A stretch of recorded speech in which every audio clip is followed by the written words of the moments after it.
Okay. What's up, fuckers? Who needs YouTube copyright with things when you just play D&D forever? Hello, everybody. What are you? Ash, what are you doing? Hello, everybody, and welcome to tonight's session of Desert of Dread, where a bunch of crazy-ass people are going to play a crazy-ass game of Dungeons & Dragons. Unfortunately, we are not able to live stream this session, just because my internet at my school hates me. But we still want to deliver you an amazing session and give you an amazing story as I traumatize all these people. You know, as you do in the days of old. We've got a scene we need to recreate before we actually get into things, because during last session we got a copyright strike during an amazing part of the session where two people were bonding. So we'll do that scene and then we'll get into the recap and get into tonight's session. So I will set the stage once more for Aolin and Basil, and the chaos will ensue as before. Dear God, save me. Okay, nope, that's the wrong one. Ba-ba-ba. Give me uno momento.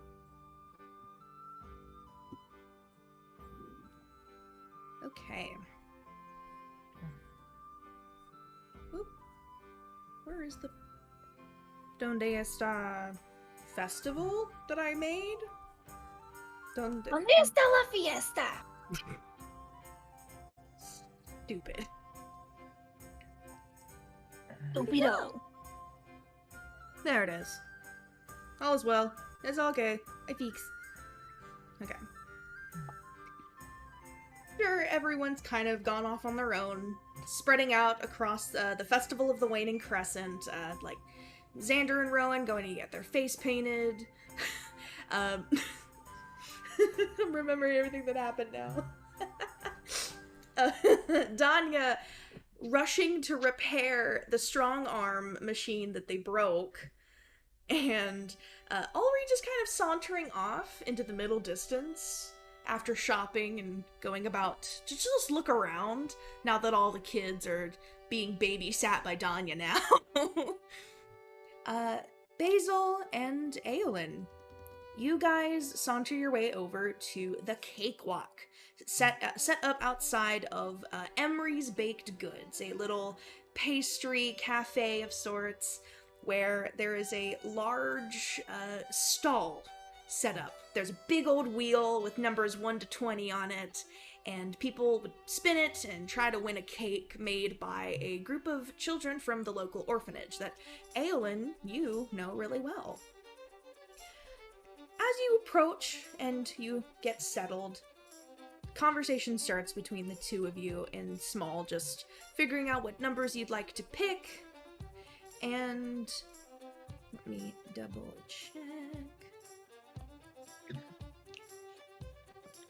After some conversation back and forth, a young boy nearby named Brayden starts making conversation and makes you immediately uncomfortable as he is sobbing over the numbers 3 and 4, trying to win a cake.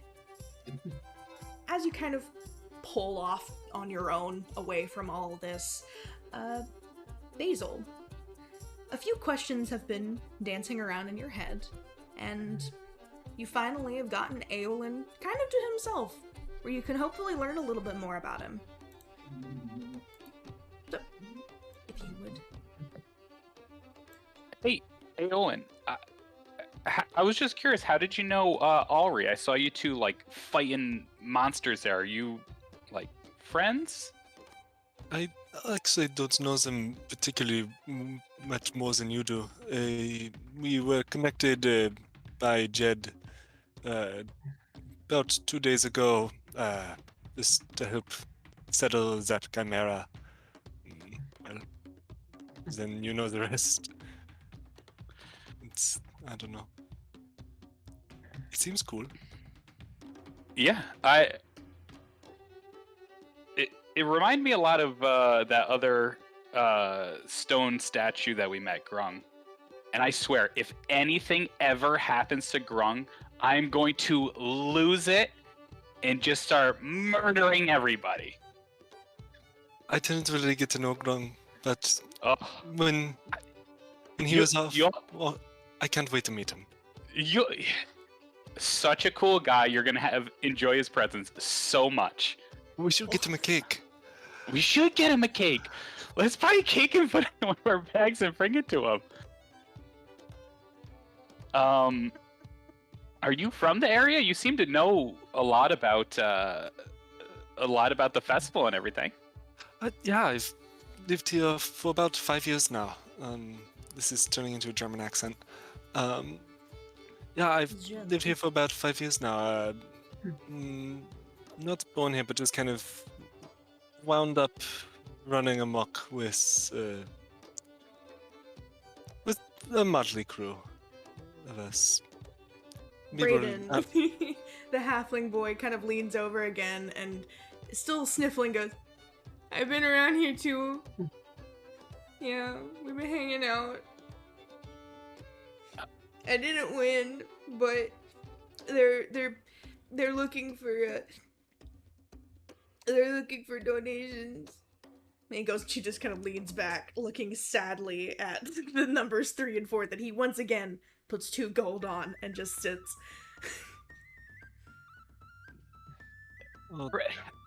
Brayden, I feel like you might have a problem here. Maybe we stop just throwing gold away. I wanna win. No, I interrupted Okay. you guys. I'm sorry. Oh, Raiden, you know that there are more certain ways to make money than that? Or to get cake, even. Just try one more time, and I'll hand 2 gold. And if it doesn't work, just walk away. And if it does work, get some cake and walk away. Just be done with it. Okay. He looks down where he put money down and... Do I put that away or do I leave it and pick another number?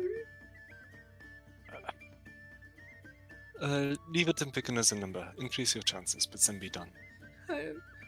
He looks more than overwhelmed now that he has to choose another number. So he like saunters to like walk around and look at all the available numbers. So he eventually leaves you guys alone. I hate to say it, but I think you're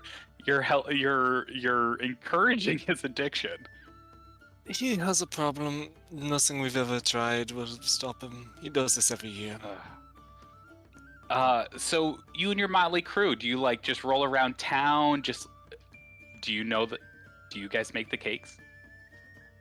My group didn't really mix the cakes. That's all of the people at the orphanage. We were the people who didn't take as kindly to the orphanage. We preferred more to take care of ourselves. So we would stay in alleys or boarded up areas and make money where we could. Like, would you say, are you a con man? Do you know any cons? Personally, I don't do too much conning myself, but I've run a few cons and helped out with some. Have you ever done anything like that? Me and my friends back home, we used to do this one where like one would like run around the corner and then like call over like someone from the Hidden Crown, because we don't really have guards back home. It's just kind of like flooded by the Hidden Crown, and we'd like, oh no, we need help, and then he'd like come run around the corner, and then I would be like on all fours right around the corner. So as soon as he came around the corner, he would just like triple over me, and then we'd like all kind of like laugh and then run away. So you just tried to hurt him. You didn't get anything else out of it. You didn't grab his money or anything. Aolin confused. I don't know if it wasn't so much a hurt, more of like a prank. What is this But prank you no, we speak didn't. of? We didn't like try to steal his money because I don't know. We didn't live on the streets. Like, I hate to say it, I had like a house that I lived in with my parents and my grandpa. It's nothing to be sorry about. It's a good thing. Aolin, make me an insight check.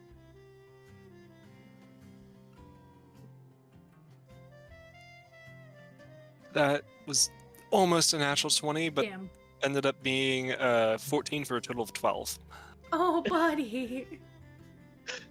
Negative stats. Negative stats. Negative stats. Negative stats.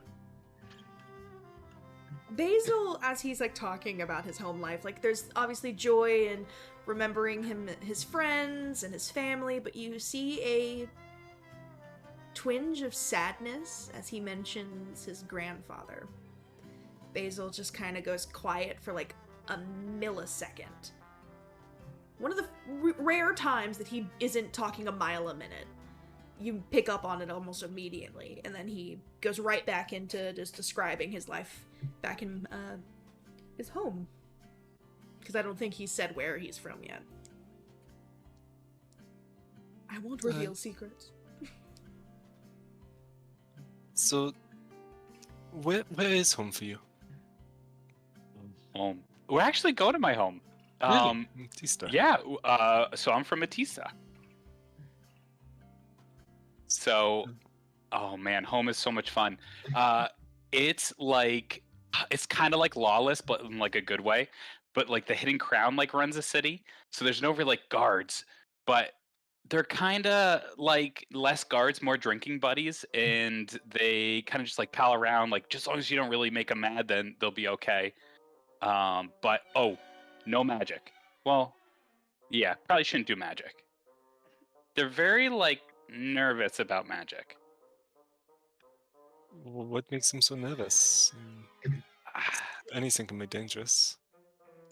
I think it's just like there's no like official like town guard, and I don't know, they're just suspicious, and they don't want to see like people doing like powerful things, and they just want to make sure everything's okay, but it's also like kind of discriminatory about for people who do magical stuff.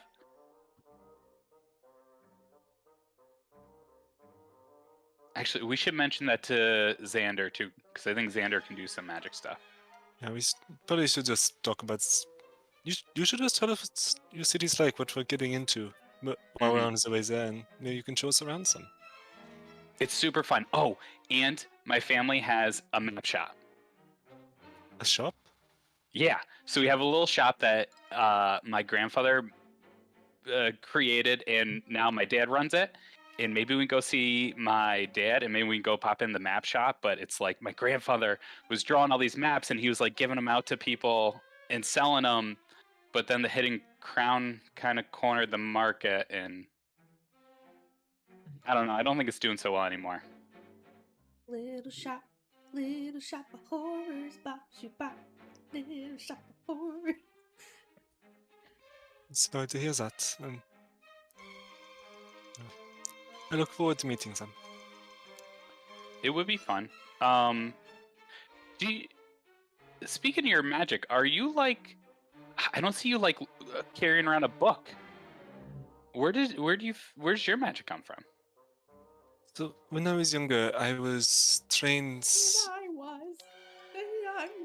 I was trained to manipulate the magic that's just present in the world, druidic magic and other kinds of things of that sort. And since then, I've grown away from the teachings, and I've more been able to focus in the innate abilities I was born with. I don't know the origin, but I've focused more on drawing upon the powers in the world that I can learn from by watching others. So this is kind of getting off into a tangent. I don't understand all of it. Basil, make me an insight check. Aolin, you can roll me either deception or persuasion. Oh. You choose, and don't say what you rolled. I don't think it matters. Listen, Listen, there's always a chance. Basil, what'd you get? Not one. Oh, buddy, at least you get a point. Yeah. With So- what, charisma something of. That's a 22 for me. Basil, you got no reason to think that Aolin's hiding anything from you at all. Well, that's cool. I can't really do magic, but the sword can like do magic stuff, and it does things like I thought about going invisible, and it just turned me invisible. Well, like this, and Aelin disappears from it, and then reappears. I can only do it for a minute. How long can you stay invisible for? I don't know. It's really tiring, and I don't think I can do it again. The sword's kind of finicky with like letting me do stuff.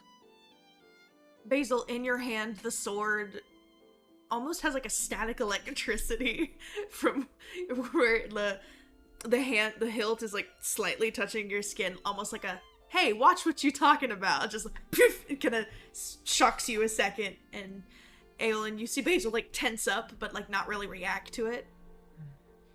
I go, ooh, I don't think the sword likes me talking about it, or at least negatively. What if I try this?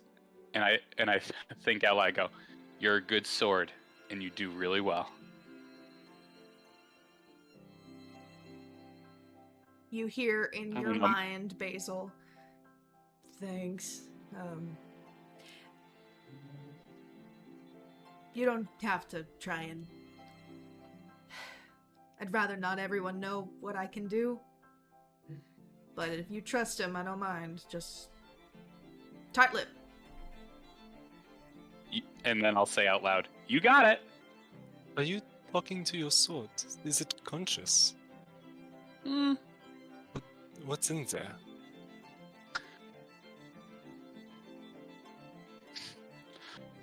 What are you? Say it out loud. A vampire. I just like to talk to it sometimes. It seems like... I don't know, it just seems nice to talk to the things that you use and help you along the way. Maybe a little encouragement for it. May I hold the blade? I'm curious. No, thank you. No, I don't. All right. No You worries. seem super nice, but I don't think I want to give it out to anybody else. That makes sense. There are some things that you just have to hold close. Mm-hmm. As you're talking to Basil, Aolin, you see a glimmer on the blade from just where it peeks over, because the sword is like bigger than Blaze. Oh my god, than Basil is a little bit, and you see like it's kind of like an emerald green-ish blade, and there's like a flash of something, and you, with like the faintest bit of arcana that you know and can process properly, you feel like an abjuration protective nature to this, but also necromancy. Not evil in make, just by nature alone. Not the music getting spooky as I started talking about... I don't do this on purpose, guys. I don't I don't believe you. Yeah, none of us believe you. We know you control the spooky. I don't know! After about a moment or so, you see Brayden come back. I couldn't find an open one. And he just puts on 5, and it goes around again. And this scene fades back into what happens in the session. We're gonna learn a little bit more about our babes. So, Vex, are you with us, or did you... Okay, you just had to get up for a second? I'm just hungry and eating my food. Eat your food.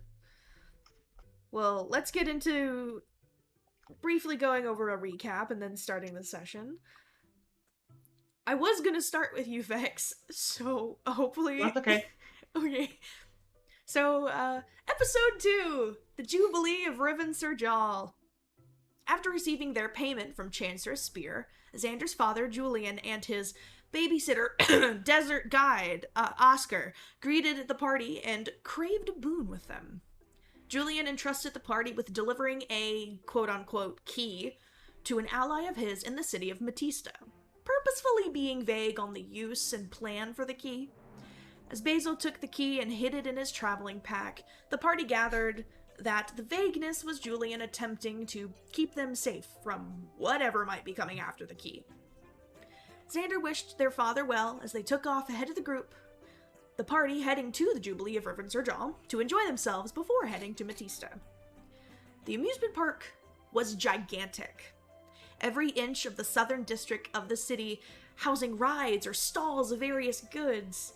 Aolin led the group on a brief tour of the attractions, with Basil paying for everyone's tickets at the entrance. Danya, filled with dread, followed the excitable crew through the lines of roller coasters and fair rides, the party moving to the stage to support Xander in the Jubilee's bardic competition. Run by a Harengun named Flopsy, a handful of magical performers showcased their talents to the audience, Xander absolutely stealing the show with a rendition of Soldier Poet King. After the first round of judging ended, the party realized that the competition might be rigged by Flopsy. Oh, as Flopsy, the person running the operation, was also a contestant. Danya talked to the judges to handle things professionally, while the rest of the party braced themselves and prepared spells to help tip the scales in Xander's favor. Things went quickly wrong, as Rowan sneaked backstage to help sabotage Flopsy's performance.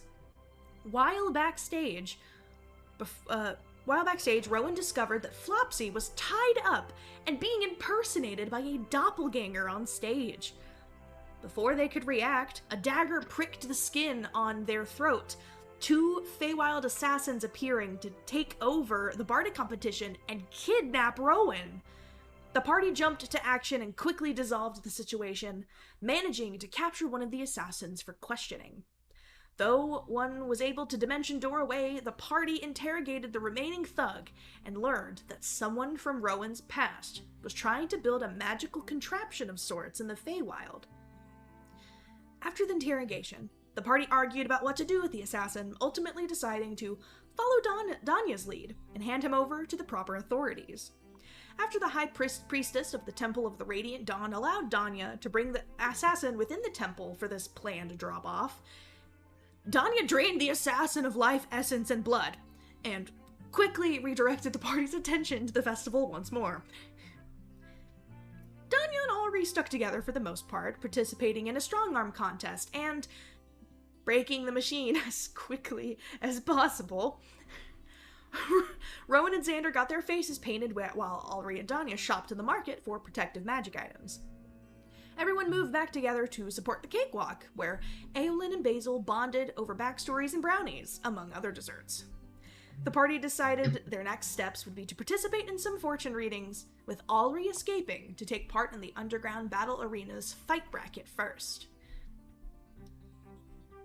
Which is where we pick back up. So, I need to change the music to something more rowdy. 'Cause, we got a fight bracket. Okay. Allri's neck can't pop, but it still does the motions of neck popping. I like to imagine Basil would have snuck it in there and just would have gone. The Festival of the Waning Crescent is in full swing, the air thick with the scent of roasted meat and the sounds of music and laughter. In the heart of the city square, people gather from all over Peace Point to celebrate a time of peace and prosperity. But hidden within the walls of a nondescript tavern, there's another kind of celebration taking place, one of blood and steel. The fighting ring is a sight to behold. Set amidst a backdrop of crystal and desert architecture, it glimmers in the dim light of the tavern. The combatants, clad in leather and metal armor, move with a grace and agility that belies their bulky garb. Their weapons are as varied as the individuals themselves, from swords and shields to steam-powered gauntlets and crystal-tipped spears. The crowd has gathered around the ring. The crowd that has gathered is just as diverse, a melting pot of cultures and backgrounds. They came to witness the spectacle of raw power and unbridled passion. Two figures enter the ring. One, a fierce-looking man with bronze skin, rippling muscles, and a battle axe. And the other, a familiar face of crystal and ceramic, their gleaming greatsword dragging a line through the sand. The crowd roars as these two size each other up, neither willing to make the first move. A lithe elven woman steps forward from the crowd, smirking to herself as she size you up, Allri. Dark skin and brown hair, her eyes sparkle with mischief as she states, "The winner gains a portion of the pot, depending on how many bets are put on your shoulders. Hold nothing back, darlings, and fight to win." Allri, you snuck off some time ago to participate in this fight ring. You've been itching to let off some steam, and now you've found a real challenge. This man is called Okeanos, and he is one of the strongest opponents you've seen today. And now, you finally get to face off against him in hopes of winning the last bracket of the day for a pot of 95 gold. Let's roll initiative and see how this brawl goes. You can use your weapon. He will use his as well. Just seeing which one of my dice is rolling better. Challenge him to a rap battle. 17. 18. He is going first. All right.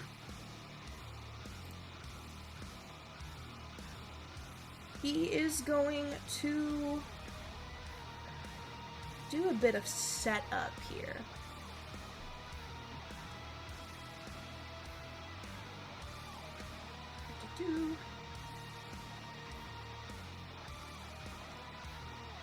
As a bonus action, he will go into a rage. You watch as his golden bronze skin tears in a straight line on his cheeks, and you watch as his skin almost flakes off like the desert sand and begins swirling around him in about a 10-foot radius around him. You're not in this aura just yet. You're maybe 15 feet back, just a little bit out of it. You watch as his skin tears away. Underneath, there is ceramic and marble in a gray and white and gold coloration that breaks through. He activates his Desert Storm aura, and with his action, instead of attacking you at all, you watch as his eyes, kind of like when Raven from Teen Titans uses her magic, it's black but fluorescent white around the edges. Black sclera eyes, but with a ferocity of white-hot intensity, fills the cavities of his face, and it shines brightly in about like a 30-foot radius now. This dark interior space lit up completely as he activates Eyes of Storm. And he pulls out his battle axe and gets into a ready position and taunts you forward. And that is it. It's your turn. I will accept his taunt. I would also like to rage. Rage. Come on, 1 or 2. 2! Whenever I hit with a melee attack, I can teleport up to 60 feet to a point I can see. Yeah! Alright. 3 and 4 both need allies, neither of which I have right now. Yeah. Your body starts shaking, and there's a bit of a purplish blue coloration forming on your hands. just like mist from the force of your powers. And I would like to charge. I would like to charge towards the man. I would like to accept Sure. his bait. Why, of course. Please go ahead and make 2 attacks against him. I'm gonna. How big is this arena? It is a 30 by 30 space. Like, this is a underground part of the tavern.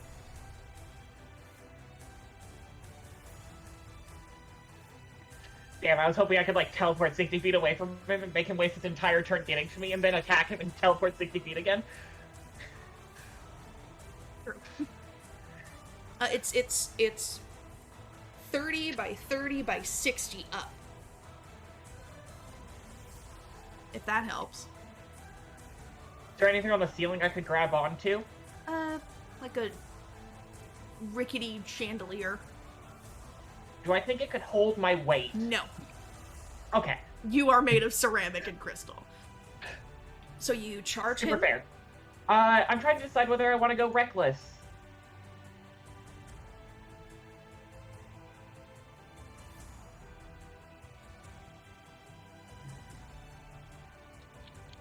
Because he also has reckless, so we're both gonna have advantage either way. You do it, I'll do it. If you don't do it, I won't do it. No, I'm saying like if Either I way. use reckless, I have advantage against him and he has advantage against me. If he uses reckless, It's he the has same advantage thing. against me and I have advantage against him. It's Just do it. exactly the same Just either do way, so I'm gonna reckless. do it. Yeah. We love barbarians when they fight. Oh. I rolled a 5 and a 1. Oh no. So that's an 11. Inspiration token. If I roll a natural 1 on advantage, does that still give me an inspiration token? No, because it's not what you Okay. have to use. It's only if you have to use the nat 1. Unfortunately, So- that's not going to hit. Yeah, shocker. There we go. 25. 25. Holy shit. Let me... he's going to use a superiority die and attempt to parry. So I'm gonna roll a D. Oh. Barbarian fighter, motherfucker. You wanted a fight? I'll give you a fight. Oh, You're gonna I'm kick his here ass for anyway. this.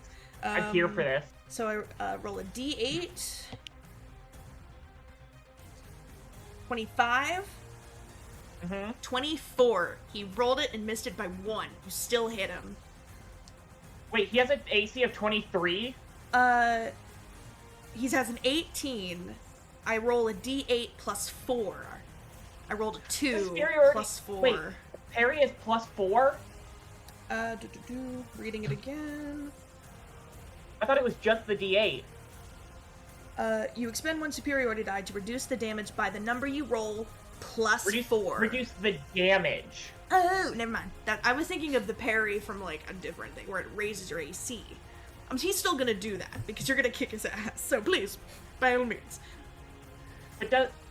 Okay, here's an interesting rules question. you still hit him. Does that apply before or after rage? It's after. Fuck.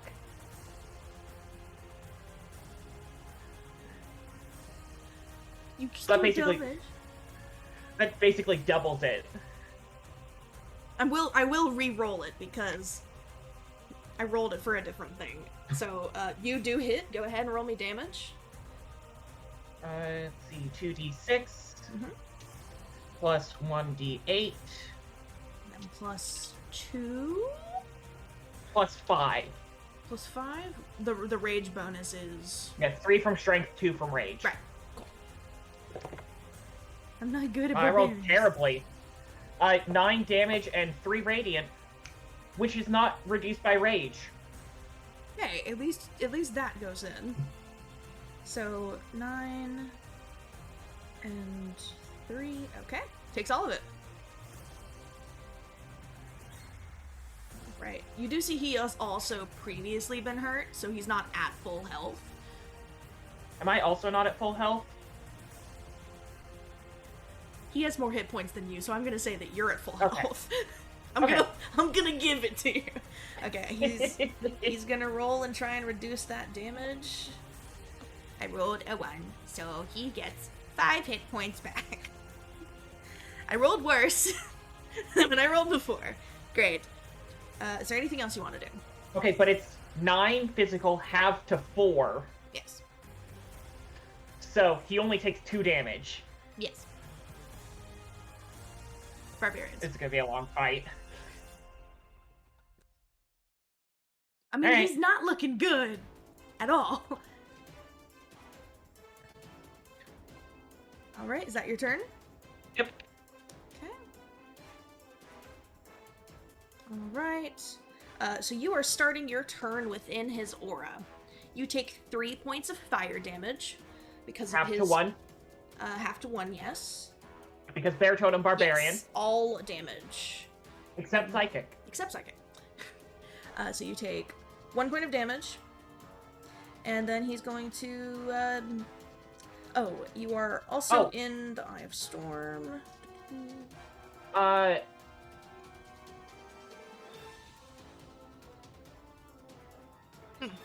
Okay. I have an official ruling from D&D Beyond if you would like to hear it. What is it? For what? For the parry. Mm-hmm. Resistance and vulnerability are applied after all other modifiers to damage. So it's parry and then rage. Cool, cool. Unless that is how you would like to run it. I made a character where I don't know either of the subclasses really well. So we're gonna make it up as we go. No, you are good. I just wanted to give you the official ruling. Thank you. Okay, so you take the 1 fire damage. You are also in the Eye of Storm. I need you to make me a Constitution saving throw as he attempts to blind you. Well, that's not great. That is a 15. 15 is exactly what you needed to succeed. Wait, I would have used an inspiration yes. token. You are not blind, so you're not having disadvantage on stuff. But he is going to make 2 attacks against you and accidentally close his character sheet. It's fine. I'm stressed.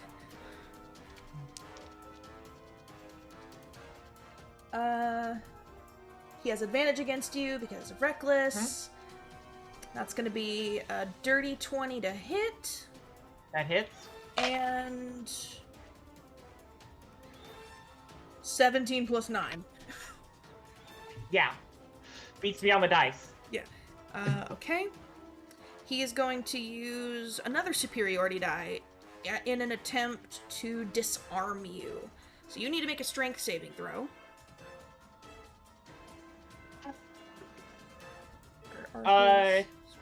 13. 16 is his DC. Unfortunately, your sword hits the ground. What kind of action does it take to pick it back up? It's just an object interaction. Oh. He's doing it Alright. to he's just doing it to fuck with you at this point. Okay, so then he gets 1 of these. You also wouldn't get opportunity attacks with it. 2 of these, 1 of these, and then other damage numbers. Oh fuck! That's not great. That's not. I didn't roll good at all. What's happening? It's okay, we're both rolling poorly. Is that a 1 or a 7? Oh, also because it matters, attacks have to be applied iteratively because of rage. Because if you do 7 and then 9, those both get halved and rounded down, which would mean the damage is lower than if the damage was totaled and then applied. Yeah. Okay. So, Great Axe base is...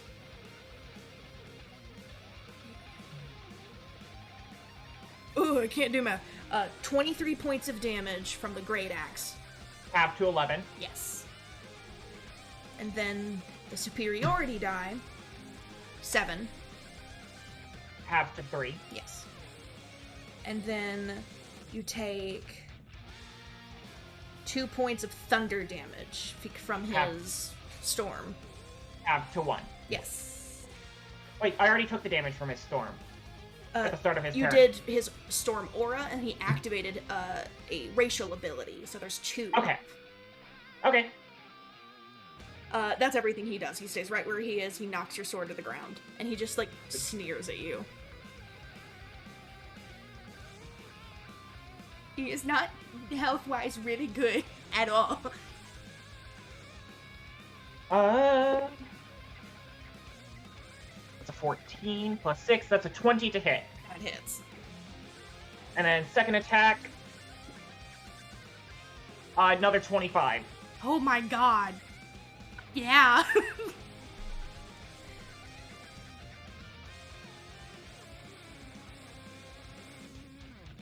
So the first attack is 11 physical and 8 radiant.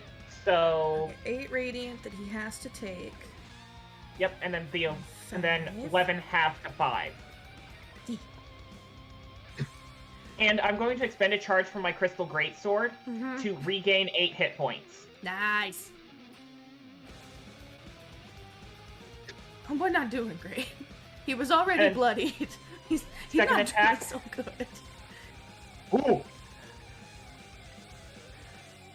Within 16 physical and 5 radiant. Okay.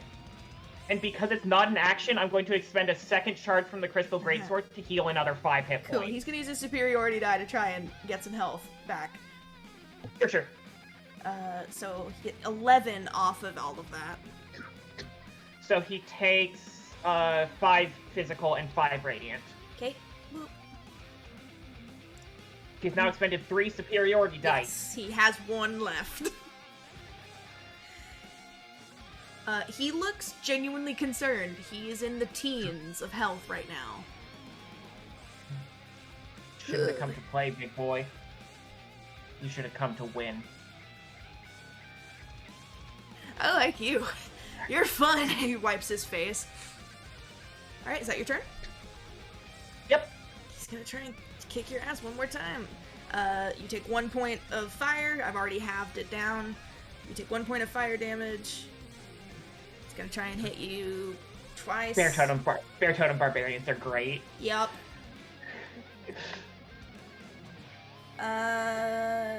You didn't do Reckless. So that last Yes, I did. one. You did? I Okay. did, I forgot to declare it. Yugi. I just assumed that we were gonna Yeah. keep it up for the whole fight, because we're gonna have advantage either way. 19 to hit. That hits. Okay.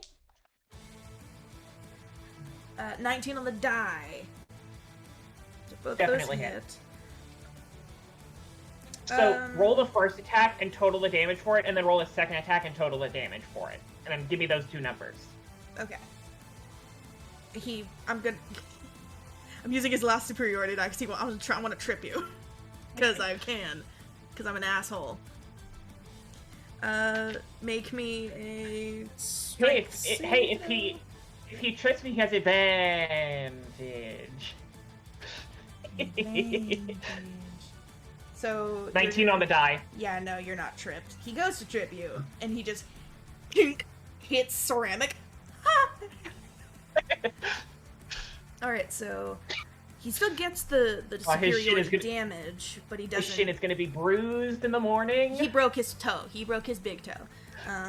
So That's why you don't first try and hit. That's why you don't kick with your toes. You kick with your shin. So first hit is minimum damage. I rolled 2 ones. My Brendan no. Mulligan dice are betraying me. So 8 points of damage. Half to 4. Cool. Rhanok, why? Are you sure you want to start him bloodied? Because you can just retcon that right now and we can keep going. No, I ran him through the bracket. But you didn't run me through the bracket, so we should both be on even ground. He had 100 hit points. This would have taken too long. That's okay. I'm thinking about the other players, Max. Fine. 9. Half to 4. You wanna know how far below my maximum I am? Not that much. 12. Yeah. Truce? You win?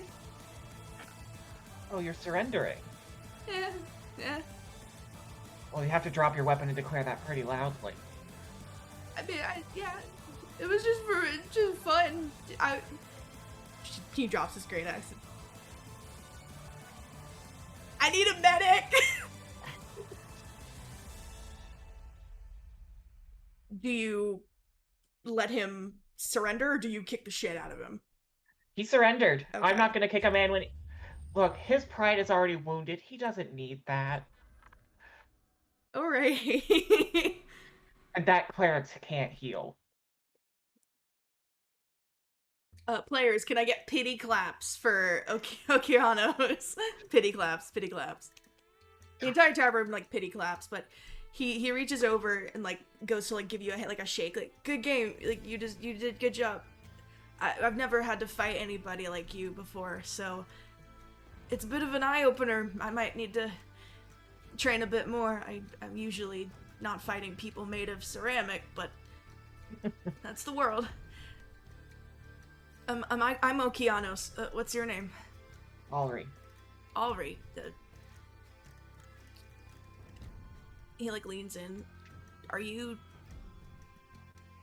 on your own, or do you have someone to answer to, or... Because I know I'm here with some friends. Okay, cool. Yeah, congrats. I'm gonna make sure my ankle not broken. Thanks. It was fun. I had a good time though. Like, Hope your ankle heals up well. yeah. For I know Allri does not understand human emotion. Everyone around you goes, he's crushing on a ceramic iron hard. This dude got his ass whooped and went, "Sup, shoddy? Take me out to dinner. What's up, baby?" Does the Debbie Ryan ear attack? Allri, canonically, arrow ace. Yeah, that's why it's funny. All right. Sorry, someone texted me. The lady comes over to you and, well done. You are a beast of your own making. Here, 95 gold. I threw in a little bit extra of some. So, thank you for participating. I've actually not seen you around much. Are you new to the city? No, I'm just usually busy on work.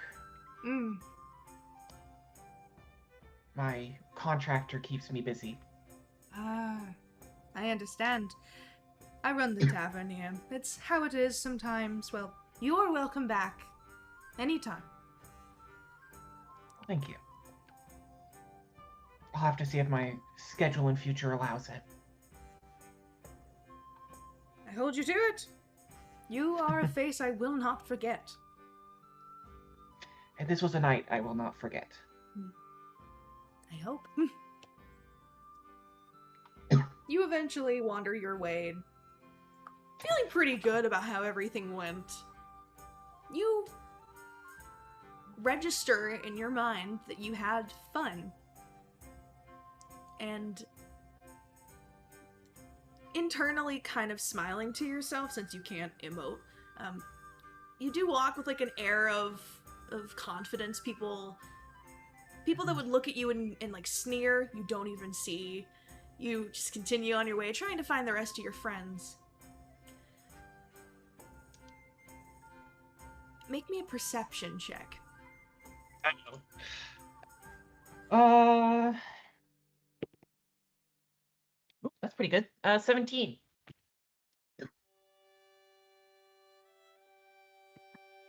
You kind of freeze as you see a young girl holding the hand of who might be her father.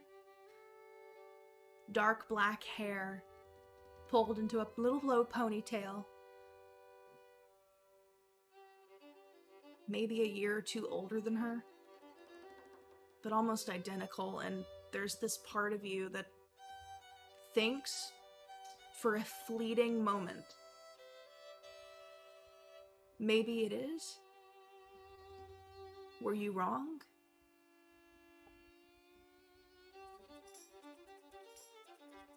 It's when she kind of turns in her own path. Her skin's too dark. Her eyes a different color. And that confidence and excitement you had kind of feels displaced as that anger and sadness tries to creep back in. But you won't let it ruin the night.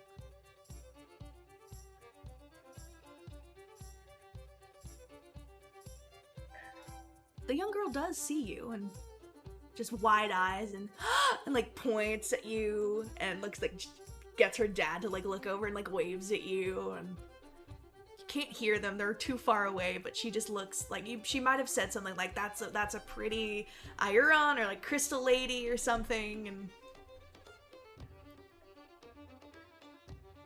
Allri's kind of thinking about how, like, these people that it's traveling with are the same age that she would have been. She would have been figuring out her future. She would have been choosing her own path. She would have been... Who knows, maybe she would have been having adventures of her own. But... that's not how it worked out. with your perception check, off in the sky, you see a crackle of lightning, but no thunder ring through the clouds.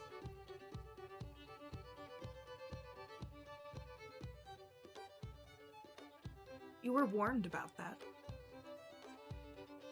Prophet Zahira said to look out for lightning that is sourceless. You just start running back towards where everyone else is.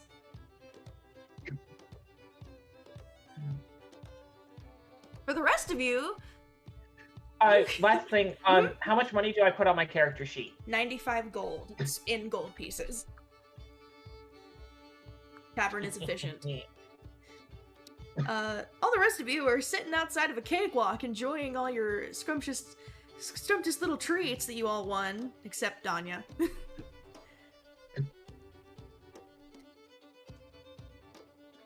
As you're all sitting there, do you say anything to one another as you're enjoying marshmallows and various fire beetle candies and deep fried Oreos that Rowan went and found a stand for and is vibing? And you guys do anything as you're hanging out waiting for Allri to come back?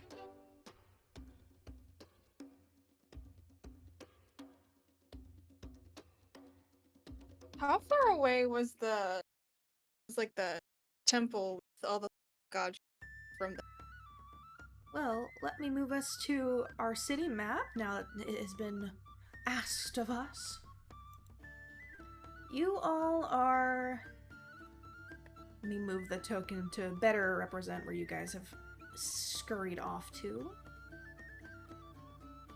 You guys are more around here. And the temple is... Yep. You can't see the title of it. That's my bad. Bloop. It is just about... It's just down the street. You have to go back to the main square of sorts, and then you'll take a right, and it's towards the wall. Okay. It's not that far. It's maybe like 2-minute walk. Does anybody want to go like walk with me like back to the temple? Cause like I'm gonna put one of my marshmallows on one of those. Sure, I'd like to go. Yeah, I'll go for a walk. Please, once you go in... Oh. The cake. You ate it. For Grung. I couldn't help myself. Well, but he never knows. Won't hurt him. Maybe if we just snag one, and I'm just gonna try to. Fuckers. I'm just gonna try to steal a cake. Roll me a stealth check to see if you can just look Okay. like someone observing, and then roll a sleight of hand to try and sneak your way into the back 18 on stealth. Mm-hmm. Ooh, sleight of hand was a 10. Okay. You get over to the cakewalk again, are just like looking around, and no one seems to really pay you much pay you much mind, and you slip to the back. And as you reach over, you put your hand on top of another person's hand, and you look over, and there is an older woman, a triton of sorts. Looks similar to that friend of Aolin's that is running the cakewalk, aged in years. And she just kind of smiles and... Did you win, or are you trying to get a little extra snack?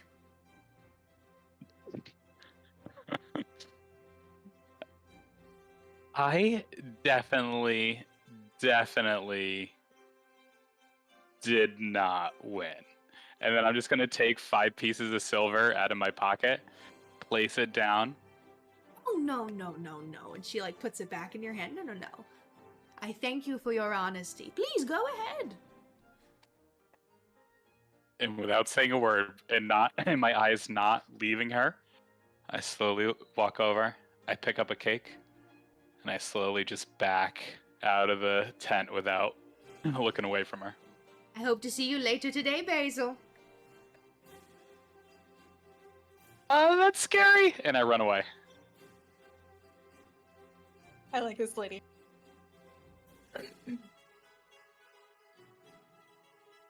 So Aolin, you see him bolt back towards you holding a cake.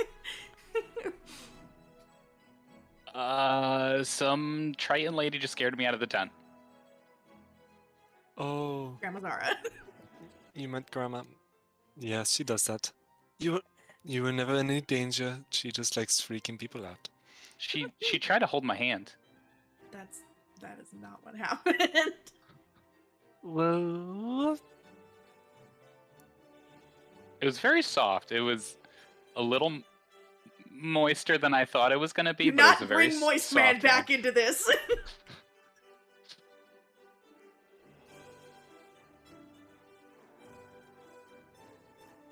Oop, Edward, I think your mic went out. no. No, I'm you just you not sure. no processing. Listen, it's fine. No thoughts. I mean, if Grandma's making a move on you, more power to you, but that was probably not what happened. Word. I am disappointed. I don't know. She tried to use a pickup line on me, and I don't know. I didn't know what to say, and I ran. Well, you got the cake. Yeah. Oh yeah. So, What are we doing with this cake again? we're gonna give it to Grung. Oh, we are giving it to Grung. Oh, I mean- forgot about that. Well, Oh. all right, let me put him in my bag, and I just put the cake in my bag. Okay, that's a perfectly fine place for it. I was wondering if you wanted me to hold it for safekeeping this time so it doesn't get mysteriously vanished. Well, I'm not a good liar. I ate the last cake. Oh, so it was you. Mystery solved. Yes.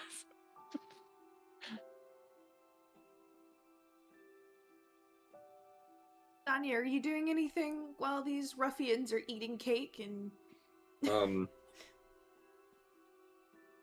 He's kind of just looking around, surveying, because like they've had their run-in of the day, so that means They're there ready to could go to bed. possibly be more. So it's kind of like he's like that dad who's like everyone's sitting at like the picnic table or whatever. He's like standing behind them and just kind of leaned up against a post, like arms crossed, just kind of watching them and then looking around. Like, Danya, you see Allri starting to approach from kind of the similar direction of the temple. he kind of just does the we're over here little wave, and then just not really any change in his, I guess, demeanor. That's the word. After a moment or so, as Allri, you're approaching, you do see everybody, and you see the wave from Danya. All of you see that Triton woman, older in years. Her skin is like the same, is like a bluish green, and she has tattoos on her cheeks, and two actually, that go across her temples. And she leaves the little tent, closes it, as it looks like the cakewalk is closing up as one of the first things for the festival that's going to be put to rest. And she just toddles her way over to another little shack of sorts. And this one, Aolin, you know very well. You see a fortune teller's booth, with a sense of intrigue and anticipation almost floating off of it. The tent is draped in shimmering fabrics of deep purple and blue, and the air, you can already smell it as she opens the curtain and goes inside. There's a thick scent of incense. The sign says, "Fortune telling, know your fate."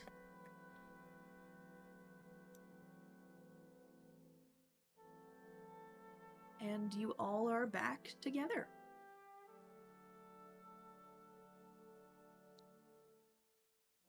Allri.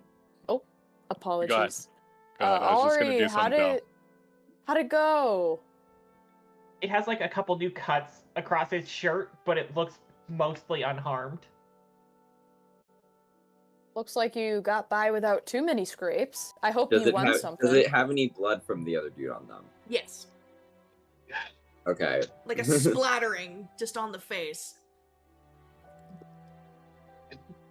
Not grotesque, Danya's but just- you can definitely tell. Danya's just gonna kind of walk up, be like, "Can I touch your face?" What? Sure. Just does like the thumb lick. Stop and it, just it's too cute. tries to polish it off. Though you have no sense of much, you still recoil from it, like, no, stop! It's innate to your being. I'm gonna say directly into Danya's head, we might have a problem. What happened? Do you remember what the speaker warned us about?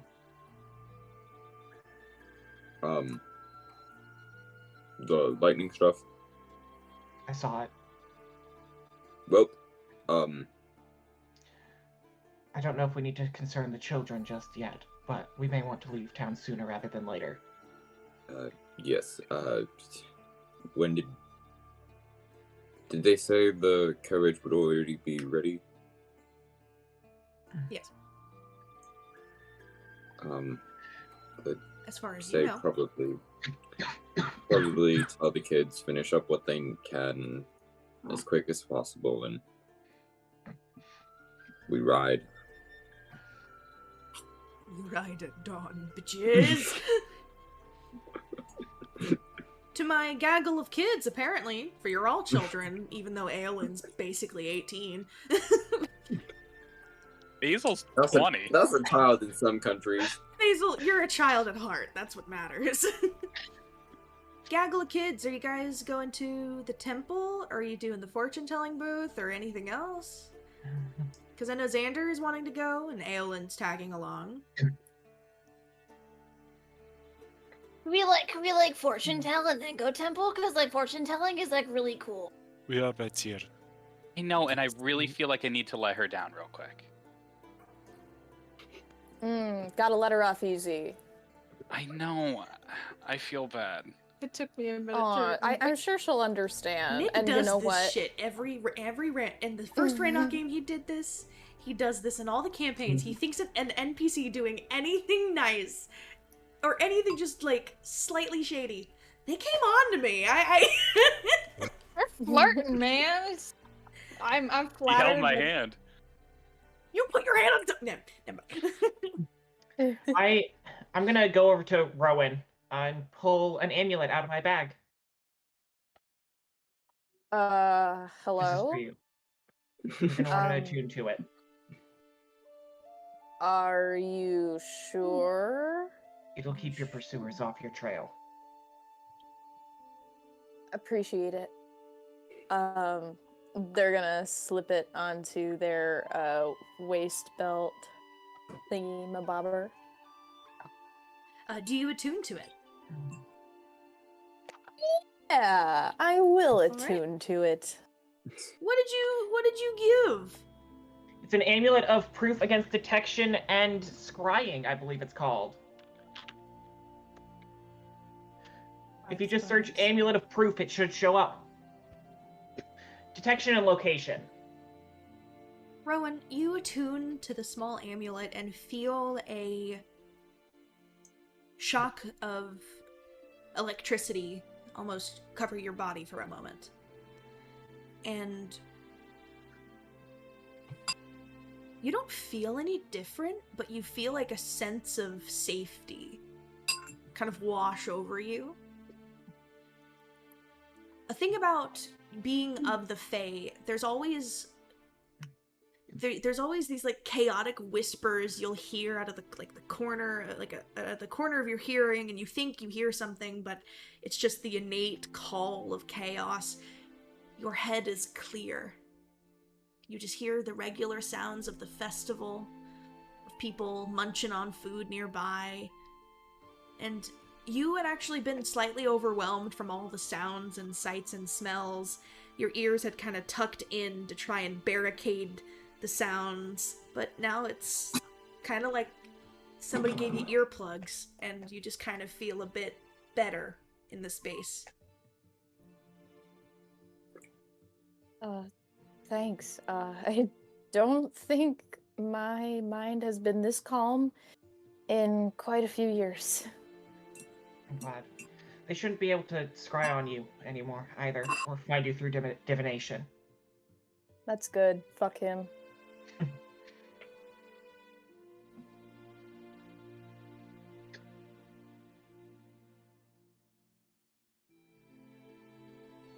So, what are we doing, guys?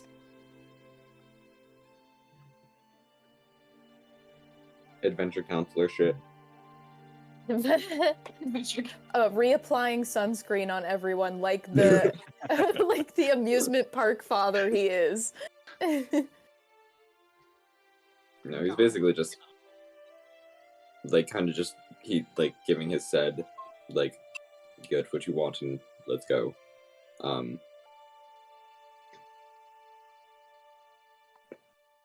You guys want to do Basil's gonna whisper to Danya, spotting the pin on Danya's shoulder, and just go, "You can trick everybody else, but I know you love the carnival." And then touches the pin so Danya knows it's there. You finally realize that there is a pin on your shoulder, and that's why people have been like congratulating you on your first trip here.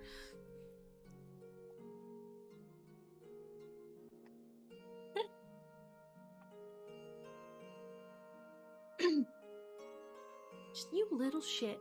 Okay, give me the book.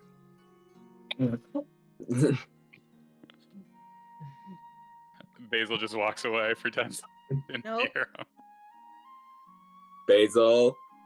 But if we go Hey guys, see the yeah, let's go to the orb, tent. Three, we can probably get over to the 2, temple and 1.5. 1 in a I would corner. do I would I do think the we should temple or just- the tent first. We should just go see the fortune lady while they're arguing. Xander's just gonna kind of slowly just like start inching their way over to the Okay. tent with Ayla. It's in their way. All right. Who else goes to the Rowan will fortune? probably. After he gets far, he's in, or Danya gets into like the 1 in 1/32nd. Having not the courage to hit 0. Rowan, where are you headed? Rowan's probably going to see Xander starting to go off on her own, on their own, and Rowan just thinks, okay, I gotta follow them. Also, Rowan is a little curious to see if they will get a reading that is slightly less traumatizing than the last one. All right. I see what After Aolin they is get far, going. after they get far enough down, Dottie just says, "Oh, screw it," grabs the pin, throws it on the ground, and just catches up. Are we all going fortune telling? Yeah. Alrighty. Cards. Hey. You all enter the tent and are greeted by the sight of an older Triton woman. We also have the Britney Spears cards, if you want to use It's those. Britney, bitch. Hell yes. No, I have specific ones for this. But Britney.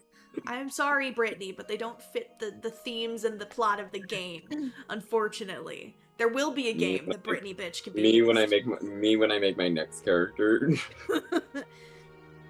Grandma Zara, the fortune teller, appears to be a middle-aged Triton woman.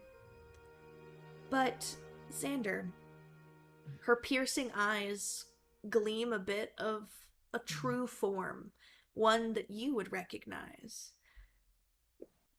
Her skin shimmers in the light of this tent like the moon on a calm night, and her hair flows like liquid silver. You pick up on the indications that this is a silver dragon in disguise. She wears a flowing robe of deep purple and blue, adorned with shimmering jewels that sparkle in the dim light of the tent. She shuffles a deck of cards with eyes on the backs of each of them in gold. And she just picks her head up and smiles. I was wondering when you'd get around to see me. Gives a little wave to Aolin. Hi, Aolin. Hey, Grandma. You're behind schedule. You usually come to see me first. What kept you? I've been leading my friends around and showing them just everything. Gives you kind of a knowing look, Xander, and like bows her head. Xander just kind of does it back. I like your horns. Oh, thank you. They used to be purple, but they're not anymore. Who is Alia? She's really good. She still just lives by herself, and she was like nervous cleaning the last time I talked. That makes sense. That sounds a lot like her. She's good. I want to go visit her. So, do you know Well, her? I can tell her you said hi. I do know her. I know her very well. The two of us are practically family. That's nice. Kind of just gleams over everyone and sees you, Basil, and just kind of like quirks an eyebrow of, oh god, I can already tell where this is gonna go. Doesn't even acknowledge you and goes right over to you, Rowan, and just kind of smiles and you might be. Rowan Featherfoot, at your service. A pleasure to meet you. I am Grandma Zara. Everyone either calls me Granny, Grandma, Zara. I've got a little granddaughter that calls me Zizi, but that's reserved for her.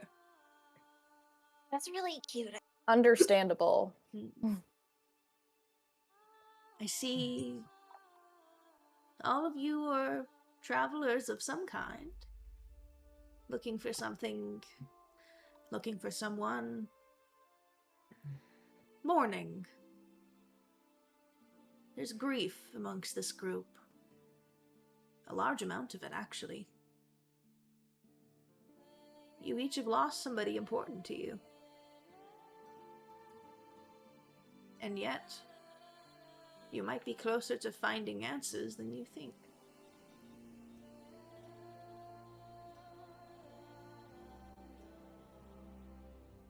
I can do individual readings, or I already know which 3 cards to give this group as answers for the future.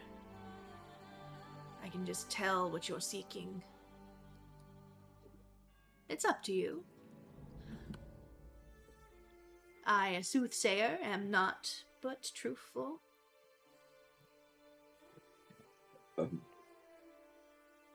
I feel the group would probably be best for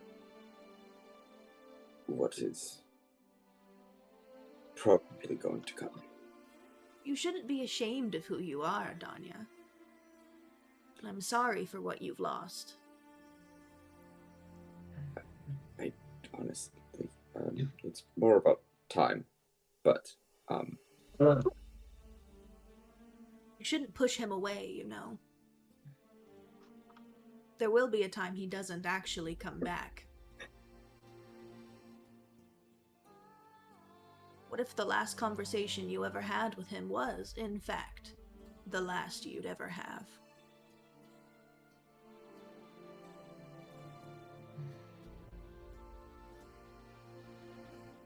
Roll me a d20. jolly good fun.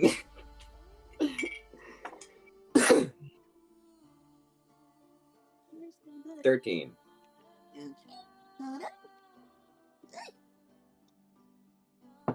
Looking for my booklet to help me do this.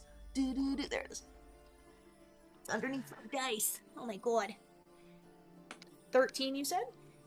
Yes. Okay. Card readings.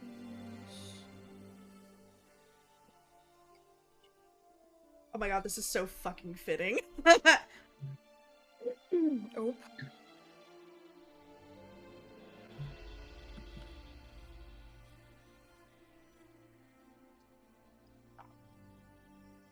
As you're hearing her words and you're confused yet not surprised, but what she says resonates with you, and you look down almost instinctually, and a card sits in your hand. On the card there... I'm on the wrong page. I'm on the wrong page.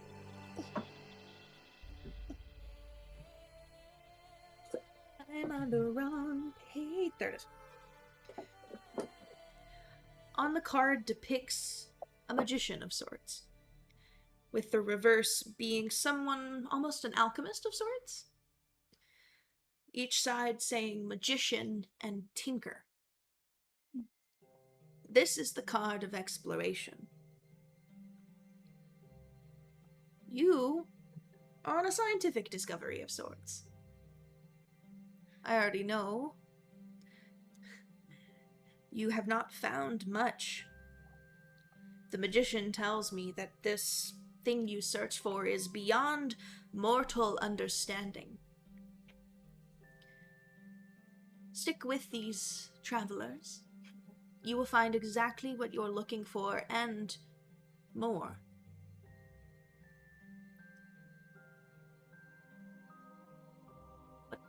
But a warning, a word of caution.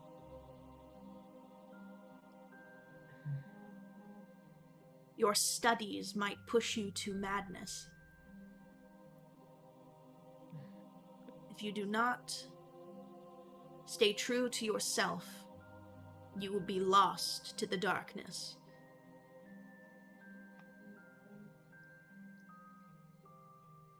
This is funny to me because this is also the Caleb Widowgast card in the Mighty Nine Oracle deck. That's fucking hilarious. Not hilarious, but God, love cards.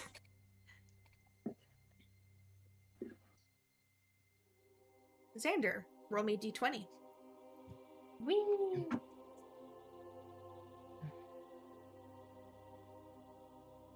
I got a 9.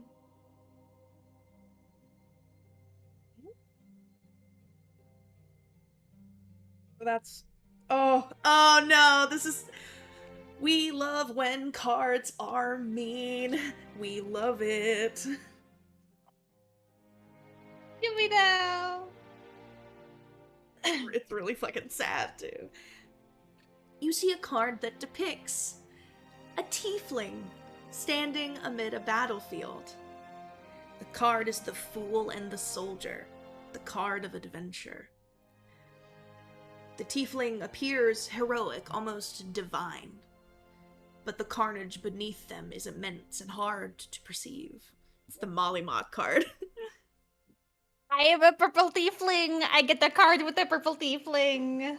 But for what It's fine. Xander sees is a red tiefling. Oh. A female red tiefling. A familiar red tiefling? A very familiar red tiefling.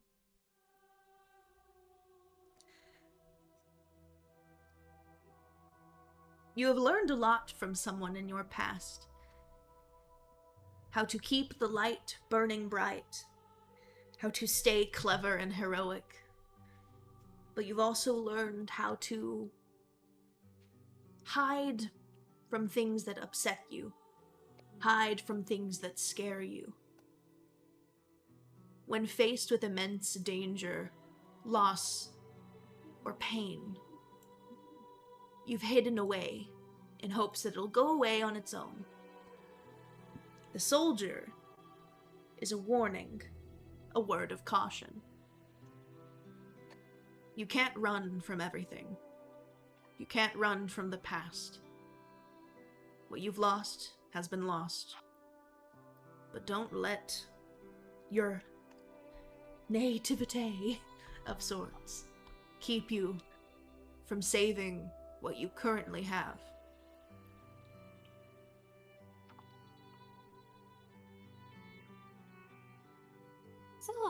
That's a lot. That's what the card says. Rowan, roll me a D20. Yeah. Bubba. Nick, pet your dog for me. Upper. Thank you. Beep, beep. 8. 8.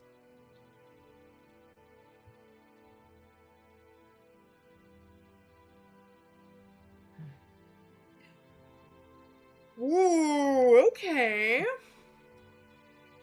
Fun times, fun times. I'm ready to get vibe checked. Bring it. It's not as bad as what the Prophet did, actually. So you actually got what you wanted. For those who know Exandria, it is the depiction of the calamity.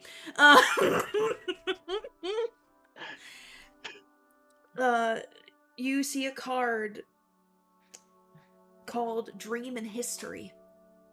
There is a soldier depicted in obsidian iron armor. Mysterious but powerful. Calm but cold. And on the opposite side is a beautiful city. Magic and chaos reigns supreme. Kind of looks like the Feywild to you. This is the card of time. Dream and history. Your past will reappear in the future, but there's infinite possibilities. It may not be a nightmare to relive. Your history, however, will be painful indeed, especially if you deal with it alone. There is a calamity you have gone through. Some sort of divergence of your consciousness. You do not feel whole. This shows me you will feel whole again. Looking at the card further, the suit of armor has no helmet, and you see a very familiar silhouette. and you blink, and the helmet is back on the soldier.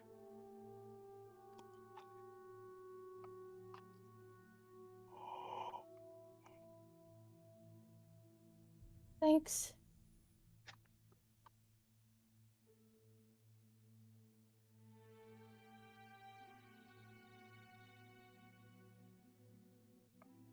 Basil.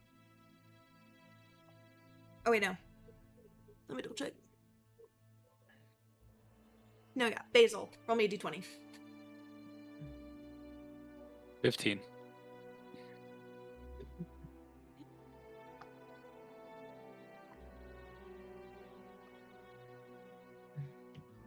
For my Exandria people, it is Katha and Ruidus.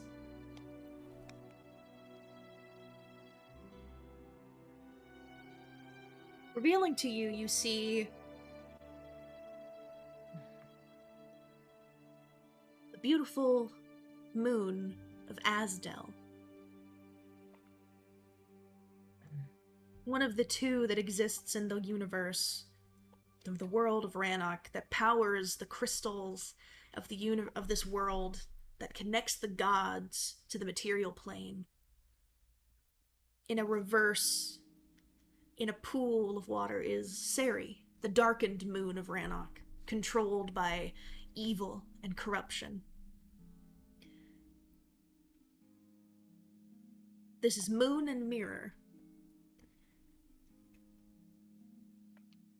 There is something hidden in plain sight to you. Something that you subconsciously are searching for. This card represents your inner self and your subconscious desire. Something is pushing you forward, calling to you, leading you on a path, and you are trusting it blindly, but you are still uncertain if it can be trusted. I'm here to assure you, following this will lead to prosperous tomorrows. But know there is something hiding in the shadows, just out of sight. Stay true to yourself. And trust in the people around you. They are all you have.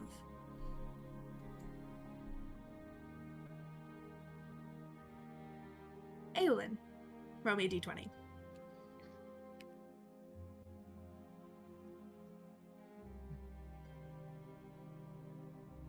The 15. Reroll. Swear to God, if Allri gets a 15 and has to reroll, I'm gonna cry. 5. 5. How interesting. Well, this is fun. You see a card depicting two dragons fighting for Exandria. That is Bahamut and I forget the red dragon of the Pantheon, but the two dragons of the world. There's the Platinum Dragon and something else. I don't know. I don't know all the lore of gods. This is Rhanok. I'm using Critical Role cards, though. Depicted on the cards, you see an ethereal white and green dragon wrestling with a darker obsidian gemstone creature, formless but rigid and sporadic. The judge and the tyrant. The side that calls to you most, I'm seeing, is the tyrant. The judge, strange enough. A sense of justice. You've given authority to someone in hopes of setting something right? She kind of second guesses it and rereads it. No, that can't be it. No. The tyrant says you are battling something, but the judge says you're at peace at the same time. You confuse me. You've never let me read your cards till now. It's almost like you're trying to keep something at bay. I just figured that because I was leaving town, might as well get it done. Everyone else is. He draws a few more cards. And one of the cards, on its own accord, shoots out of the deck and into your hand. The card of blood. Sacrifice and hunger.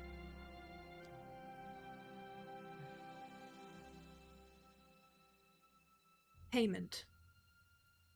The fulfillment of debt. That which is owed. Hunger. An act of survival.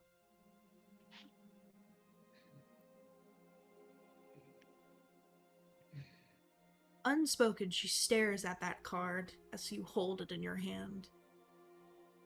Her face kind of hardens. A chill runs up your spine.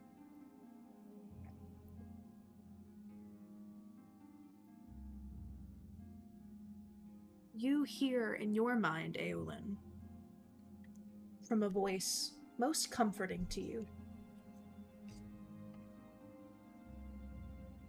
She is old. She's trying to understand too deeply. Forgive her. She will never understand what you deal with.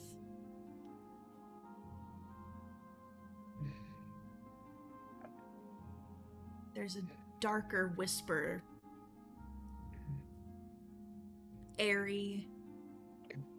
A voice that chills you to the bone. Quit trying.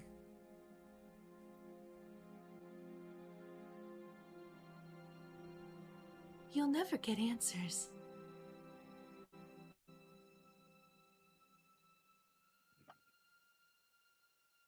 Here's your card back. She I hand hesitates and the card, takes it back. kind of hand shaking a bit. Aolin, roll me a wisdom saving throw. That's not good.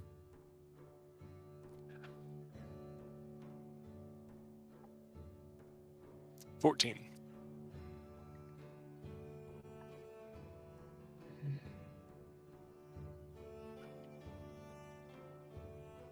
You take 14 points of psychic damage.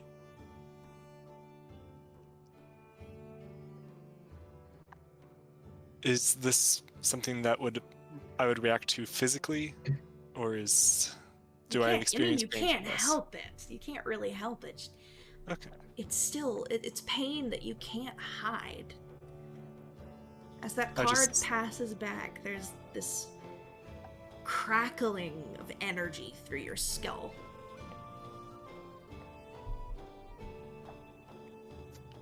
Aolin just kind of falls to the ground a little bit and kind of tosses the card with as much strength as he has in him, and will start to just crawl away.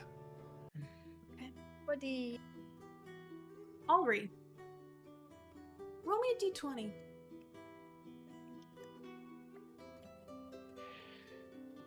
Wait, do we see all this happen? Yeah, you just see him drop down. Okay. And all Donnie's these cards just are gonna- put on him. Kinda You remember rush what you to said check about me this. rolling? You remember what you said about me rolling a 15? Did you roll a 15? I rolled a 15. Re-roll! Oh my god. Yeah, That means Danya you're gonna get rushes a to really help aggressive. Aolin 3? off the floor.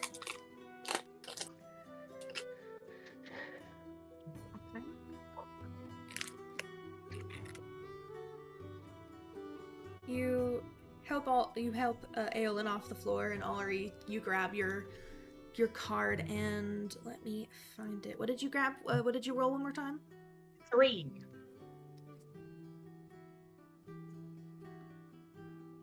Okay. I had to change. What the does music. that mean? Yep. See, What does that mean?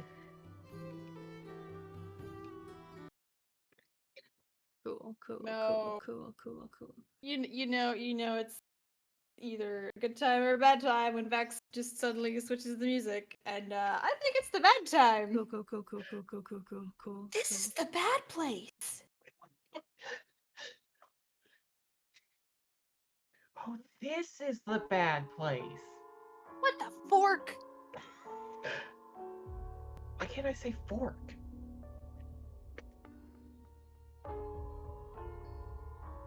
The tent begins to shake.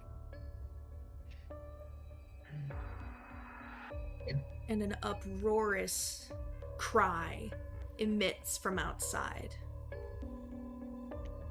A roar that none of you specifically would have ever heard before. But Allri recognizes immediately.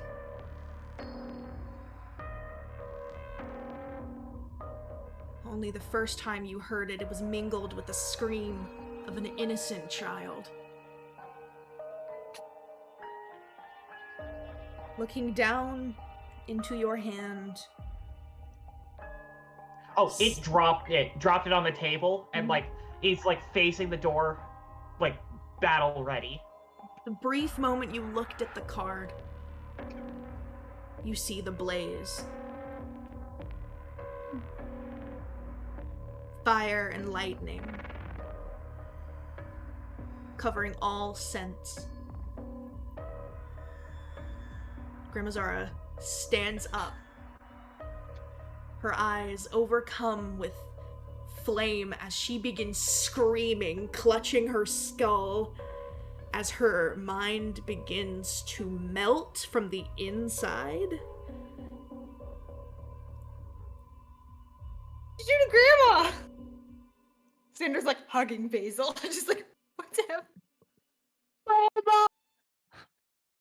Grandma Zara's eyes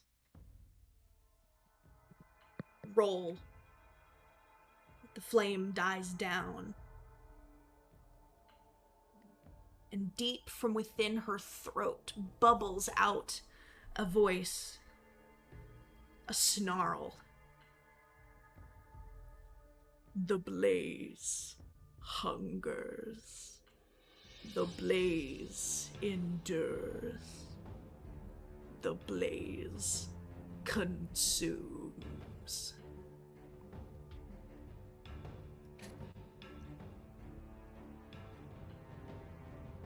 We have to go. People Danya are just kinda- screaming in the festival, like screaming, running, things are knocking over. Danya does their best to kind of support Aolin in their mind, her state, and just kind of starts like beckoning for everyone to get out the door. I'm gonna see Aolin like messed up and just fire him and shoulder them. That's even better. And then just kind of make sure the other children get out.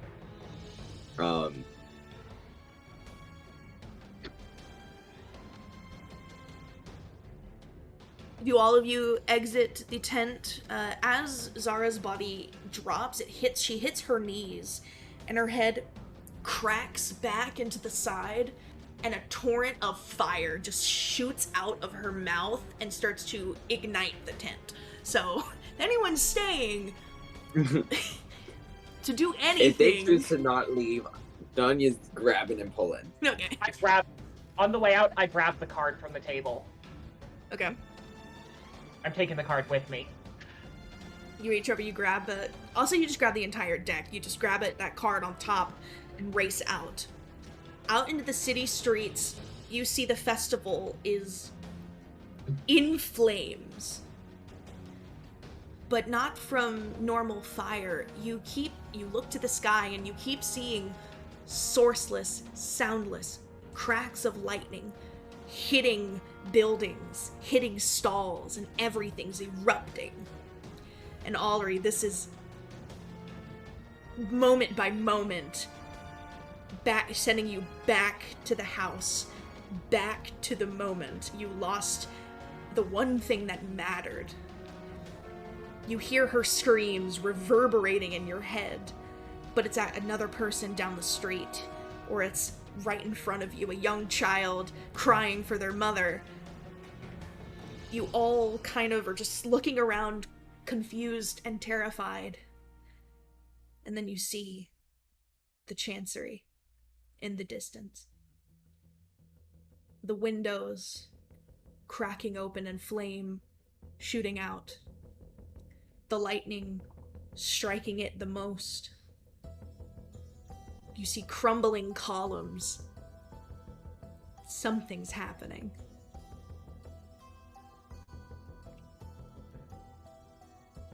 Xander, you receive a sending. Xander, it's Tavos. It's the Chancerist. You need to get here with your friends now. We are sending you out of the city. Something's happened. I haven't received word from your father in a few hours. We need to get you out of here now. You can respond if you'd like. just eep. Just they're at the Chancery? Yes. Who gave the 16-year-old who is having to process all of this the sending stone? No, she cast sending. Oh, okay. Why did they choose the 16-year-old? Is it just because, like, Familiar Julian- person. Familiar person. Okay, there's lightning and fire at the festival. You haven't heard from my okay, we're coming. And then Xander's just like, guys, like, the Chancellor is just, like, sending me, and, like, we need to go back now. Aolin, you hear gunfire from the familiar sounds of pistols that you know only belong to one person. And Danya is already running towards Yeah. the... Like, at this point, he's not even... Like, this time he forgets to make sure they come with. Mhm. He just sprints, hoping they Allri's- follow. Allri's the fastest, so it's gonna bring up the rear, because I know it can catch up if it needs to. Aelin's gonna fall off the shoulders, and pulls out the sending stone, and will just say, "Jed, are you all right? What's going on?" We're under attack. Something got in. You hear, like, distant cracks of his pistol. The clipping of it running out of ammo. Shit! I'll be fine. Get out of the city. Go! Where are you? Static.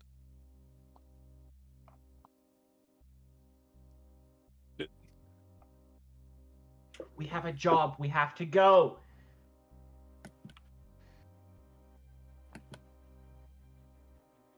Jed said to go. And so you That's run. what we're doing.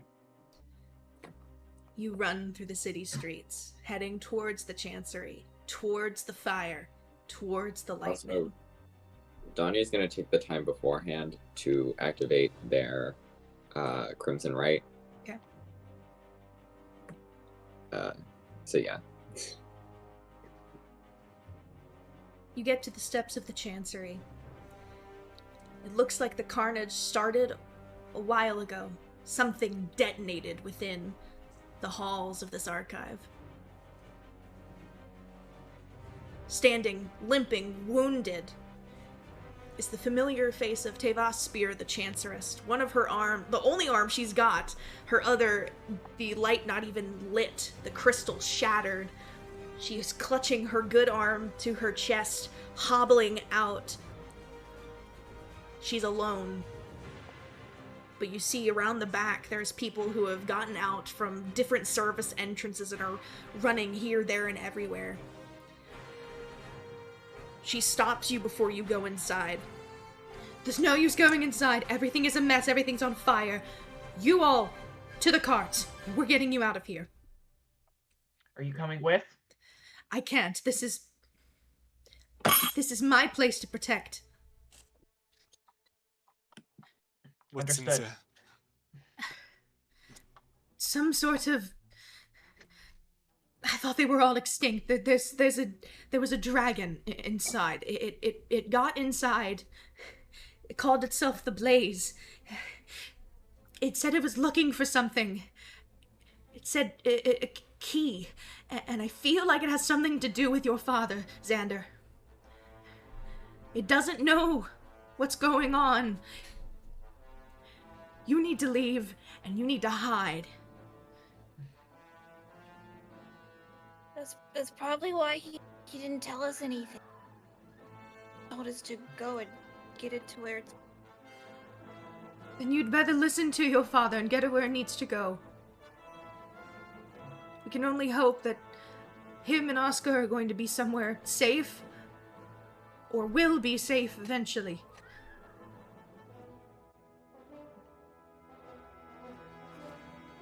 Looking more over to you, Aolin. I have no idea where Jed is. He was in the halls with me before there was a large explosion. I don't know if he made it out. I will look for him. I will look for anyone who is missing, and I will let you know as soon as I can. We are walking and talking as she's leading you over to where all the carriages are.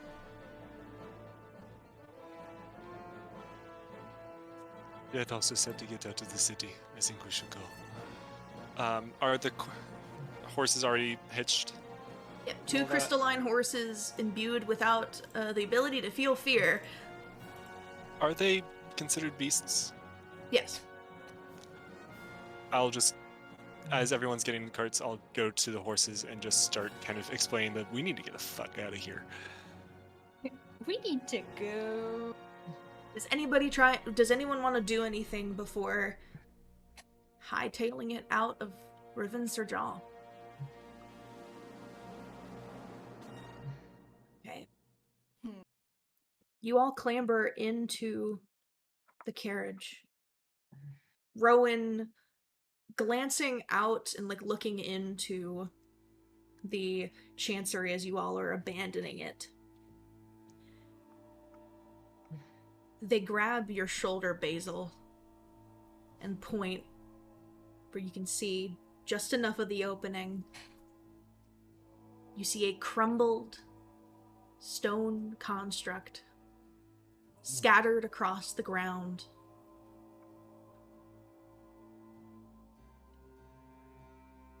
And you know that Grung has been destroyed. Basil lets out a shriek, no! Grung!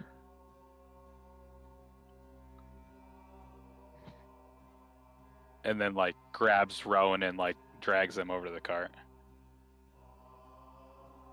Who's driving? Yo. I have a stop I need to make on the way out of town. Do we have the time? Look, this is a Allri deal I made a made for promise. magical items. I don't break my promises. Oh. The cart moves through the city streets, lightning concentrated on the city square in the southern district of Riven Serjal. It is dark, it is dead of night.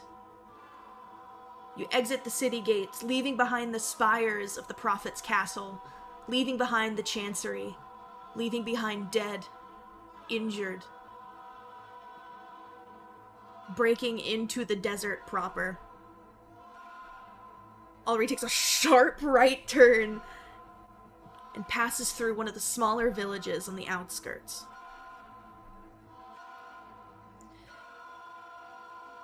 You recognize Becca the blacksmith, who you had saw inside of the city square, injured, bleeding from a cut above the eyebrow, sees you and claps her hands knows what you're trying to bring, knows why you're here, just hands up.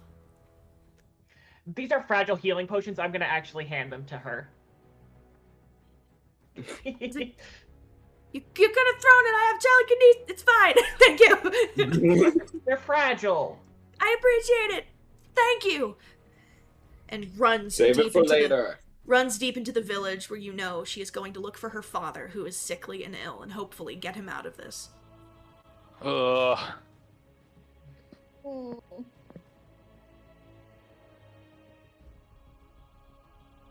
Can I do a thing while we're yeeting away in the cart? You can if you'd like. Can I call my mom?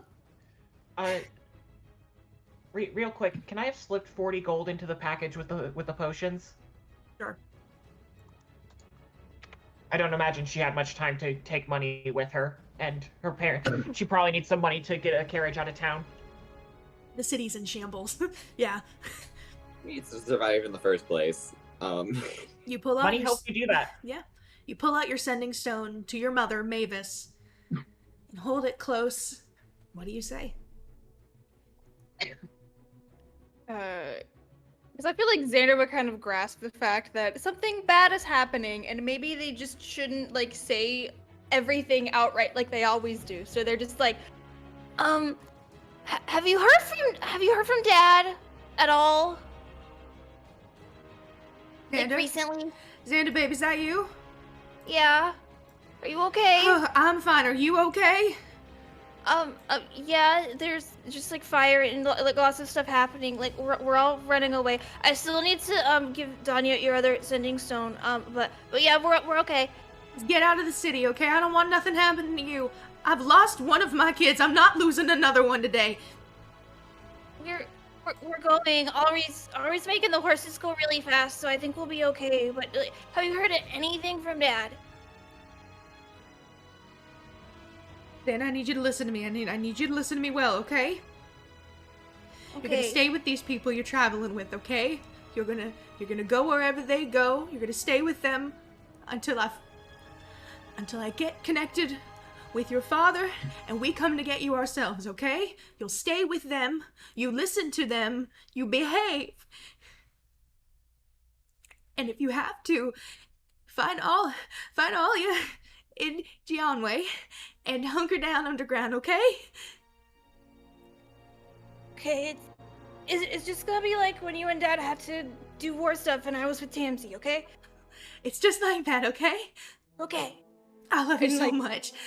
I'm gonna cry. But yeah, like Xander's trying not to cry and be brave, realizing that everything is dangerous. And they're just like, It's just gonna be like when Tamsi and I were adventuring. We're gonna be okay, and we're gonna find Dad. You call me every night, okay? I promise. I love you, sweet Pete. I love you too, Mama. I gotta go. I gotta go. Okay.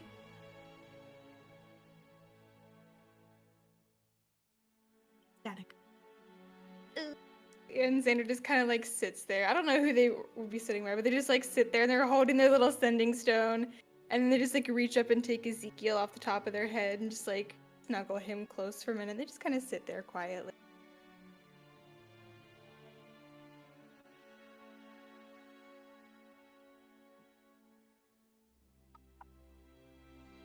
An hour passes as you push into the desert.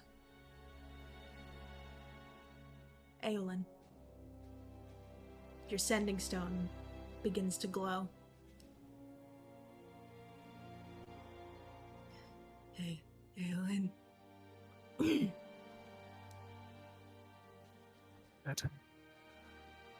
Hey, bud. Are you out of the city? I'm out of the city. Where are you? That doesn't matter right now. You're safe. Everyone's together. But here. We're all here. Where are you? Don't come back for me. You need to keep pressing forward, okay? Shit. Where are you? Just... Tell my son, Artemis, I said I love him, and I'm sorry. Be there for him. He's gonna need it. I'll find him. And then we'll come find you. You're like the son I never had, Aolin. It was a father I haven't had. Aolin, Dad.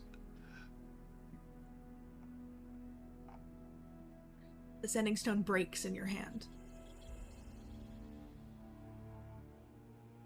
You can kind of see that Danya sitting here, like like within the carriage as well, is kind of just like still with the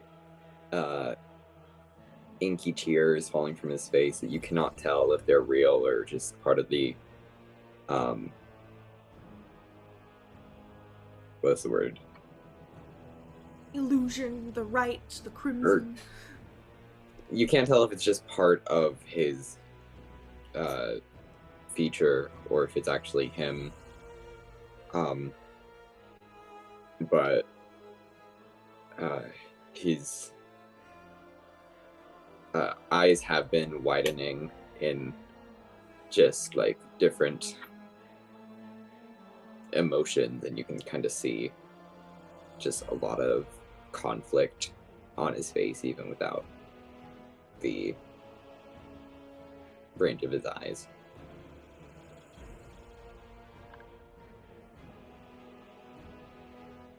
How much further are we going tonight?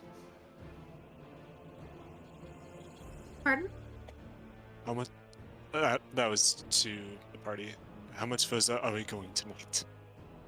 Until the horses get tired. Or until we can't see anything. We go until the horses get tired.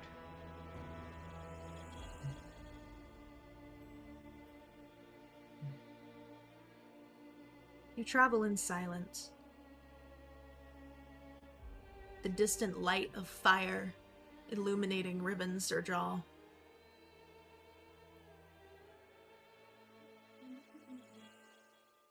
A few hours pass. Eventually, the horses need rest.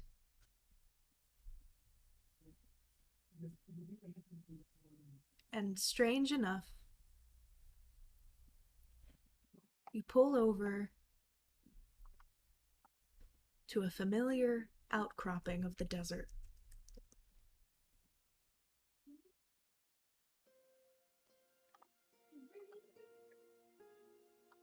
A cliffside with trees where a sandworm had attacked your group, where a body had been found and buried.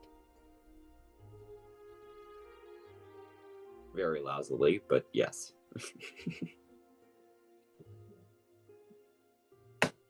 The horses rest, and all of you camp of sorts, not wanting to sleep, but your bodies needing it.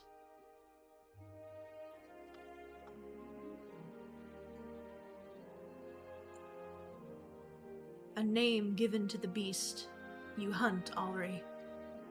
The Blaze.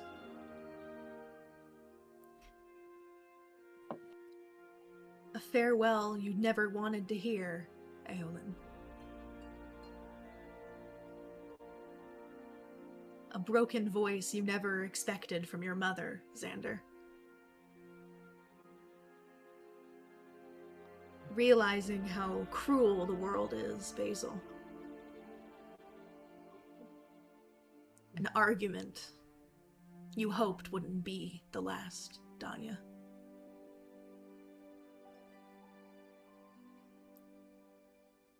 You all take a long rest, undisturbed by the forces of the desert.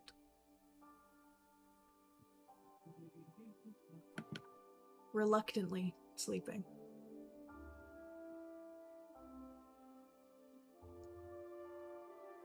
That's where we're going to take a break. We'll take about a 10, 15-minute break, and then press forward to the city of Matista. We'll be right back. Ugh.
I'm hitting all the wrong buttons. And welcome back. My players have hydrated since I've made them all traumatized. Few tears. We're gonna Never back. rehydrate the tears that we lost. Now we're back. Alright. So we're actually going to go back a little bit, just in case anybody wants to do some role play or anything. Just during the night, during watches, Allri just staying stationary the entire time in one direction.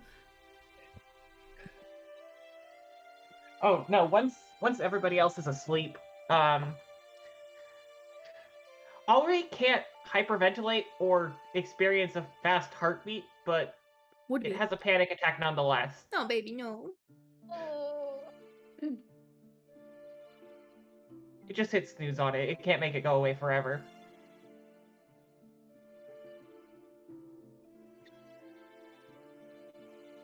Does anybody want to do anything in particular?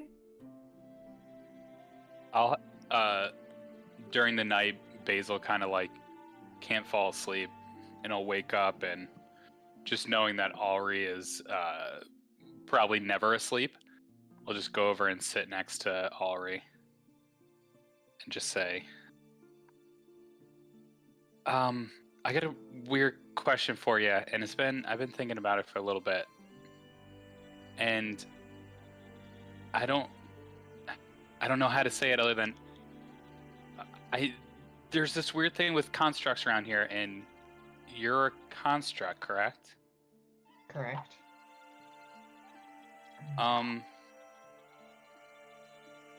Do you think constructs have souls?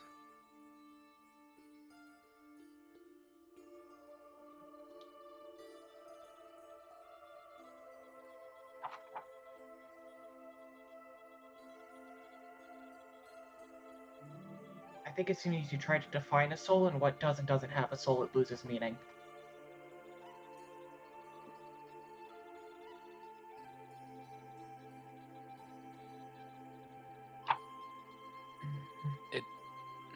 It really feels that people around here just are afraid of what makes somebody alive and what kind of constitutes as living.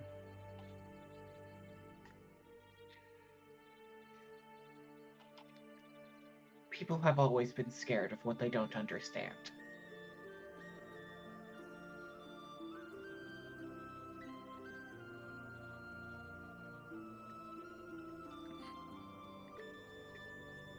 And then Basil will just kind of get up to sit by the fire before he goes. He'll just put a paw on Allri's shoulder and just go, I think you have a soul. And then I'll just walk by to the fire, and then he wants to just like read his book.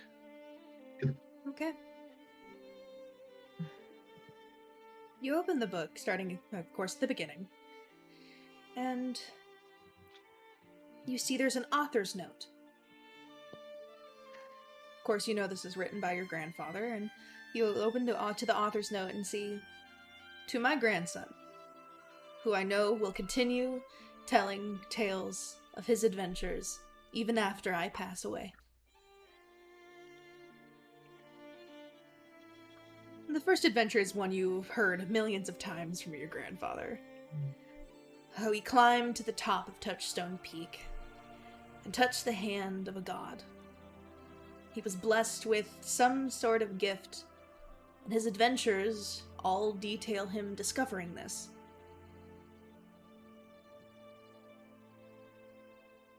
You've heard this story and know small bits about it, and you just kind of fall asleep reading it.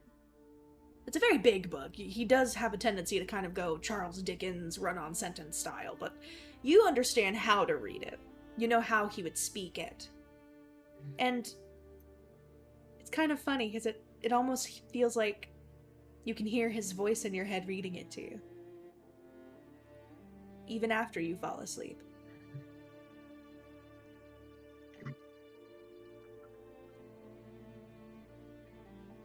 Anybody else? I'll just No, so. clutch the book. Maybe like a tear or two rolls down the cheek. Oh. Anybody else doing anything in the night? I'd like to say that as in the moments where Basil goes and talks to Allri, Aolin takes notice of this and tries to slip away from the group for a period of time, going the opposite direction of where they're facing. Okay. Roll me a stealth check if you're just trying to go unseen. 22. Yeah, you slink off. And trying to, knowing that voices would carry over the sand, gets probably a good 100 feet away from the rest of the party before reaching beneath the neckerchief he wears, pulling out the amulet he keeps beneath his shirt, unclasps the chain, tosses it into the sand, and says to it beneath the night sky, "What was that? Why? What? Explain to me what just happened. Please." You do not hear the comforting, soft tones of the white wisps of your mind. You hear that airy, distant, darker voice. She was going to tell you something you don't want to hear. You get your power from me. I don't have anything to do with you. Where is Jay?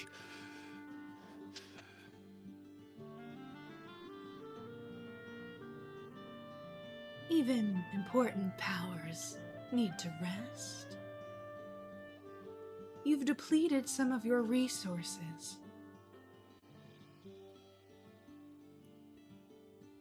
I'm always here. Just always distant. You No, not. need me. I don't need you. I need Jay. You are her. She is not you. You've just crushed parts of her.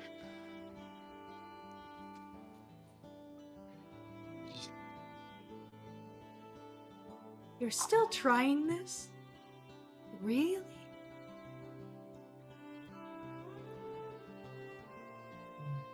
I spared your life. He spared me. Can't have one without the other, unfortunately. You're lucky I don't just show up here right now, wipe out your friends, and make sure you're alone for the rest of eternity. You're lucky I let you have that life for as long as it was there. You really think you have a choice? Foolish child. That's all you'll ever be. Why?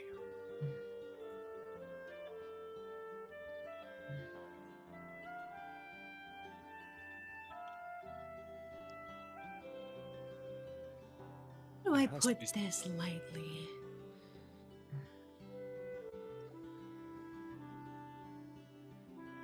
I asked you to protect that young tiefling. And so far, the people that have truly protected them are a rabbit and a rock.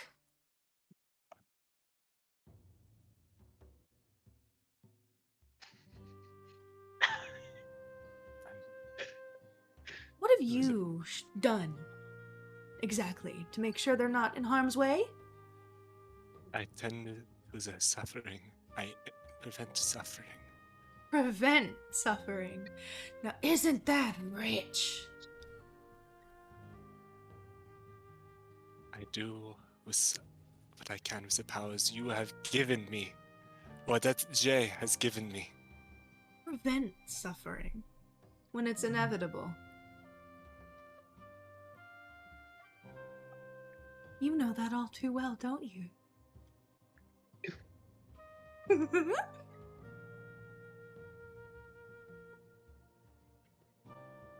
No, let them experience the world for what it truly is.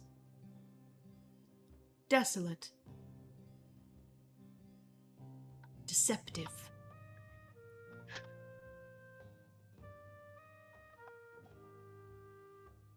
Keep them alive.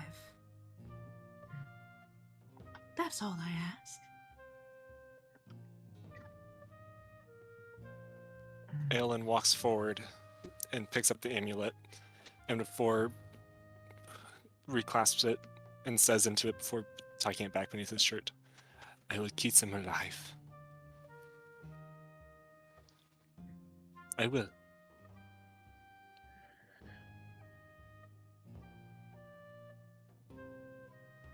Because that is where our interests are aligned.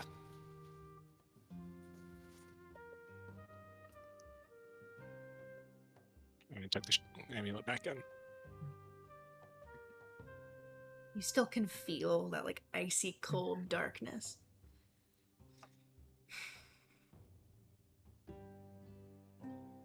Part of you hates to admit there's words she says that you agree with, but it's twisted.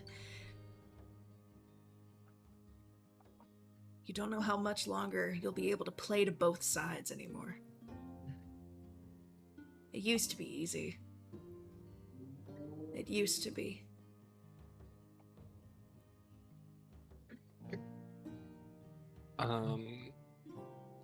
And when Aolin gets back to the group, still trying to slip back quietly, but might not be as possible now that the boat was kind of up. Danya, you notice him come back. You didn't see him leave. You see him come back. But continue on, Aolin.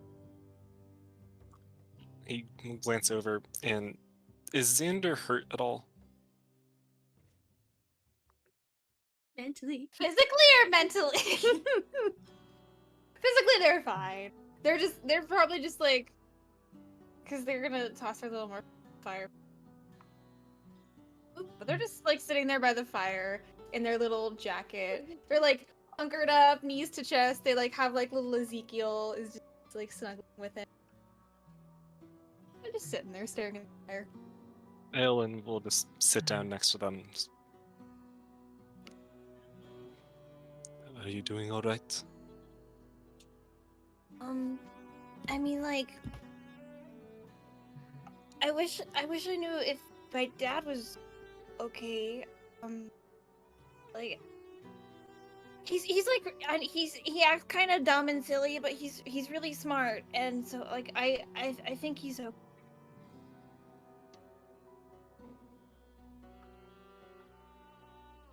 It's probably okay. He had a head start out of the city. It'll be fine. He knows more about what we're up against than we do. He's prepared. And like my mom always says that he's just as good as getting out of trouble as he is getting into trouble. So, he's fine.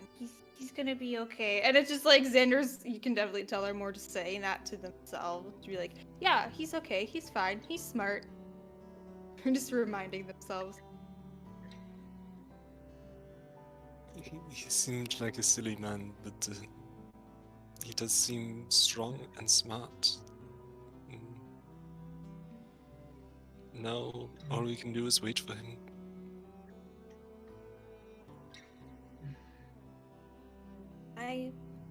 I should have told my mom to make a sending stone for him too. I don't know how to do. Just to see where he's at.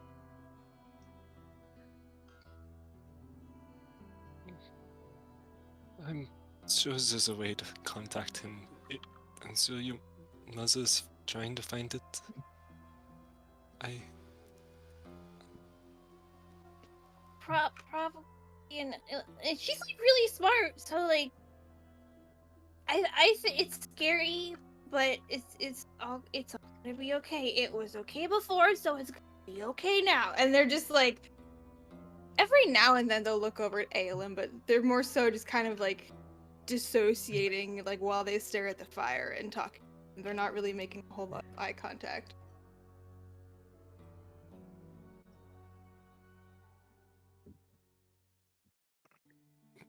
Ellen just kind of goes quiet as well and starts also watching the fire, and kind of pulls out bits of the crumbled stone and just kind of holds it.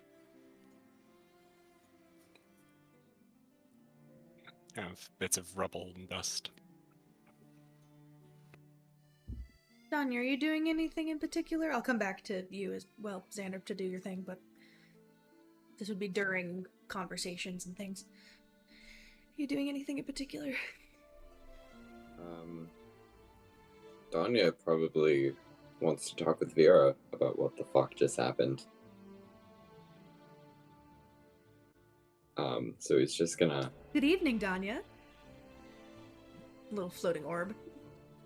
Are you aware of all of what just happened back in Yes. Prison City? The city caught on fire because of lightning striking the buildings, and most of the buildings are not made to withstand lightning.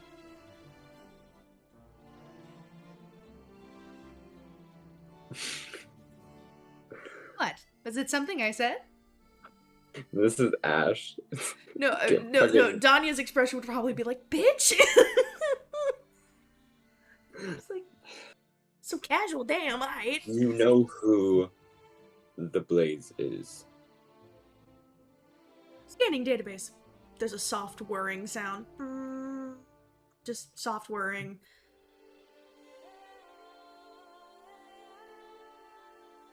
I'm not finding anything specifically just under the blaze, other than fire and versions of spells that cast fire. Would you want me to look for titles including the blaze? Sure. Make me an Arcana check to see if there is anything in your Professor Orb on this. It is not with advantage. That's why this is hard.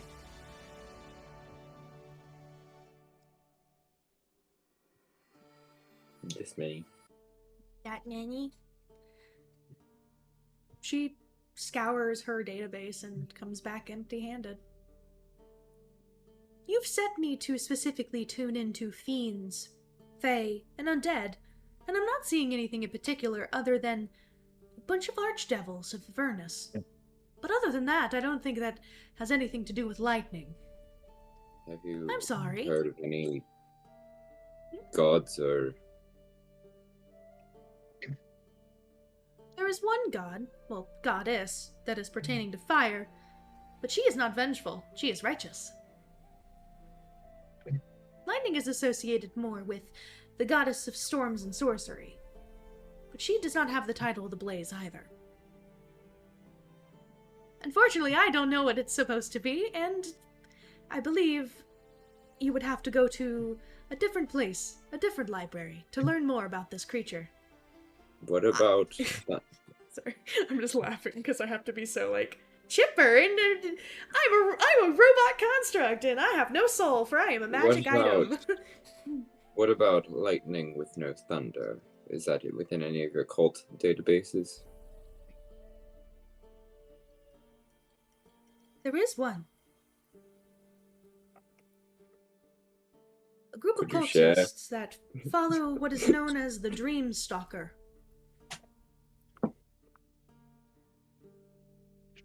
Lightning motifs are a part of the cult's makeup, but they're known as the Prime Evils. There's not much history on them, for they're a newer cult of sorts. Started up most recently, actually, within the last few years.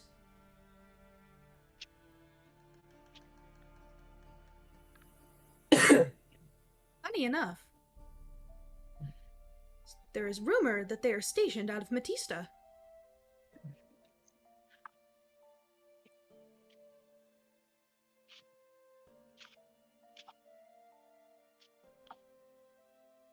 I am finding that has to connect to the blaze is a unknown entity that is a benefactor of the primevals. But that is all that I have.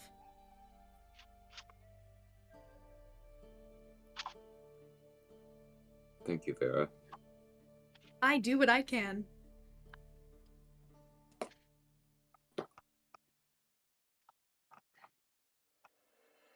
It's very disheartening whenever there's a bunch of sad stuff going on.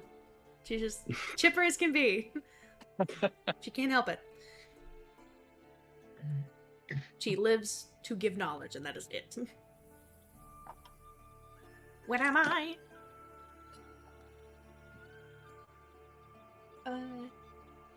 We'll wrap up the long rest with you, Xander. Which one do, BB? Yeah, so Xander, well, they're just like by the fire. Aolin is kind of preoccupied. Oop, your mic Poor keeps little- cutting in and out. I think it's your sensitivity. Hello. Hello. I can fix it now since speaking like a jet engine. But they're gonna reach into their little bag and pull out one of their little marshmallow treats that they got at the fair, and they're just like more so just like thinking. They're not speaking out loud. They're just sitting there like holding it. Ezekiel's probably like doing little Yoshi licks at the little sprinkles in the mushroom, and Xander just talks to Tamsi and is like, I didn't get a chance to like put this in your temple, but I don't really think you'll care. But it's just gonna be like I said with Mom. It's like when like the war was happening, and like we were adventuring, and we were with Alia, and everything's gonna be fine, cause I know you're taking care of me. and they're like trying really hard not to cry, just like sitting there quietly by themselves. But Aolin could hear them like sniffling a little bit, trying to hold it back, and they just like hold their hand out and just let the little marshmallow fall into the fire for TMZ. Make me a religion check.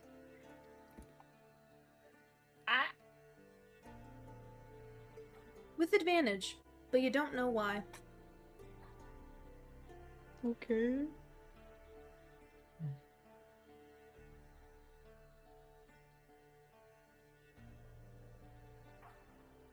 That's a 16. You watch the little marshmallow treat dissolve, kind of cotton candy style, and the embers float up and almost drift a bit like... Oh, I dropped a d4. Oh god. Pain, They drift suffering. off like a D4. No, it drifts off like a small little phoenix very briefly. But you don't hear anything. You do feel content that maybe it'll be sent where it needs to go. Aolin, you watch the little ember go up, and that coldness disappears from your mind.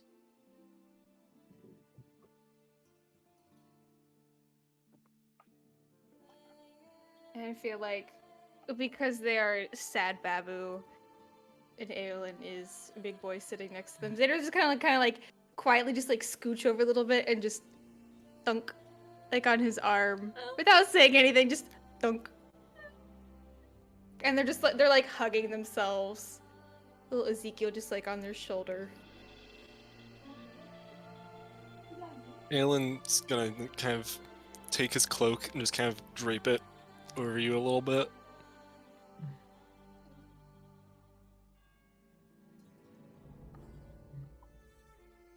Quiet, sad times. Dad, where are you? Dead This is in what a we're- ditch, in the belly of a beast. No!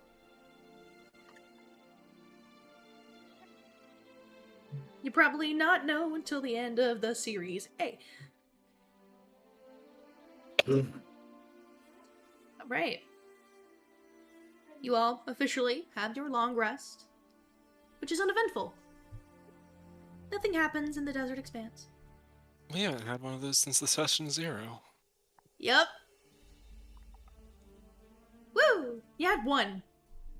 And then I immediately attacked you. Okay. So, you have the horses. They are enhanced because they are crystalline. So you guys are. Let me get you how long you have left to travel. You've got about 2 days. Well, a day and a half left of travel to Matista. More probably 2 days, depending on how bad the desert treats you once you hit the expanse proper. So, while I'm getting my... there's my phone. While I'm getting my phone opened up and situated, would anybody who wants to, roll me a d20 to see if there's a random encounter. The last time I rolled, I set the city on fire. It's someone else's turn. Who wants a turn? I vote Nick. Me? I don't want to be the bad guy. You mean you've been voted? All right. You don't 14. have to. Okay, 14? Ooh, okay. If it goes bad, this is not my fault. It's all on you. Oh man. When we wake up in the morning, I take out that cake that I was saving and very solemnly split it into 6 pieces and just hand it out to everyone for breakfast. Roll me a d8. Just mush against your face. 5.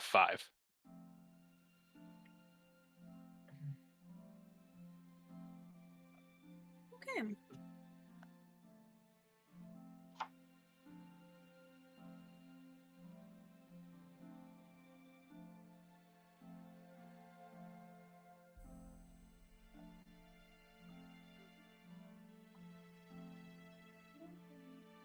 Gotta open up my notes and things. It's not bad. It actually is a really nice thing. Just gotta get it situated. God damn it, why is it taking so long? God, I don't care.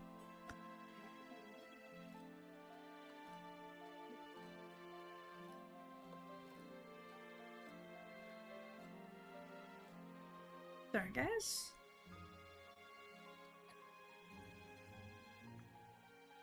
As you trek through the arid desert, the sun beating down on you relentlessly, with beads of sweat forming on your brows, you start to become parched and tired. Your throat's dry and scratchy from lack of abundant water. Just when you thought you couldn't go any longer, you have to take a rest. Basil, you spot a faint glimmer in the distance. As you draw closer, that glimmer opens up into a small oasis, nestled in the midst of a barren desert. It used to have lush green paradise with palm trees and all kinds of coconuts and various fruits. It looks to be depleted in some parts. People have gone in and scavenged, but looking, you do see a small crate of sorts with a note attached to it. You can't see it from where you are, but there looks to be a pool of clean water, some coconuts, a little tiny sanctuary of sorts.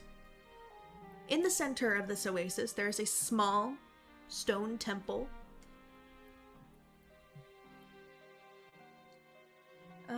And your passive perception would show you there's a slightly dehydrated looking wood elf of sorts. Definitely misplaced in the desert. A monk of sorts. Deep brown skin, bald.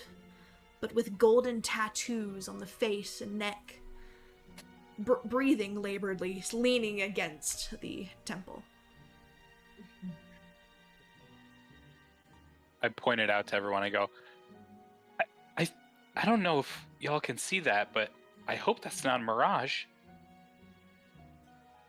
You all can see it. The heat's driving you insane. I knew it. I could have sworn I saw a little pond up there. I see it too. Am I also? Yeah, there's like a big pond. Can you not see it? Danya, maybe we need to go see a cleric about your sight? Are you aren't wearing your glasses. Are you? Are you wearing your glasses? I can't remember. Oh, that would be why. Aolin, roll me a perception check, and Danya, roll me a sleight of hand check. I remember, didn't Danya punch out the lenses? See if Aolin can tell. Yeah. Yeah, I'm. This is early now remembering morning. that they Him did punch out the forgetting to lenses. put them on the ag since he doesn't need them. 17. 17. Sleight of hand. Which for me is really 15. good. 18? 15. 15. You notice the glasses are missing their lenses. Your glasses look to have broken while we were leaving the city. That's why you can see it? What? Are you? How bad is your like? Are you gonna be like okay if you don't have your glasses? Well, it's really just breeding that gets more difficult. Oh. Yes, Yeah. Roll me a deception check. Oh, is that why you need your device to speak for you?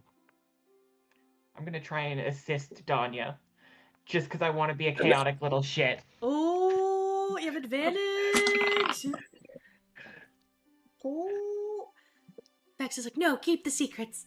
Okay, so originally it was a -1, but you brought it down to 11, or you brought it up to an 11. Okay, if anyone has I think passive insight's a thing. I'm not looking at a character sheet right now. If you have a passive insight higher than 11, you've got a feeling there's a bit more to it, but it comes off more as like embarrassment, especially with how direct Allri was. It's like, maybe we should just drop it. But there's definitely something more. But Vera from the back. Did somebody need assistance? I can't see. Or you see, I don't have eyes. But I'm also inside of a bag. Hello? No? Hi. Oh, hello. Did you need assistance? I think Danya broke their glasses. Oh, that's unfortunate. For you see, I don't have hands. I can't do much about that. Do you need assistance with anything in particular, or no? Okay. We go silent. Thank you, Vera. Of course, Danya. Basil leans over to Xander and goes, I was really scared for a second. I thought that was a bad goblin. There's bad goblins? Oh my god, you've never heard of a bad goblin? Are those like mimics? I know what a mimic is. No, they're like little tiny goblins that solely cling into bags.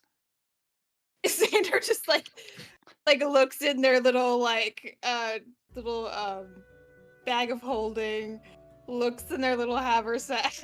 They have 2 bags still. Rowan leans over to you. Hey, Xander. I know you were given the haversack by the Chancerist. Well, Do you want it? I would. I mean, I'm not gonna just say I want it. You have a lot to carry, and I don't. And I just wanted to try and help you out.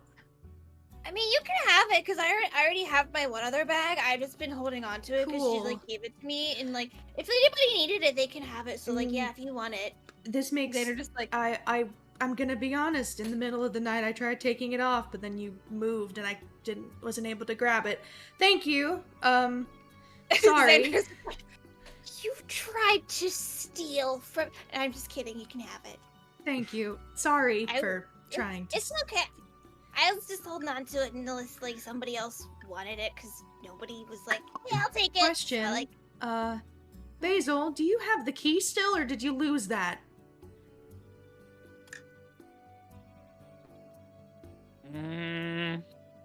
You open your bag, it's there. I think I left it. Book. Okay, I'm just kidding. No, I have the key. I swear it's on me. It's in my bag. Danja's constantly bribing Basil with the book. Do you think we could? I know this is just an idea of mine. I'm also listening to like Nev's request of, "Hey, use Rowan if you want to do anything important." I was like, "Okay." Do you think we could?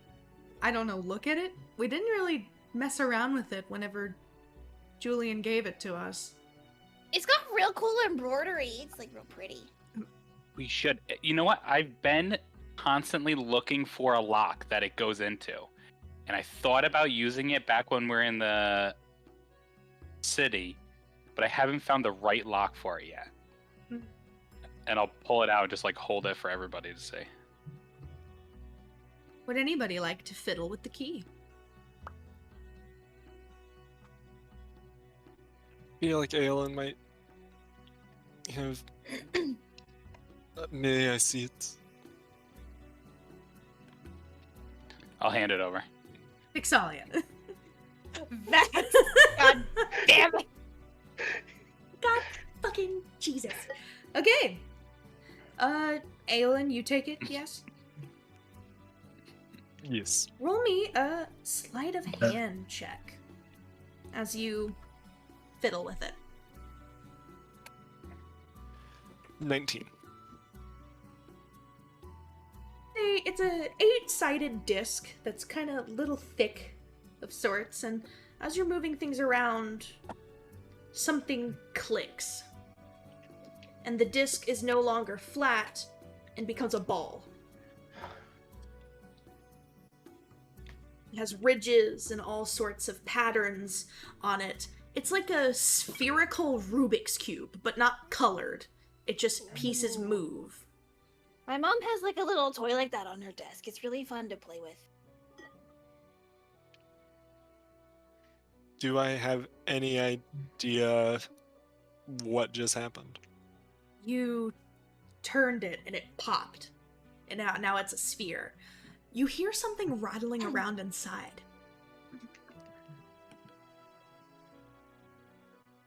I think there may be something in it. It's. Think. Before we go further, are we sure we want to know? Well, the blaze is apparently after the thing, so. Whatever we know. The more we know, the more they can threaten us for. Well, that's if they catch us. Yeah, and Xander's dad's kind of in the middle of this. I think it's gonna be hard to get Xander back out of it. Alright. Yeah, that's like a really good point. I'm just. Plus, kinda I'm also just curious myself. But if you don't want to do it, we don't have to. I mean, Just a warning. Do we know how to open it? I don't think so. I mean, Open. I did something. We can keep trying. You just say open. Nothing Please happens. open. Nothing happens. Open sesame. Oh, it needs a magic word. You're right. Abracadabra. So far, nothing's happening. Xander's just sitting there like. Are we in the carriage right now, or are we like just?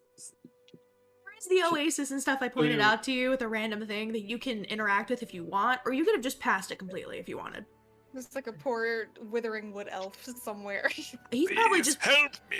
no. He just probably posted up. He's probably in the middle of traveling too, and he just needed a place to chill out.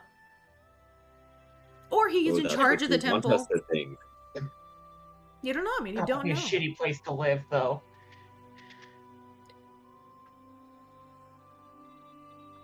Damn, now you coming for his home like I that? mean, the temple had a door. I mean, you don't know. You haven't interacted with this elf yet. No, I mean, living in a temple in the middle of nowhere at an oasis, your only companions, Sign me random up. travelers passing through. Well, he's also and a you monk, drew the so short stick. he might be on an Aramente. You don't know. Flip This is side of the coin. Alexandria. Flip side of the Whatever the coin. word That is. sounds kind of great. By yourself, chilling, eating coconuts. I'd love that. Women in a pond. Just well, the thing is, monks have to go through a few years of solitude, depending on what type of monk they are. I mean, he might just be in the. You don't know. You haven't interacted with him. You don't have Do to we want though. to go fuck up this guy's solitude? You don't have to interact with it. It's just there if you want to. You can just keep trucking along. Can we say while we're fiddling with the key that we're all in the cart, like a little bit of. Yeah. You're not close Little to. bit of- You're just trucking along. You're just trucking. What happens if we what happens if we throw a little magic at this thing?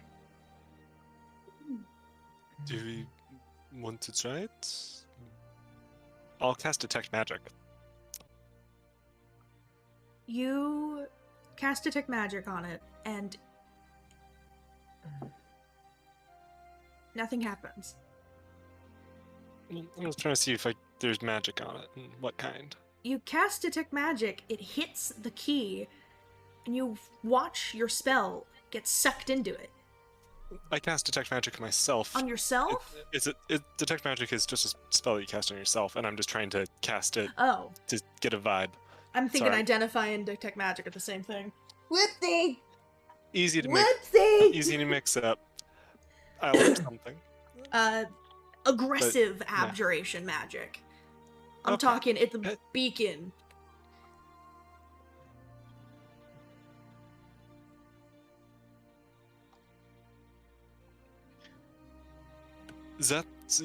It's heavily protected.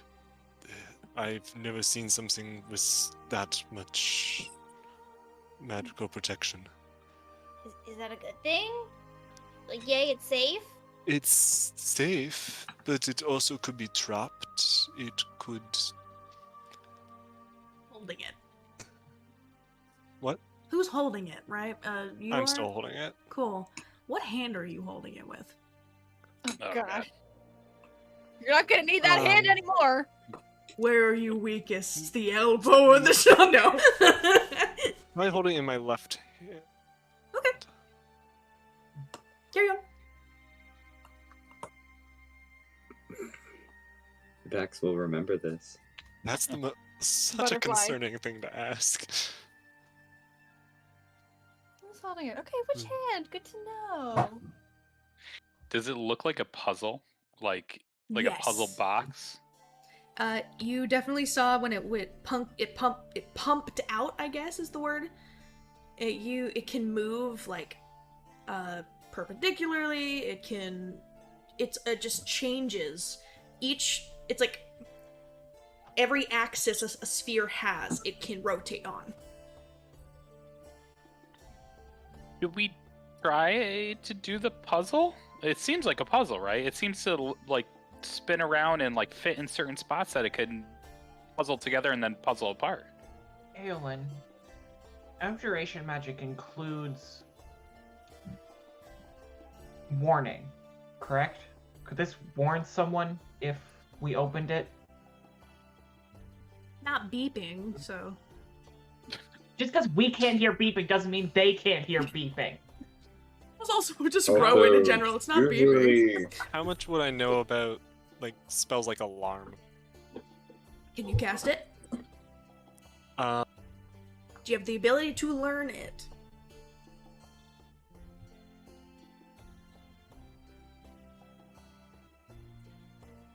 let me pull up my spell list. Alarm is a ranger wizard spell. Okay, so you're gonna have to make an Arcana check. I would have given it to you if you had some sort of capability of learning it. There. So, what kind of check? Arcana check. Arcana. Excuse me. That's a solid 7. Not Alarm particu- beeps, It's but you don't not know which side would hear it. making any kind of sound. I don't know that much about magic as a whole. I know what I can do, Continues shaking what it. I have done, but Like a magic 8-ball. What are you? I mean, usually I that found points with to yes. Try again later. usually what I have found with artifacts is that usually if a puzzle is involved, it's usually meant for a specific person to open. Do you think that it's meant for Xander's dad to open it? I highly doubt it, since we are simply moving it to be safeguarded. It would not surprise me if whoever is supposed to be hunting us, it is for them to open. Aolin, do you ever hold it with both hands? I mean, I shook it like a magic 8-ball. In character? Probably. Show There's me in your something- camera how you held it. Oh god. Now he's like, do I want to? I suddenly don't Just like have that? hands. Hands go bye-bye. You put your Yeah. hands like this, and all of the openings where you would see the turning points glow. Oh god, he's doing something. Xander's gonna like hide behind whoever's Mm. closest. I'll just kind of, out of pure curiosity, try turning it. Do you take, like, left hemisphere forward back? Or right hemisphere forward back? I Right studied hemisphere- this puzzle from a movie. Right hemisphere turned away from me. Okay. You turn it, how much? 90, 180, 270, full? 90 degrees. The light goes from a white to like a slightly yellow color. Is that good or bad? I still Oh, no. don't have a good feeling about this artifact. Back. So Nev, Rowan is like, hey, we should fuck with the key and see what it does. And now we have a puzzle. I felt like that was in character. We have a Rubik's Cube now. Absolutely. Rubik's you are Sphere. correct. Also, hi, welcome back. I hope work was okay. Yes, it was great. I got caramel popcorn. Ooh. So, Honestly, the way that work was like not even the whole session. Like, so, Literally. Grandma Zara burst into flames. Riven Sirjal Oh. is being destroyed as we speak. Mhm. Jed most likely has been killed. Uh-huh. The Chancery is under attack, and you all evacuated the city. Yum. And no one can Rowan get a al- hold of Xander's parents, dad specifically. And that's why the lights are red now. Wow, and it has only been like an hour and 20 minutes. As soon as you So left, like- shit got weird. Literally Oh, the oh, moment you left. Wow. Yeah. So, welcome back. Welcome back to the dumpster fire. We're just walking in with pizza. Welcome back. Everything's on fire. Shit's fucked. Xander, you said you were hiding behind someone? Yeah, whoever was nearest when Aelin starts messing Allri with it. is probably doing like the like protective driver parent thing. The seatbelt, Yeah. the mom seatbelt. Yes. Hiding behind Allri, just like peeking out from behind it. It just starts glowing, and it feels warm. Does it Not feel like warmer hot, now? just warm. A Is little it bit. warmer? A little bit. Can I It vibe check this thing? felt warmer. If you want to vibe check it, that's going to be a charisma plus proficiency. It is an Damn official charisma skill. check. I still have my detect magic going. Did Yes. it change at all when I turned This it? many. That many. You got no clue, bro. It's glowing a different color now. It changed from abjuration to conjuration magic. It's a new kind of magic. No? I'll turn it one more 90-degree rotation. Yeah. It turns red. That does not Evocation. move. The type of magic that produces depends on. Does the left side also turn? Mhm. I'll turn the left side towards me. If any, you guys can interrupt Aolin at any point. He's just kind of zoning in on this, and I'm using my 6 wisdom to have a great time. It goes Thank from God. red to violet and feels weightless. Graviturgy. Can you keep turning it until it goes to illusion? I start just turning. Or whatever illusion is? Okay. So you have gone towards Twice yourself? fo- Or did you say towards or away from yourself? Twice away from myself on the right, Once towards once you. towards myself on the left. And what's your next move? I'll go towards myself on the left. Full upside down. It goes a kind of bluish green, which you would recognize to be illusion. All the light begins to emit smoke, but you can definitely tell that's illusion magic. It's When you say it goes to illusion, I'll do my disguise self.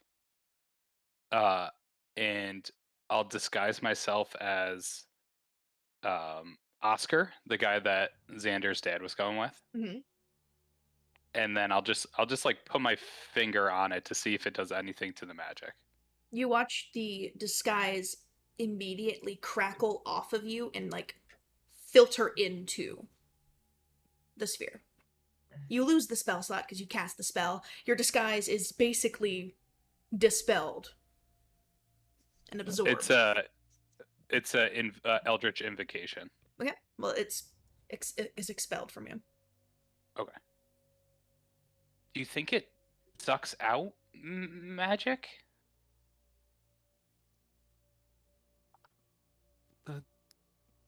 seems to be what it is. Like it eats it? Does it have to be of the same kind? And I'll rotate it back to. I'll rotate it one more time, kind of looking for divination. Actually, no.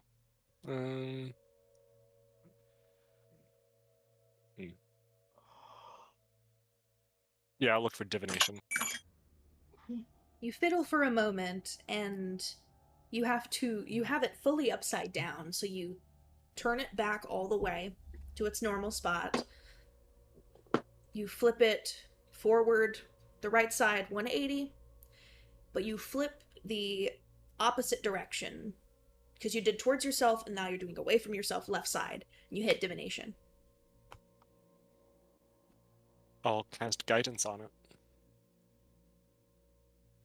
You can feel like it accepts the cantrip. Nothing really happens. But you do get like a wave of tingling sensation through your fingers of like a not malicious, but definitely like it was looking for something else. You can like feel it in like the nerves of your fingers. But once it hits guidance, it just kind of immediately goes back into the ball. almost feels hungry. Yeah, What do you- nope. No. Yeah, it's No, Give, no. we stop feeding it. give. It's like, okay, Well, kids, you played too much. Like as Allri goes to grab it, Danya's just gonna just do the whole like just guides it with them. Am I able to let go of it? No. And Basil, your finger is still stuck to it. Shoot. Do you have to like turn it off, maybe, like where it's not glowy? Or doing Have you a magic tried thing? turning it off and on again? Yeah. You currently have it activated. Okay, so turn it back to what it was. I start trying to undo. Hold on. Before we do that, Mime the hands. is it just me, or do you think if we just cast every type of magic into this thing, that's going to open it up? Worried Or about it what could is inside it. explode, or open a interdimensional monster that will eat us all. I'd say don't So go shooting gloomy. spells into holes you can't handle. Or like, what if it like does a thing and then like the people who are like chasing us like know where we are because it's like big beacon in the sky or Yes, something. we came from a city that just burnt down. It is always the best to expect the worst.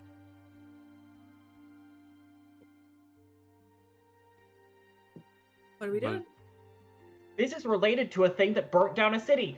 Let's not. Sorry, I dropped the accent. This is related to a thing that burnt down a city. Let's not mess with it. I'll start trying to turn it back to abjuration.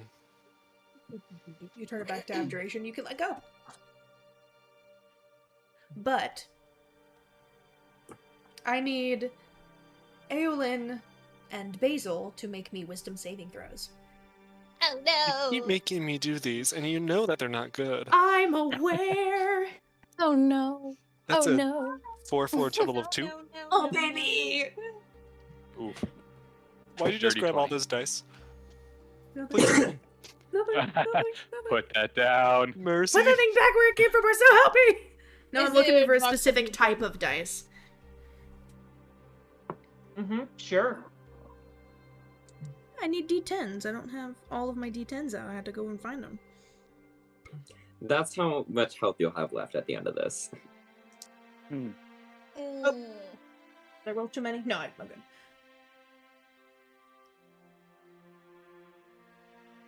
The both of you take 23 points of psychic damage. Even with the dirty 20?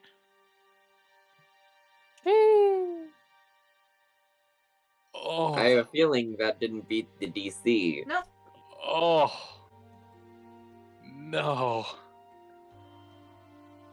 Danya's just gonna kind of reach into their bag and pull out 2 crossbow bolts and just kind of like chopstick try to hand it over to Allri. The light has turned back off once it shoots out. He ain't risking it. I will pick it up. Rowan, I think this needs to go in your pocket dimension bag. Yeah, Rowan What also was it? took the haversack from Xander. alright. Yeah, sure. Here, I'll just make sure you to open Rowan the will bag. just Okay, Rowan will just slip on their gloves and open up the bag and tentatively put it right there. Okay, and then cinches So- the drawstrings shut. You Okay, put new rules. you put a magical item that consumes magic into a bag that is an Shit. extra dimensional plane. It only consumes magic when it's active. Mm-hmm. Is it still? No, it's not. We didn't I'm letting you know. Okay. Okay. That could have been bad. All you would Okay, have no felt is one the bag touches just the go like magic shake and poof, ball. and that's it. Yeah, we should leave it alone for now. If the key is this fucky, then how is the door that it belongs to? That's crazy. There is a key. There must be a lock. I think it is both the key and the lock. Yes. In short, let's not fuck around because I have found out a bit too much in the past couple days. Do you need help identifying something? No. No. My brain. Sorry, what was that? hurts so bad. Again. You chose a magic item that has a personality. I gave you Siri, motherfucker. Every time it thinks it hears you talking to it, it's going to respond like, how can I help? Even when you don't need it to. You're gonna be in a life or death situation, and This is Vera's gonna Rowan go, who's I'm probably- sorry, I didn't quite hear that. It's Rowan We're that gonna just wasn't here during that entire conversation. I know You're the gonna campaign, roll a we're gonna nat- be making stealth checks. Yeah. You're gonna roll a natural 1. And Sorry, oh, I didn't and quite Siri's hear that. gonna start playing Despacito at max volume.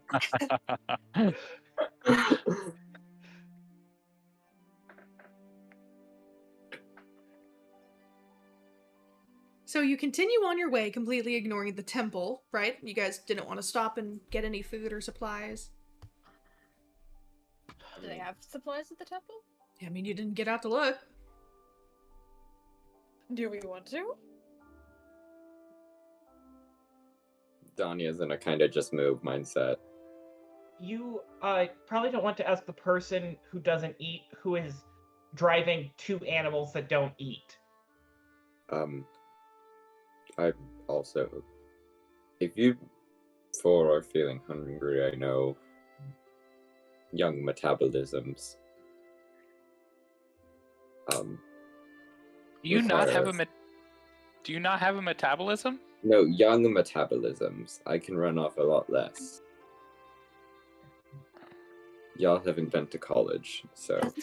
That's what my dad. Did you have any of the cake this morning? No, I'm not really a cake person.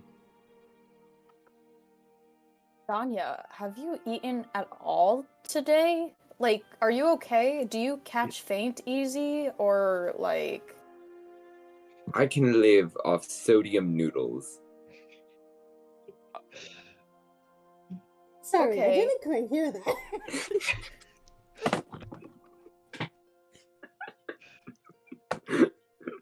I have a question. For who? For you. I'm You just really laughing. call them sodium noodles? No, that was wordplay. It's just. It's literally just noodles with seasoning that is high in sodium. Danya likes spicy noodles, so he puts See, I was worried. salt on noodles. Yeah, I was worried that was the brand name.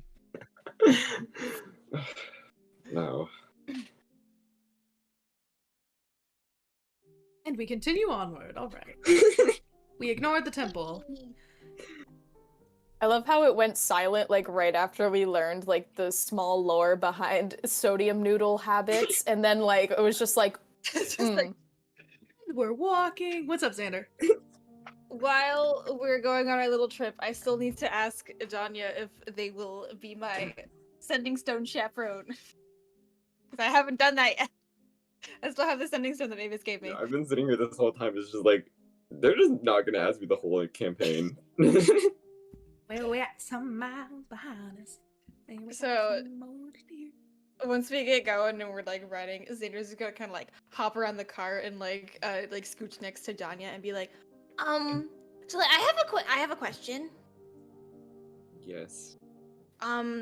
So like I have to call my mom every night on her sending stone, cause I'm still a kid and chaperones and things. And she asked me to give this extra sending stone to like an adult. And I told her that like you were an adult and she kind of knows you. Her name is like Mavis Vervius. She's at like the college and she does like wizard stuff. Is this name familiar?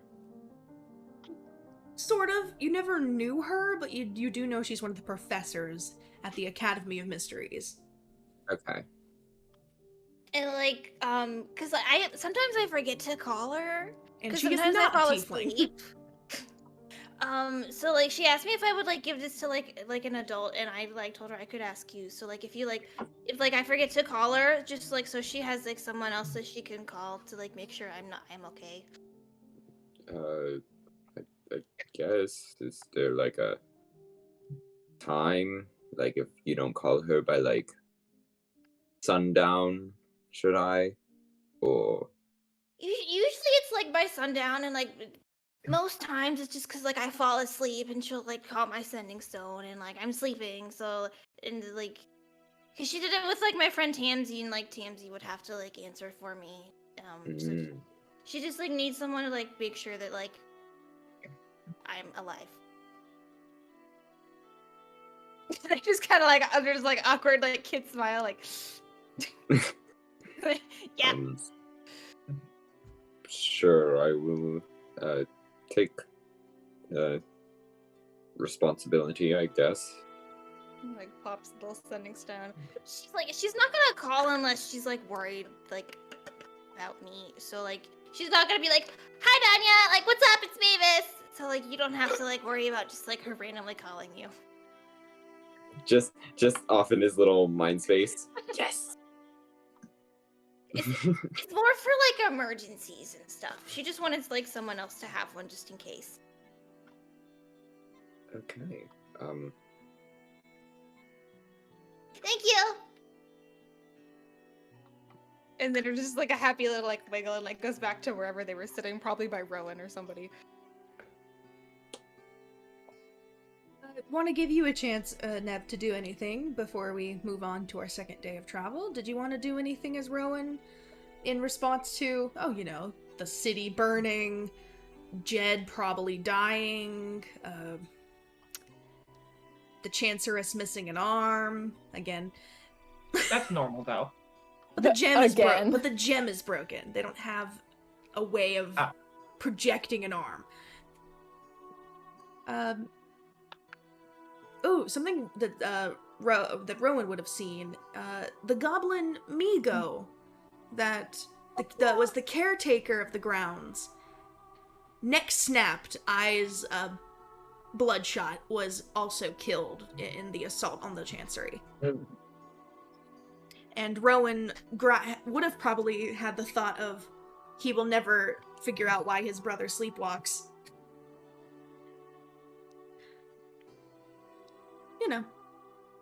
A casualty along the way. Resurrection. I feel like Rowan is just silently, like, sitting, even just, like, sitting in the... They're in a cart, are they? Yeah. Just sitting on the cart, like, next to Xander at this point, eyes open and, like, being jostled around as we're moving, and just kind of, with the dagger gloves, just kind of, like, nicking at the floor just a little bit, and going through their head, like doing like some routine prayers that they do, and just kind of sitting there and opening to some kind of source, whoever the fuck would listen, whoever's even open to listening or even answering, but doubtful because it hasn't worked in months or years even. Just being like, I don't understand. Just running through the mind. I don't understand how this could have happened. And I hope I'm not the cause. Make me a religion check. Alrighty. Ding, ding, Does Rowan dong. get advantage from the voices being quieter now because of the amulet? Sure. Okay. Coming right up, chef. Anyone making literally any check? Vex in the corner. What if? What if? Maybe the point is to not roll high. You never know. You never know. So that's a 22 and a 16, so a 22. Roll me a d12. Hee. Okay.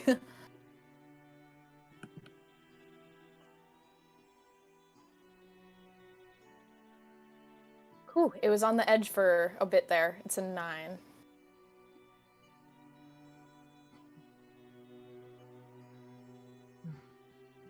Just praying like out into the world, into the expanse.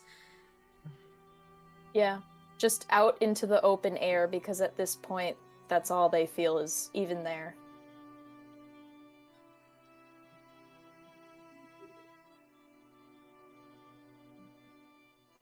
You feel a coldness hit your shoulders. Not dark, not scary, but kind of comforting in the heat. Like if you touched a metal piece of your blade to your forehead when it's really hot, and it's like somehow the metal is cold, and it's just that instant relief. You feel that fall over your body.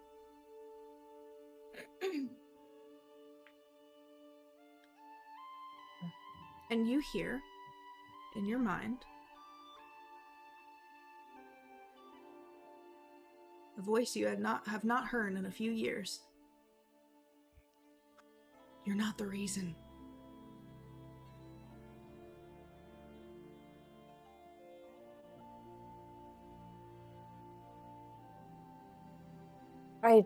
I'm sorry, but I don't know if I believe that just yet.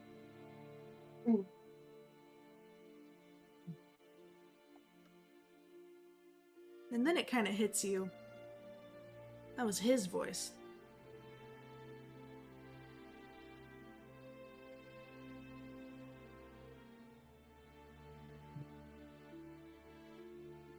But the coldness fades, and you feel more alone than you did before.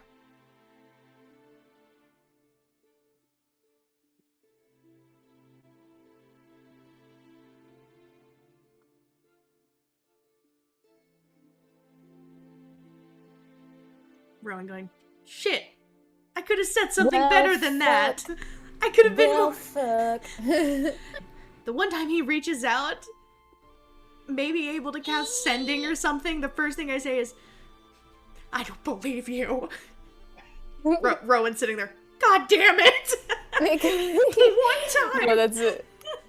Exactly. One time. Okay. Rowan. Here. Since you can bake, Here. will you roll me a d20 to see if we get a random encounter? On our second day of travel through the wilderness. Tonight, I wanted to look at the card that I stole. I got the rest of the deck on accident, but I wanted to look specifically at the one that I stole. Okay. Ached. I just want to see if it gives me any insight on the blaze. Pull out the card and look at it. It looks like it did when you first saw it in the tent. And what do you try to do, exactly? I'm just looking at the card. Like, I'm looking for anything that might explain what happened. Because it all started when I drew the cards, so there's got to be something about it. Roll me either a nature check or an arcana check. Those are both straight rolls. Well, one will do one thing and one will be a totally different outcome. I would give you advantage on nature. I was leaning towards nature anyways. I think I'm gonna go. Allri's never been interested in the magic side of things. I rolled double 18s. Hey! Okay. You stare at the card. And then into the card. The card stares back. You feel... When you first were born, it was at the cry of a young child in agony. Something stirred in you, awakened you. You look down to your arms where the... It's on your arms where the bear motifs are, yeah? It's just the arm that broke during the attack. Yeah. You look down to the arm and see that motif glow. And you watch the art on the card animate. Your mind surges into the past. And it's almost like you're looking through a pane of glass at the night that house was destroyed. The fire, the lightning.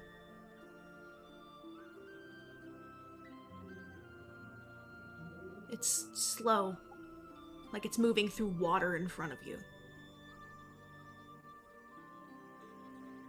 But you see two things you don't remember seeing.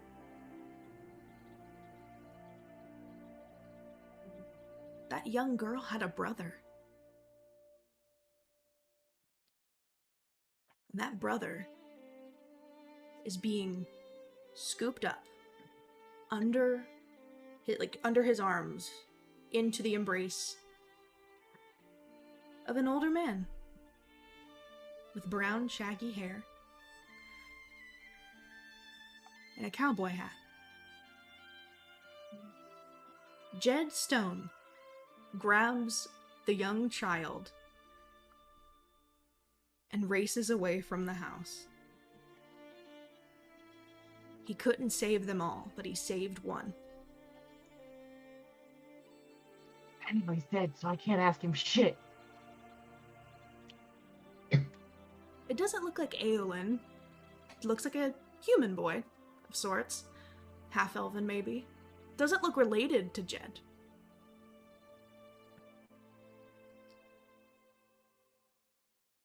A name. Artemis.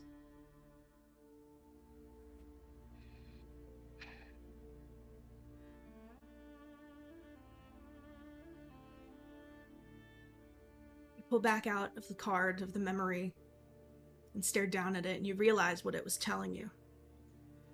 The blaze hungers. The blaze consumes.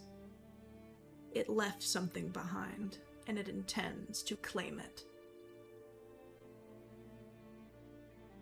There's still someone to save.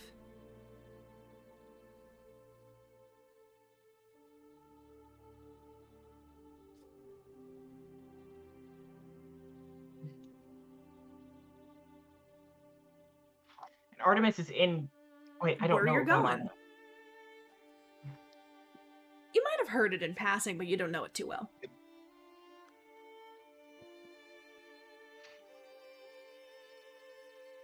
You do know that Jed mentioned having a son, but you haven't heard much about him. But you do know Aolin, who was like a son. And you do remember Jed asking Rowan to give his pistol to his son. You've got a few people you could probably talk to.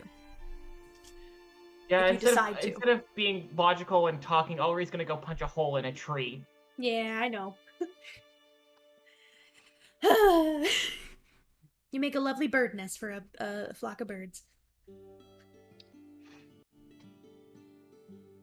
And, Rowan, what did you get on that D20 roll? I got an 8. An 8? Okay.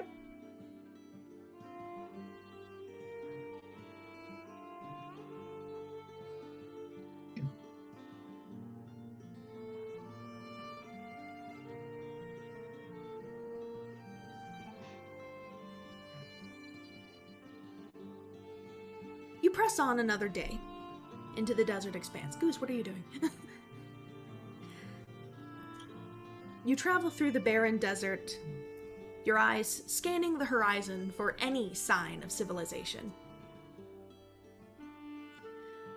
You you, Rowan, as you're staring out, trying to look through the desert storm that's starting to pass through, you see a structure in the desert.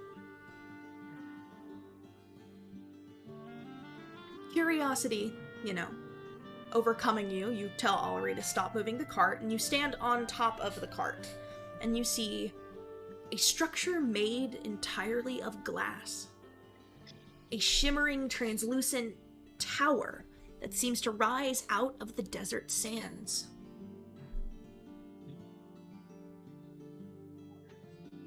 How long does it take after you've had water for it to get out of your system and to start seeing mirages? Anyone know?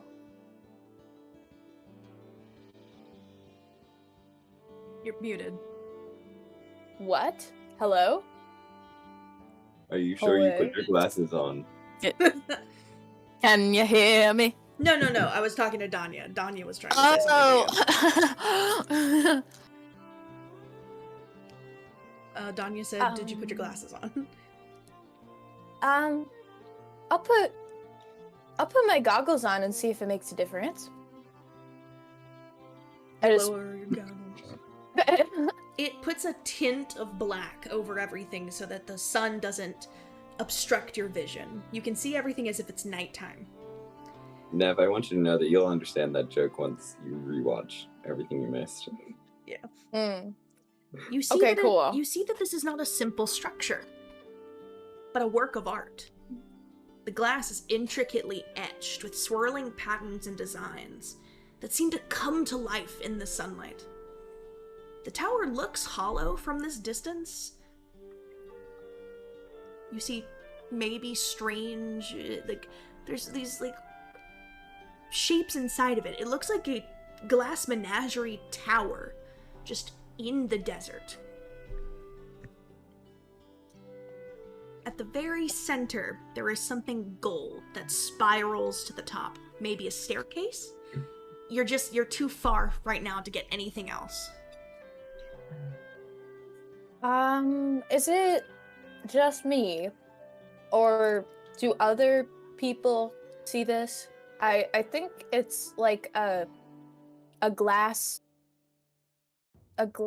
tower? It looks pretty cool. You all see Do it? I perceive the thing? Okay, yeah. Yeah, it's like all the way over there. It looks like really cool, like a giant greenhouse. Yeah, I honestly I wonder what's in there. It looks like there's like a gold staircase thingy. I don't think I've That yet. might be cool. Maybe some rich person owns it or something. It might be worth checking out, maybe. Should we see if we can climb to the top?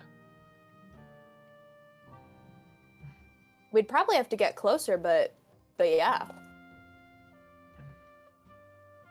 Allri, by your calculations, you're only a few hours from where you'll finally start seeing the gates of Matista. It's also maybe 6:30 in the morning. You've got a little bit of time to kill if you want to indulge these kids. If I say no, they're gonna be complaining about it for the rest of the adventure. McDonald's! I'll take a black coffee, nothing else. I feel like Yeah, Allri would be the one who buys a single black coffee, gives it to Danya, and leaves. yeah, I was gonna say. I feel like this is an elevated McDonald's play place. Danya would easily accept the black coffee because he doesn't have to pay for it.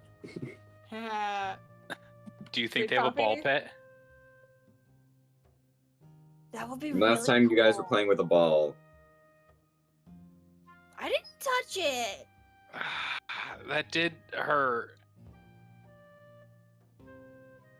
Allri will start making its way towards the thing, taking the card over there.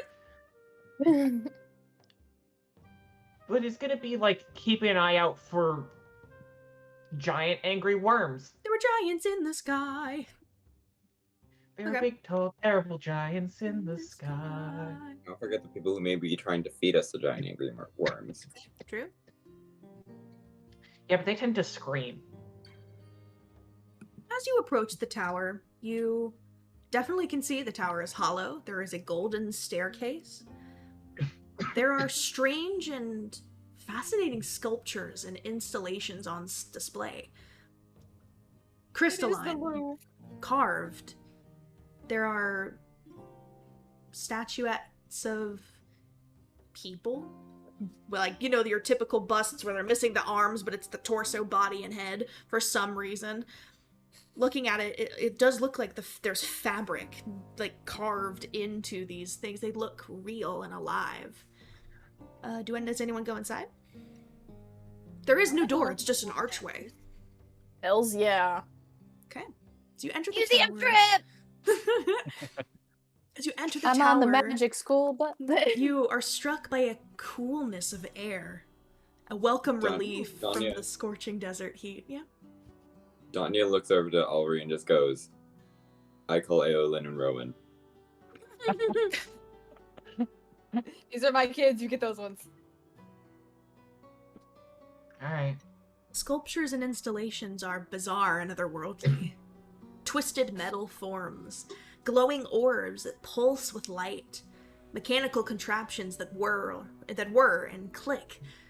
And as you walk by each display, it comes to life.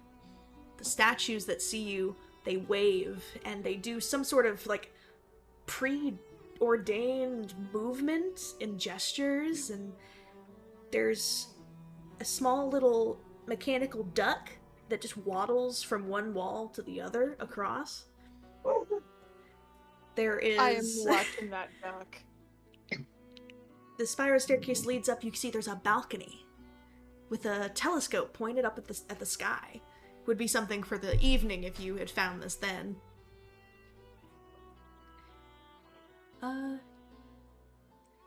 Trying to think if there's anything else that's of note. Does anyone go to the top for that matter? I am entertained by the duck for now. Xander's just like sitting there. They're just like squatting there on the floor, just like watching this little duck go back and forth.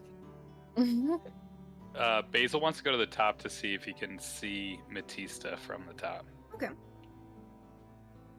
Alright. Let me talk to the people downstairs. I'm getting you a few random encounter things. Rowan will also go up. Okay. Because the stairs intrigue them. Stairs.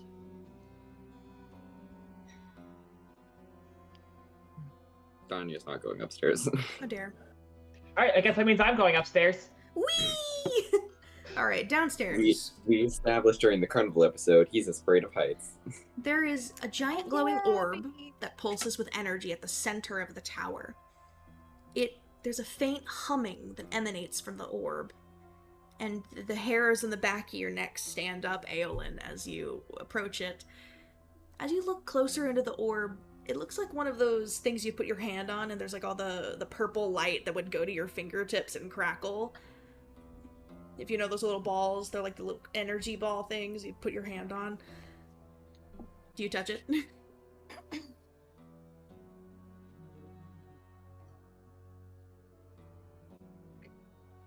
Aolin, you put your hand and all of the fur on your body puffs up immediately. Just big, fuzzy Highland cow, just... I love it. Oh, Edward, can't hear you. No. Your mic's being weird. We can see you lighting up, but Okay. you're not making There we any go. noise. Okay, yeah. That happens sometimes. It's Edward's microphone hates us. You were saying? There's a mute button on here that I accidentally pressed Ah. That'll do it. somehow. I'd like to think that as my hair all sticks up, the Jed's hat is just blasted off my head by all the hair. Just It flies up, I got spins. Make me an acrobatics check to see if you can catch it. Does it do like the piece of paper thing when it falls? Am I making the acrobatics check? Yes, you're trying to get the hat. Okay, I'm just making sure. I know where it's going if you fail. That's The a duck's 15. gonna steal it. Aw, I wanted it to land on the duck. You catch the hat. It was gonna land I on the got dunk it! and make it run into a wall. You catch the hat. And Aolin, it didn't hurt. It just, like, your hair is now standing on end. And all the golden light is, like, touching your, like, fingers, and it's just warm, and then you take your hand off, and your hair is just kind of slowly putting itself back down. Static electricity. That was weird. I like to imagine Xander tried putting Jed's hat on, but it won't fit with their horn, so it's just like resting on their big poof of hair. Mm-hmm. You actually notice that there are 2 small holes in the hat where it looks like there are holes for horns to fit through. I don't think it would fit both of our horns though. Just the little tops of your horns poke through. At least that's something to be stabilized on. Downstairs you also notice there's a collection of rare and exotic plants. Oh! There are a various number of them that are native to the desert, and some that honestly shouldn't be out here. And one of them is kind of like a Venus flytrap, but with more of a bulbous head. Also, Rachel, your camera went fuzzy. There. Hey. I mean, There's a few Xander mushrooms would- as well. Xander would love to get a cool flower for Mama Mavis, but they also don't know if people are allowed to take any of the flowers. You So go they're over to just the there- flowers? Yeah, they're just gonna like look at the flowers for now. They're just like, Oh, these are so cool. Like my mom would like all of these. The bulbous looking flower, like, turns to look at you as you approach. Hi. Careful. Hi! You're a cute little thing, aren't you? Danya, the flower's talking to me. Yes. they're just gonna like back up a little bit. Oh, don't be afraid. It's alright. You can come Is your over name here. Audrey? No. Audrey too? No. Have you ever wanted to consume human flesh? What? Are you okay? I had to. Ha! You can talk. Yeah, I'm an enchanted flower. It's kind of my whole thing. How did you get enchanted? Was there like someone who like made this stuff? Yeah. There's a whole family of people that take care of me. Are They come and are they visit like every once in a while. are they like around? Because like my mom really likes plants, and if we're allowed, I'd like to take like a little piece of like one of the plants. Well, Give sure, her you it. can take something, but if you take something, you gotta give something back to the menagerie. That's how this place works. Like, does it have to be like something cool, or like what does it have to be? If it's cool to you, it can stay in the menagerie. I don't even know if Xander has anything that they wouldn't be willing to give up.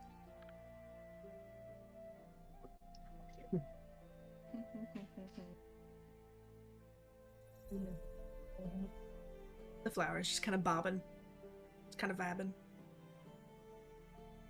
So like who made this place? Do they have like names? Well, there's Like, do you know there's a them? family known as the Daltons. They take care of places like this all across Rhanok.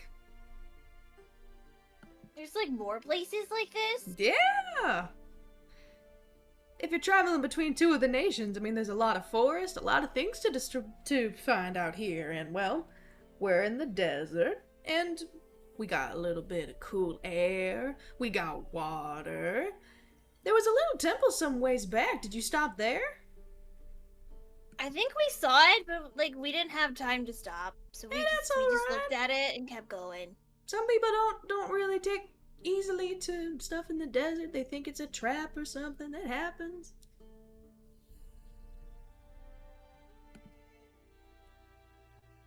Xander's just kind of going through their little bag, and they pull out a pan flute, and they're like, I have this really cool pan flute. Oh, sick! I don't really play it that much anymore, but like it was like real fun to learn. Well, that is groovy. So like I That can, little duck I, over there can play any musical instrument if you put it in its bill. So I can like give like the menagerie, or like more specifically this duck the pan flute, and then he'll play the pan flute. But then like I can also have a flower. Oh yeah, you can take any flower you want. I see absolutely no loss in this. So they're just gonna go over to the duck, give the duck the little pan flute, and just like I like to imagine it's not even just giving, it's just straight up just just like holds it and is like.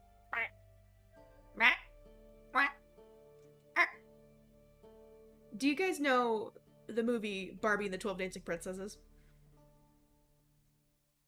There's a little tune that's from that movie. The duck begins playing. Let me see if yes. Hold on. It's important I have this playing in the background for the rest of the scene. It is so important. Guys, we're just in a Barbie movie. This is all just a Barbie movie. But with trauma. Trauma Barbie. Who is Barbie? Danya. Hey, I'm Barbie. Danya is Barbie. He does give But puns, Jed that's is. the whole But point. then Ken died because Jed is probably dead. Rip Ken, it's fine. Barbie needs to listen when I fucking tell you. Barbie thinks Ken is about to get shot. I'm a Barbie girl. You're a Barbie girl. Left in plastic.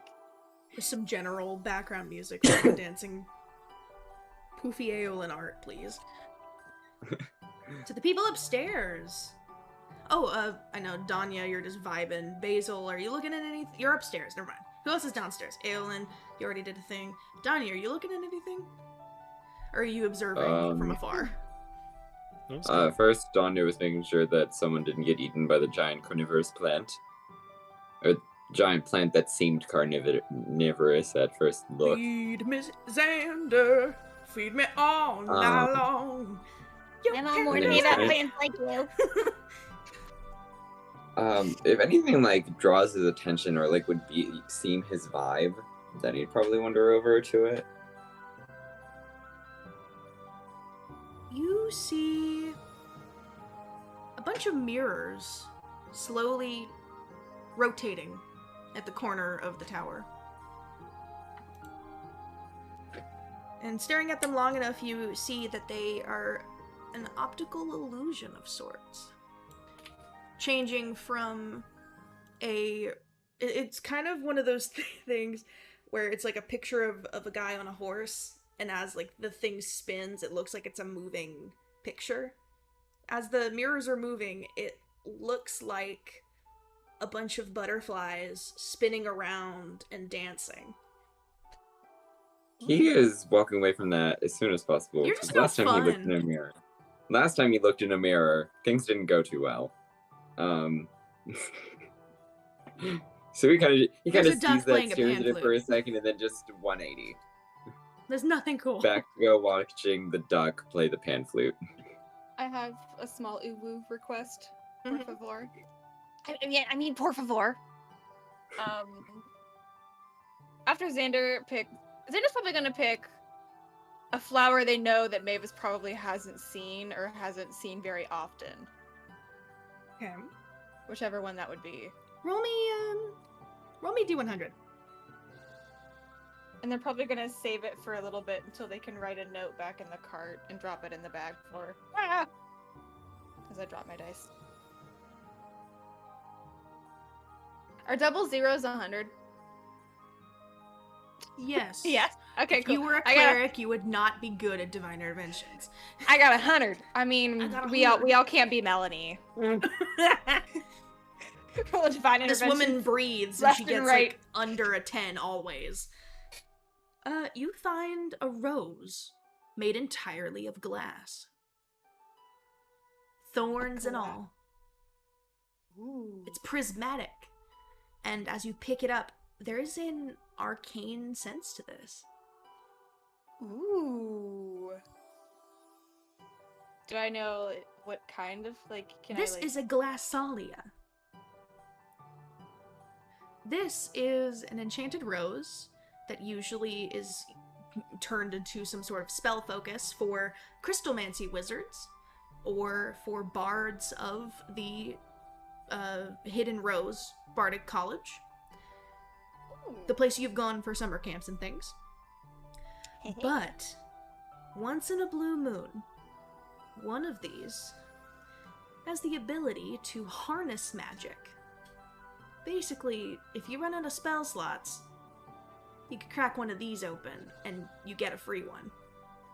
Depending on the rarity, I mean, it goes up or down with spell levels. Ooh. They're just cool. I feel like, Now I feel like instead of just like writing a note, since it's like a glass rose, Xander's just gonna get their ascending stone real quick and call Mavis for a hot second. Xander? Xander, you okay? I'm okay. I'm fine. We're fine. We found like this really cool what was it, like a menagerie? Yeah. It's like a menagerie, and we're like anyway, I found something that'll cheer you up. This woman's husband is missing, and her kid calls, I found a menagerie! Like nothing was wrong 2 days ago. I just like Uh-huh. we did, like, stop for a break, and like I found something that, I mean, like, I feel like it'll like cheer you up a little bit. Uh-huh. So I'm gonna send it through the bag, okay? Okay. Okay. Are you near the city at all? We're like almost there. It shouldn't be like too much longer. Okay. We just wanted like a little break because we were riding in the cart for a long time. Okay. Okay. 3, 2, 1, And Xander's gonna like send it through the bag to Mavis. Oh, that's lovely. Thank you. I gave up my pan flute to a little crystal duck so I could take it because it was a really pretty cool flower, and like I thought it would cheer you up because you like flowers. The pan flute you got for your never mind. That's real sweet. You got that as a birthday present from somebody, probably. She's like, I was gonna say, like, okay. That one's in my. This is one like I got like a couple years ago at like a fair, and I kept. Okay. And I kept it because like it had like really cool like engravings on it. Mm-hmm. I think Amalia plays with my other one. Yes, but she more blows into it and doesn't know how to play it yet. Yeah. How old is Amalia again? She's like 8. Yeah. She's getting there. You hear off in the distance Amalia playing hot cross buttons, but like just a little bit off key. But she's getting better. Hot cross buns. Hot cross buns. Sorry. Like I just wanted to like send you something to like maybe like help you feel better, cuz like I'm still like scared, but it's gonna be okay. I gave TMZ a marshmallow, so it's gonna be okay. That's awful nice. Please let me know when you get to Matista, please. I will, and I gave Danya the other sending stone, so it's not in my pocket anymore. Yes, she called me last night when you didn't. I was really tired. I know. I'm a little on the edge with everything happening right now. I'm sorry. It's like I'll try to do better to remember, cause I know it stresses you out a lot when I don't call. I know. Thank you.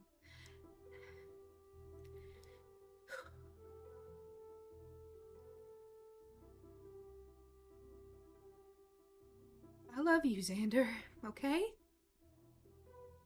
I love you too, Mama. Like, I think the flower, it felt like really magic, so maybe you can like do some cool wizard stuff with it. Maybe you can like grow more because you do plant stuff. Sure. I don't feel in the mood right now, but sure.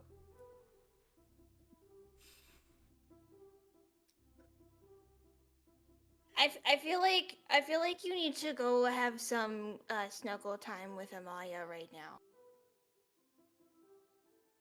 Mama, you okay? I'm okay, Molly. I'm just talking to Xander. Can I say hi? Sure. I have to check the kitchen anyways. Hello? Is this thing working? Hi, Molly. Hi, Xander. How's it you going? It's pretty cool. We're doing adventure stuff right now. Oh, cool. Are you taking good care of Mom?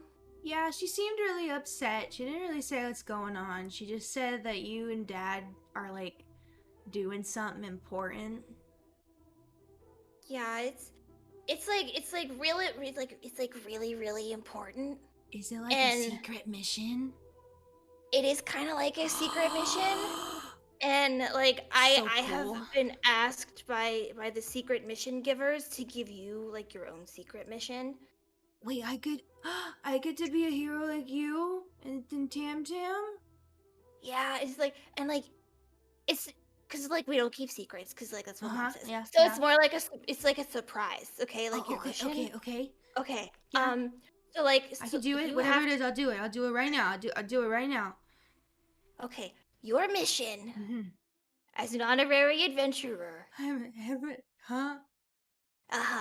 is take the best care of Mama that you can, and like Yeah. try to make like keep her happy. Like your like your little dance that you do. Yeah. Yeah. So like that's your mission. Take care of Okay. Mama. I think it's time to get the tutu out of the closet. Yeah. Yeah. That always works. Like that's it? There's not like go find something in the village and like go and talk to people and like the thieves can or something. I don't think Dad taught you that yet, but this No, is but like a really Tansy was teaching me. she was like I learned a little bit too. But this is like a really important mission because like Mama's doing Will important something stuff happen if I don't make Mama happy? Will she just like explode or something? too. No.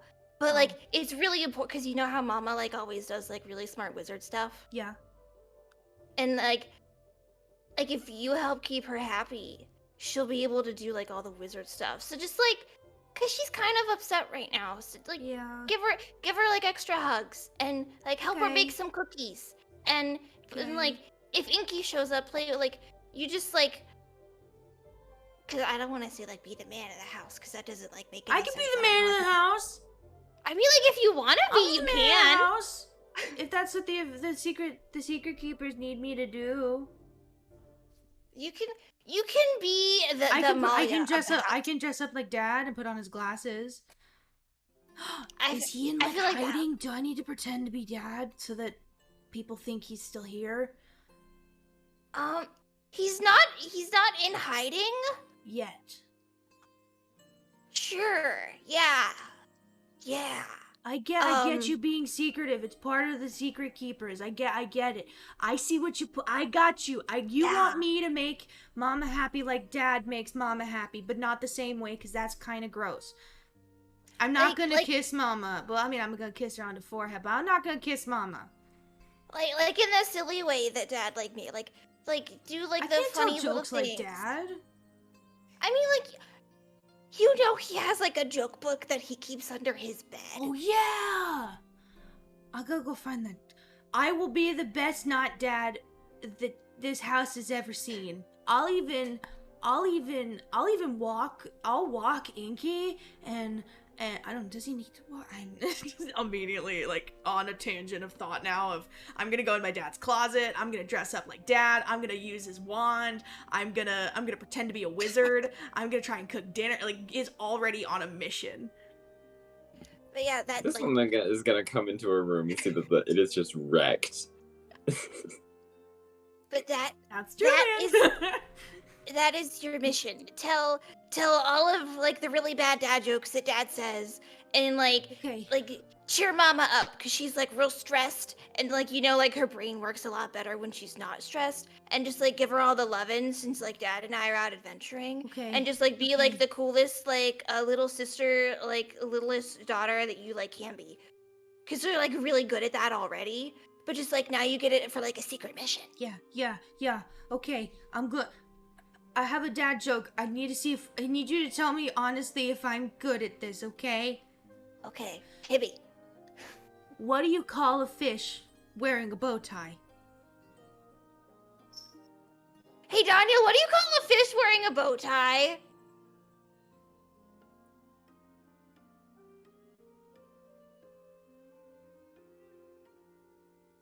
I don't know. Am I What on- do am you I call a speaker? fish wearing a bow tie? Am I on speaker? Can everyone hear me? Hi, Xander's friends! I was just seeing if you knew that this works too. I'm Amalia. I'm Xander's little sister.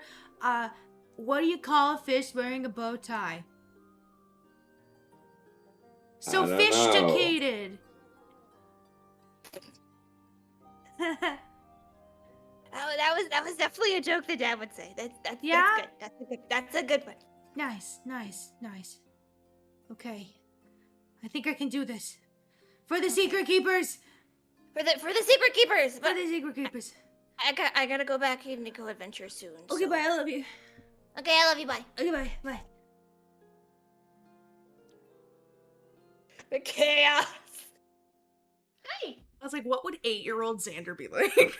I was like, I know. So, you told your sister that you were part of a secret keeper organization and then put her on speakerphone. Party name, guys. Secret keepers. It's just like, cause she's younger than me and she wants to think like all these things are cool. So I just give like the stuff that I do like a fancy name. So she thinks it's even cooler, especially when she's involved. So if she's like, I'm part of like these secret keepers, I gotta do cool stuff. It makes her want to do it more because then it feels cool. Danya, through the sending stone that Mavis gave you, you hear, I'm so sorry for what you just had to deal with. That's my youngest. I am sorry for For what you have to deal with. just vice versa. Just thank you I think for she's about to entertaining go the thought. tearing. I think she's about to go tearing through your room to go find a joke book. Oh no, yeah, she Um, totally thinks I can't see her tiptoeing through the hallway right now. Okay. Thank you for entertaining her for a hot second and giving her something to do while I'm figuring things out. Yes. I wish you luck, and I wish you luck. we'll be diligent in helping every endeavor in which are currently in the works. Yes. Yeah, bye. Just stressed out parent. I'm sorry. Like, I'm so sorry. And upstairs.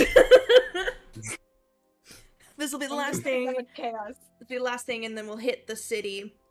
I'll do like a little summary. It is the end of the session, unfortunately. So, top of next session, we will be entering into Matista. For those of you at the top of the tower, there is the balcony as well as a telescope that is pointed towards the sky. Currently, it looks like it's not on, ready to like display the stars and the moons. But the view is just beautiful up here. As the sun rises in the east, you all can see the sky slowly shift from shades of dark blue and purple to vibrant oranges, pinks, and yellows. The eerie morning light casts long shadows across the desert landscape, highlighting the contours of the dunes and rock formations.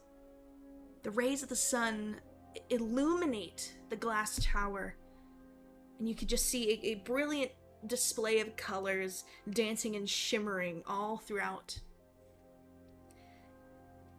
The expanse is bathed in a warm, golden glow, and you can just see the first rays of sunlight touching the tops of the buildings of the city, Matista, and the capital city, Jianwei.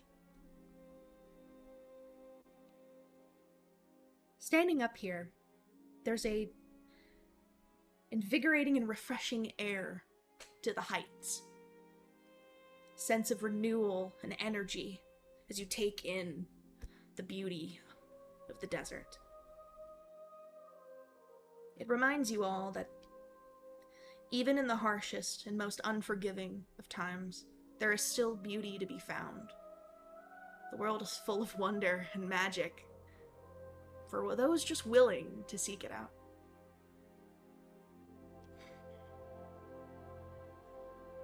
just peaceful. A few airships traveling across.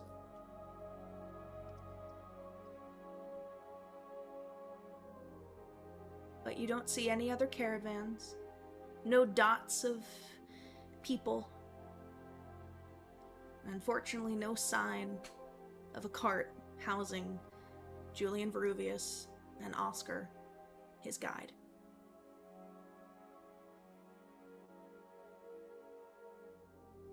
But at least there is no sight of evil. No crackle of thunder. No sourceless painting of lightning in the sky. It almost feels like a dream. A few days ago. But no. No, it's real. Just as real as the tower. As real as the breath in your lungs.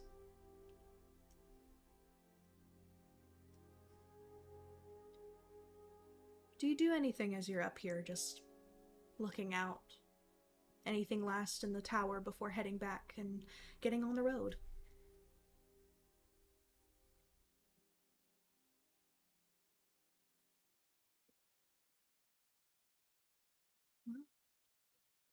Okay.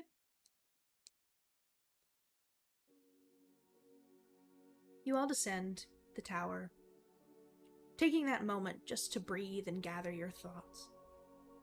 Collecting back together and saying farewell to the duck playing the pan flute, who tries to toddle off after you all, but one of these statues just reaches a hand down and stops it, and it looks kind of forlorn as you all leave, excited to see new people. The duck waggles its tail. The little feather tail. Danya tries to avoid eye contact. It makes direct eye contact with you. Alright.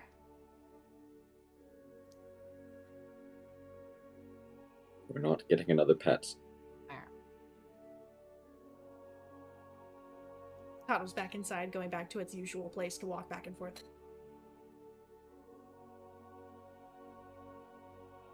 As you all clamber back into the cart, you see that wood elf from before just trudging through the desert towards the tower. You get a better look. He's not so much an elf, but more of a Yanti. Half human, half snake. You can see the scales on his face and his arms are a bit more ambidextrous, I suppose. He's holding multiple things. They bend and twist a bit more than a humanoid's should. He sees you all. He just moves everything to one arm that curls just a bit more than it should for the average person. He just waves and he walks inside the tower.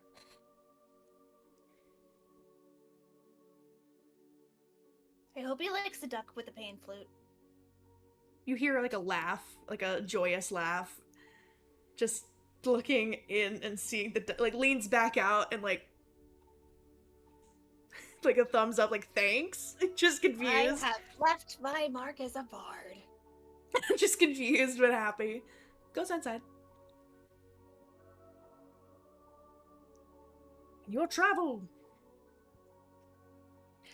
Before we end the session, is there anything you guys talk about to one another? Anything at all? Anything you want to fuck around one more time with the key? Oh, I see a head nod. Oh, I see a head No more nod. fucking with the key. No more fucking with the key. I won't touch the key, but as we get close to Matissa, Basil is like vibrating with energy, just talking about what Matissa's like, and it's just like, so, all right, when we're there, don't go just throwing magic around, okay? They get a little wary of magic, but everyone there is so nice. There's no real guards. The Hidden Crown is kind of like in charge, but they're so cool. Like they're really buddy if you're nice to them. Yeah, just don't be dicks. I feel like we can manage that, but Danya needs to be a little careful. Danya will be fine. A literal crystal construct of the party. Am I a joke to you? I can't just not be me.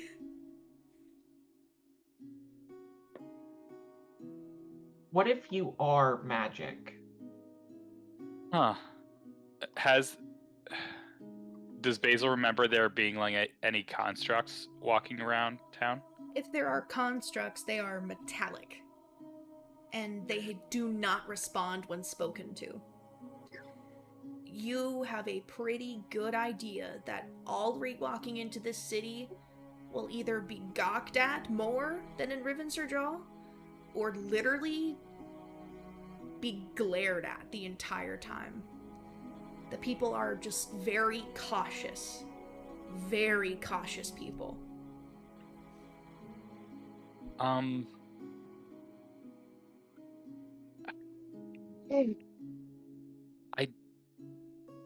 don't think the people of Matista are going to be used to a crystal construct.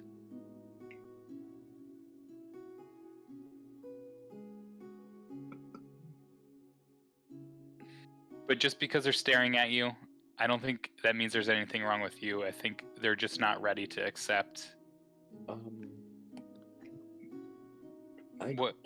I'll be fine with stares. I was worried more about actual conflict. No, we'll be fine.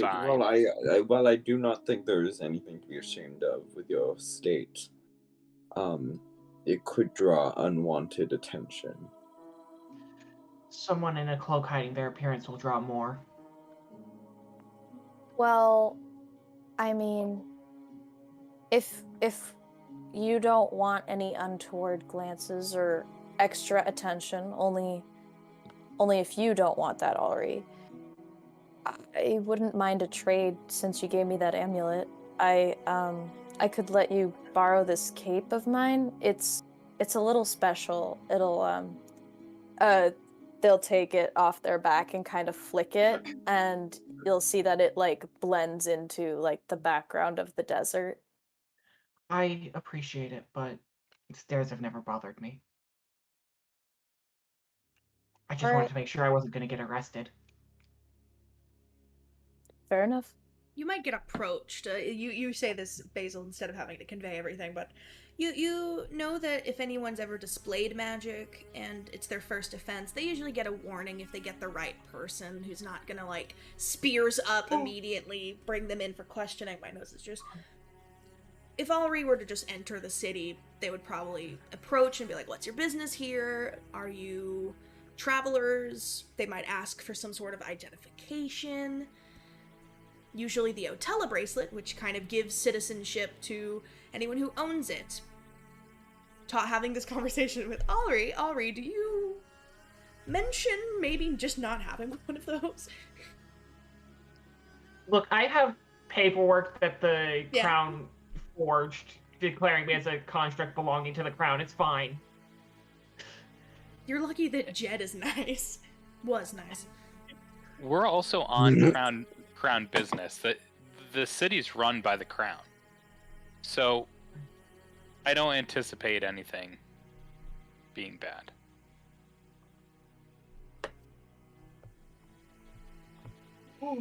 Rowan, I only ask to try and coerce. I will be frank.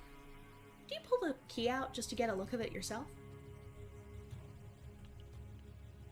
I don't feel that Rowan wants anything to do with the key, but they're just gonna loosen the cinches on the haversack a little and take a little peek to see if there's been any change or if it looks strange, but they're not gonna touch it.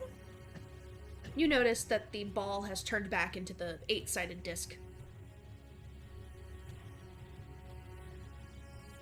Hey guys, the key is a disc again. That's probably good for now. I think I can remember how to get back into a sphere if we want to mess with it again. It's probably its dormant state, made for traveling. Yeah. I would rather not touch this shit until we are well outside of this city. Probably. They'll have our heads if we blow up a building. we're supposed to drop it off here, right? Yep, we got to bring it to the tavern. We should head there first. I don't want to hold on to this key any longer than necessary. Ron, what did Jed tell you about Artemis? Just that I'll read Artemis this book. was... just because that Artemis was his son, and if he didn't make it out alive of the werewolf thingy, which he did, but didn't make it out of the other thing, I guess, he wanted me to give him this pistol, and I just kind of, like, take it out of a holster and show him the pistol briefly. Alan, you've never seen this pistol before. You've never seen Jen use it. Has Danya ever actually met Artemis?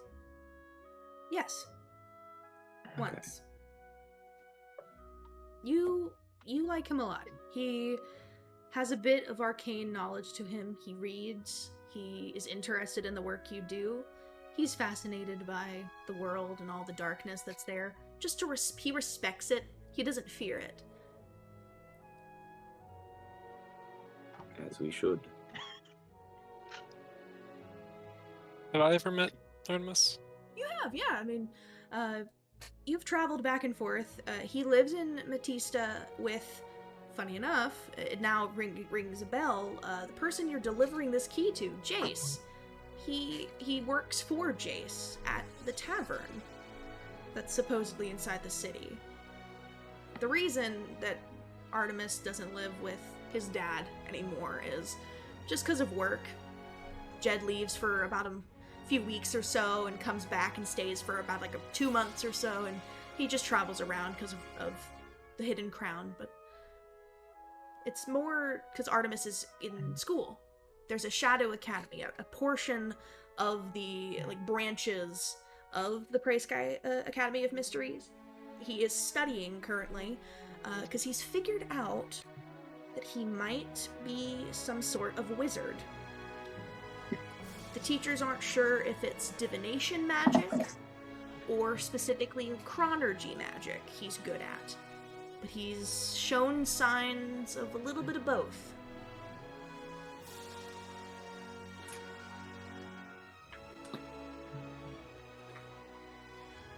He's a very shy guy. He's very, very shy. Doesn't speak much.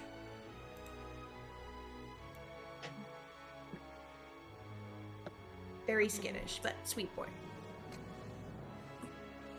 Well, Yeah, he fucking would be. I guess we can go see Artemis at the same time we drop off the key.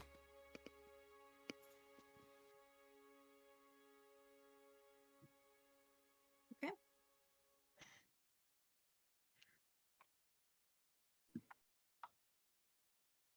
You clamber back inside of the car and travel the last bit of the day. We're heading around afternoon, finally getting into the city of Matista. Hey. Oh, it looks so cute. I love it. Picture with me a bustling desert city with winding streets and colorful buildings that seem to glow in the bright sun. The streets are lined with vendors selling all manner of fresh produce, artisanal crafts, and homemade goods. The market square is the heart of the city, a vibrant, bustling hub of activity where locals and travelers alike come to trade, socialize, and enjoy the energy and excitement of the farmers market.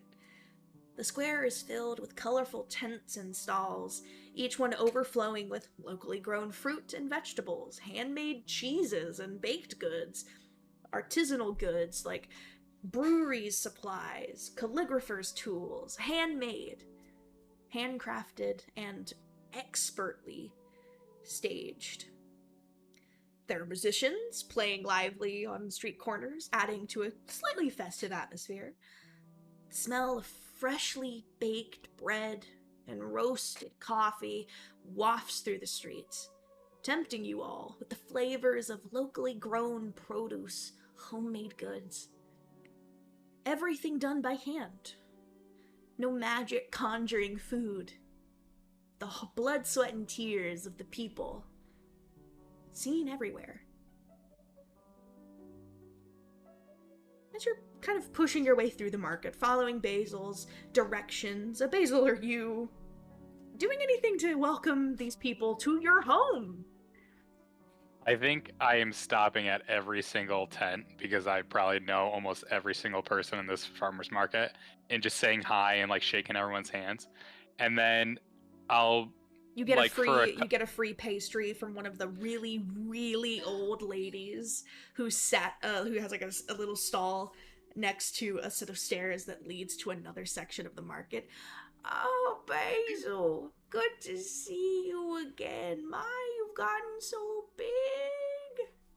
Oh, Auntie, how are you? Oh, the I'm pastries doing smell okay. lovely today. Thank you. My, you've gotten so tall. Or is it just the ears? Oh! I'll tuck the ears back down and I'll just give her a hug and I'll put some silver on the table and I'll buy pastries for everybody. She gives like so much extra than she should. Here you go, feed your friends, my goodness. We love those, Granny. All right, Granny. All right. So, and I'm just handing pastries out to everybody and I'm like, all right, so we have to go to the pesto stall.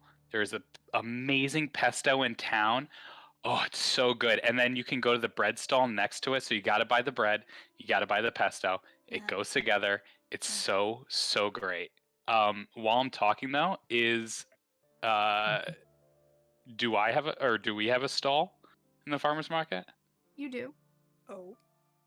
It is towards the dead center, one you have had for years, situated perfectly right between the entrance to the city, so people can enter kind of like the welcome center vibes. There's maps that have been handmade just so people can travel around and not get lost. And then there's also just like general maps and things. I saw a hand up before I direct you off to obviously the stall. Xander had a hand, I think was going to ask you something. I was just gonna be something like Xander's just like, what's a pesto? What's a pesto? Oh my. I have no idea. It is the most delicious. I don't want to say paste because I don't feel like that does it justice. It's a spread, and the spread goes on the bread, and then you eat the bread, or the spread can go on other stuff, like you can put it on chicken. Oh my god, I'm really. You know, you just got to try it, and then I just like drag Xander over to the pesto stall where I'm hoping they're giving out samples. Gotta try it. Yeah, there's two halflings setting up the pesto, and oh hey there, Basil, good to see you again. Tina, how you doing? I'm This is my friend alright. Xander. Well, Can Xander try some pesto? Oh, of course. Welcome to the city. Happy to see. And finally looks up to see you. Is like a little bit taken aback by everything. Wow, what a colorful palette and beautiful horns. Here, it puts the pesto on the stand. Doesn't seem like mean, just like startled. Has Xander ever had someone like react to them before, like from them being a tiefling? No. Or is this something? Oh, okay. You've never experienced somebody look kind of scared. Oh. Well, Xander's gonna like take the pesto, just kind of like, because I assume they notice that person's just like. It's only at first and seems to be kind of calming down. Probably wasn't expecting golden crested horns, a very colorful palette that's not of the city. You notice, like, though the city is brightly colored, everyone's wearing very plain clothes. And you kind of take in Basil looking. It's like very solid color clothing, put well together. The city's not of wealthy people, but it looks like everyone's Sad beige. everyone's put together a little bit, and it's just like overwhelmed but like supportive. Hi, Thank you. I've never had pesto before, so like Basil said this is really good. So I'm like really excited. Family recipe. No. Oh, it's good. It is fresh, just been made, and the bread crinkles just in the right way. It's like soft in the middle. It's got that crunch on the outer. So, like, you know when you like squeeze a French bread and it just crunches? Ugh. Everything about this place is fresh, homemade, perfectly crafted. A little bit to the extreme, you're starting to notice. This is you were right. This is really good. You were right, Basil. The best in the town. This is like I've never had, like I said, I've never had pesto before, so this is like I don't know if anyone's gonna be able to top this. This is really good. Well, we do have hummus. If you're looking to try hummus. Do we have time to try hummus, or do we have to go do stuff? Tina, can you just wrap us up a full hummus to go? We'll take it and we'll bring it back to our friends. I'll get you one of our more darker brown loaves that goes really well with the hummus. It has a little bit of like a spice in it. Yeah, she like goes and picks it up and sticks it together and Hummers. Puts it on the counter. Like puts it on the counter and then like pushes it a bit but doesn't get any closer. To me? Just yeah, a little bit you, but also just like seems just a little bit like I'm trying to be nice. I'm just a bit uncomfortable, but I'm not trying to make you feel uncomfortable. You're wearing too many colors. It hurts my eyes. Nothing matches. Oh my god. Yeah, Xander just like takes the little like sample thing and just like, thank you. I'm really excited to be here. Bye. Have a nice day. You just too. kind of like, this is awkward. Okay, I'm gonna go. Bye, Basil. Bye, Tina. And then as we walk away, Basil will just say to Xander, So sorry. and like ears will like tuck down, just go, I'm sorry.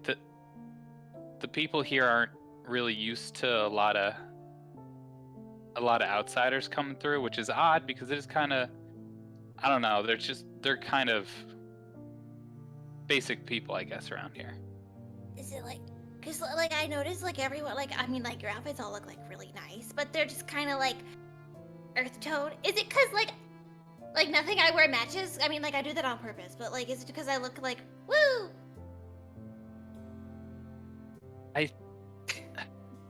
Unfortunately, I think this town is kind of like anyone who's not from here. Like, have you ever been in that restaurant and you walked in and then everyone turns and like stares at you, and you're like, yeah, that's kind of like this town. Oh. Okay. And there was kind of like this. All right. Not the vibe. Anybody go to get any of the other stuff at the stalls before I wrap up and direct y'all? Yes, Rowan. What's up? Rowan is gonna go get some fruit. Okay. Probably see what the local snacks are looking like. Okay. Similarly, Aolin is looking for cherries. Hey yo! Fruit mission. Is anyone joining the fruit mission?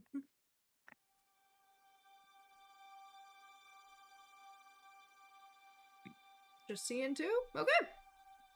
You guys are all just like centralizing. Allri's like, I'm not getting closer to anybody. I'm just going to the tavern. Why is everyone leaving? I feel like Xander's probably gonna go enjoy their hummus and like walk around with like Allri and just stand there with it. I can't eat. Like, You see a humble fruit stand, a simple wooden cart set up along the like roadside a bit of like the main thoroughfare. It's piled high with just an array of like colorful and juicy fruits, freshly picked. You can definitely see. They range in like color order from like bright oranges and yellows to deep greens and purples, and there's oranges, grapefruits, apples, peaches, cherries, grapes, just everything you could think of from like a fruit cellar. There's a very like charcoal black-skinned drow who is wearing a sun hat blocking their face. Not so much you can't see their features, but sunlight sensitivity definitely is a big thing for drow nowadays, and has gloves covering exposed arms, wearing long sleeves. Doesn't look very comfortable, but is happy enough to sit and sees you both approach and just kind of, "Hi, what can I do for you?" Hello, I was wondering if you had any cherries for sale. Yes, I have some cherries. We have a small, you see like the plastic like Walmart selections of like cherries in a basket. This will be about 3 silver. Oh, I passed 3 silver. Thank you. Here you go. And what can I get you? Depends. I have 2 questions for you. Sure. I think. What's in season and what only grows in this area? Well, not a lot grows in this area, but I specifically, she gestures off towards not so much mountains, but like sand dunes with caves. She points to one of these caves, and over there is an entrance into the Underdark that most of us are able to get in and out of, and most of the cherries and strawberries and berry variety fruits we can pull from the Underdark. They're always in season, but raspberries you can find in the city. Currently, strawberries are out of season, but I do have some, but they are of the Underdark, and before you even have the chance to give an opinion on, "Oh, that sounds interesting," she already begins apologizing. "I'm very sorry if that discourages you from trying any of the fruit. I understand that the Underdark is something that could be infused with magic. I can figure out if I have any that are unenchanted and of the material plane." Yo, chill. It's fine. Oh, sorry. No, sorry. That's on me. I didn't mean to come off so abrasive, but I just. It's a broken record nowadays of apologizing and explaining why some of the fruit has magic, or if it's even remotely, it's annoying. I get it. To some small degree. Yeah, I personally reminds me of the good pieces of growing up, so I will take some berries if you have them. Do you have like assorted berries? Yes. Or of course. That sounds perfect. Take those. These cherries are really good. Thank you. I grow them myself. It's just kind of me nowadays. Glad somebody enjoys what I make. Never had cherries before. You, Edward, have never had cherries before? No, Aolin. Oh. His- They're like a tart. Right. They're You got like a fish cherry. They're like a tart, that's very, very sweet, and has like a. There's a nice crunch when you first bite into it, and it's so much better than whatever the fuck that prophet gave you. It is sweet. Oh, and then you're like, oh, there's a pit, and you find the pit. You almost swallowed the pit. You're like, what? I'm okay. There's a little plastic container of assorted fruit that you're given. There's blackberries, raspberries, blueberries, strawberries, and a few you do not recognize that are definitely from the Underdark. Those specifically are like a fluorescent blue. Dang. Well, thanks so much. I can't wait to try some of these for the first The blue time. ones are called gloom berries. They are they have little tiny bursts of magic in them. She leans in. If you're gonna eat them, I'd recommend doing it somewhere you're not seen. They tend to have a bit of a fun little thing. Those are grown closer to the castles that exist in the Underdark of the center cities. Did you just sell you drugs? No, it's like wild magic fruit. It's wild magic fruit. I feel like wild magic is basically the magic equivalent to drugs. You have not been in a Rhanok game long enough to know the magic equivalent of drugs. Nick has, though. Wow, that's so cool. Yeah. Thanks for taking the time to pick these out, even. I know that it can sometimes be a longer journey depending on where you want to harvest these, but... Well, me and my sister, we travel to the material plane on a daily basis, so I'm out here, but my sister is over in Madro. She's the mayor of Leyling, the city. Oh, that's so interesting. I've definitely heard of that place. Yeah. I live semi near the area, not quite the same region, but Cool. yeah, that's fantastic. Thank you so much. And how much for these? Don't worry about it. Or no, I need to give you something. You could owe me a coffee. Maybe? No, I'm sorry. No, you're fine. Yeah, sure. I'll get you a coffee if you want. If you're not looking for something, you just seem really cool. And Oh, thanks. I'm currently, yeah. It's cool. Figuring It could just be things a out. friend coffee, you know? Yeah, friend coffee. That sounds good. Yeah. What's your name? My name's Ro. Hi, I'm Teresa. Oh. Teresa nice Dawn Fury. Nice to meet you. Oh, yeah. But nice to meet you too. Thanks.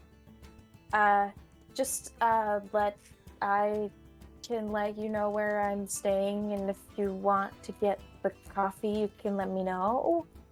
Yeah. Okay. Cool. Nice meeting you too. Looking to you, who's Aolin, who's just eating cherries watching this. Nice to meet you. I will forever be happy that Edward continues role-playing when he's not doing anything. It is the funniest thing. He's just chilling, eating cherries, and then it hits him what's happening. Oh. He's just watching popcorn.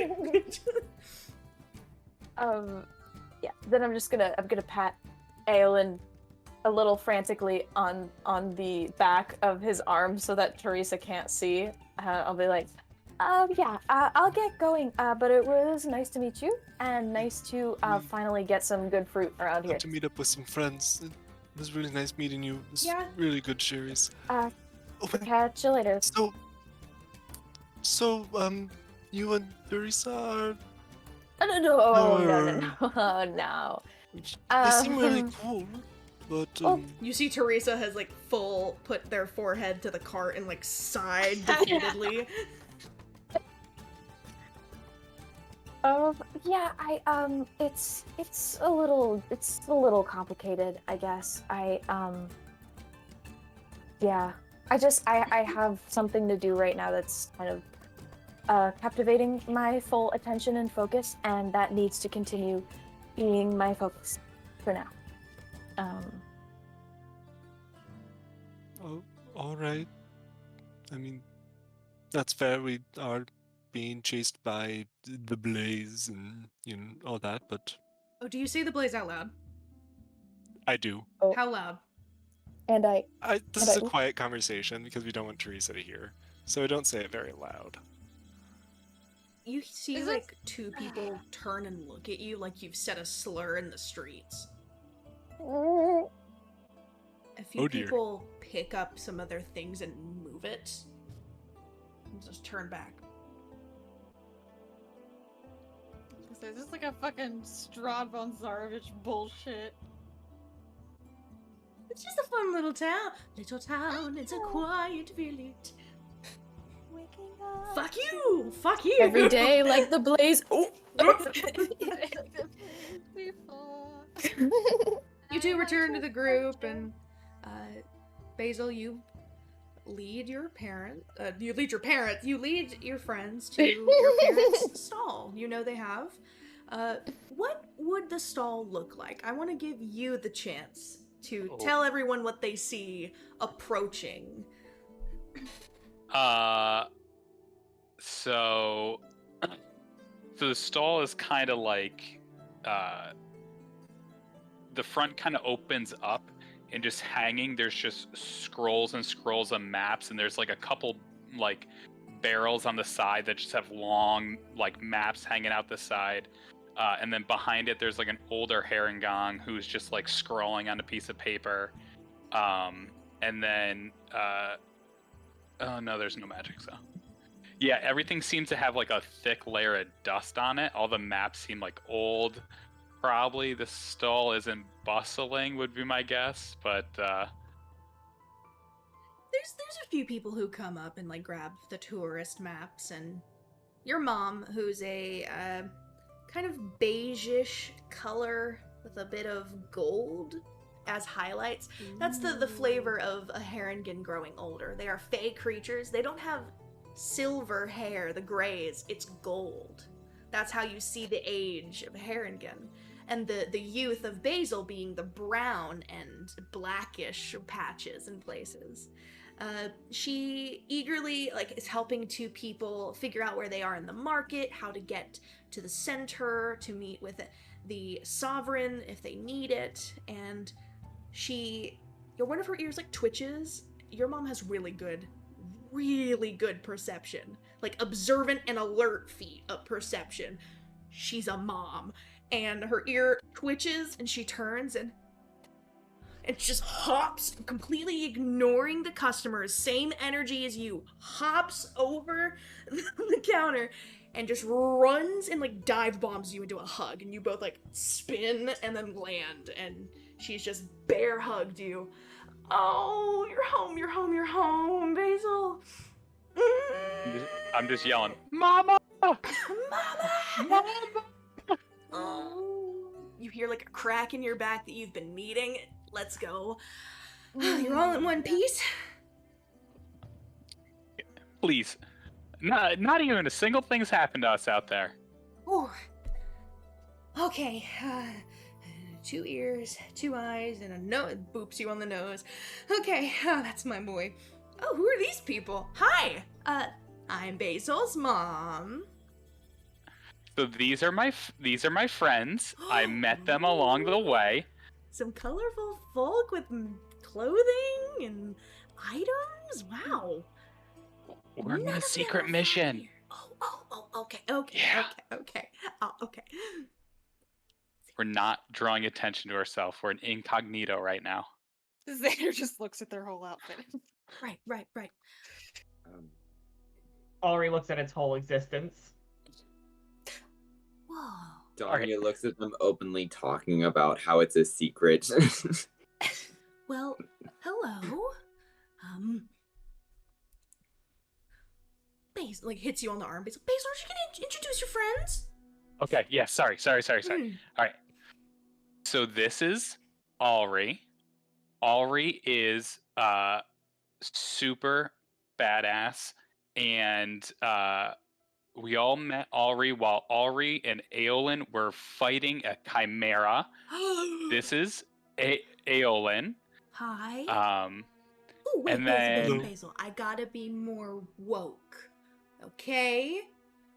Allri, what are your pronouns?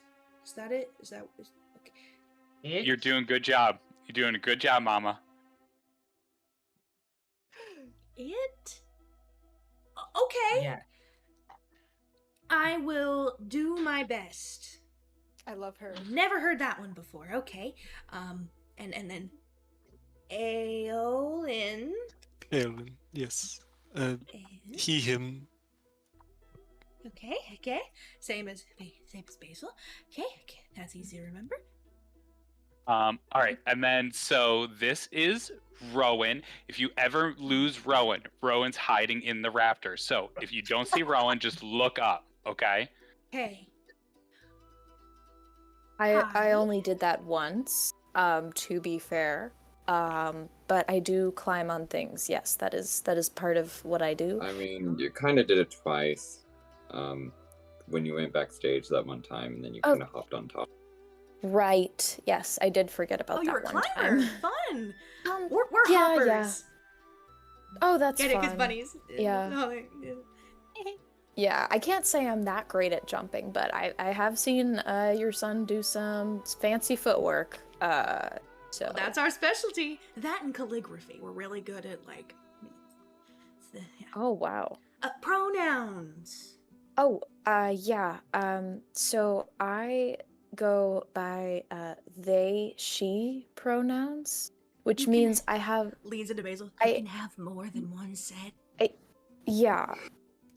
Wait. Yes, Mom. So I kind Ah. of prefer being referred to in a neutral way, like they or them, but You leave I they don't alone. mind. but I don't mind if you call me she or her either. So, but I do have like But do more you of a though? preference Do toward you though? yeah. Do you But- mind? Do you mind it? Or are you just saying that so that your mom doesn't get mad at you? My mom's never really been too invested in. Oh, I was In trying to be that. fun. I'm sorry. I was trying to be Oh. fun. I'm sorry. Oh, Too well, woke. Too woke. it was a good joke. It was a great joke, even. Sorry. Mama, you need to pull it back a little bit. Sorry, You're I'm going trying. a little. I'm trying. Okay. They, she. Got it. Is it like okay, I'll okay. And down the line? This is Xander. Cool. Hi.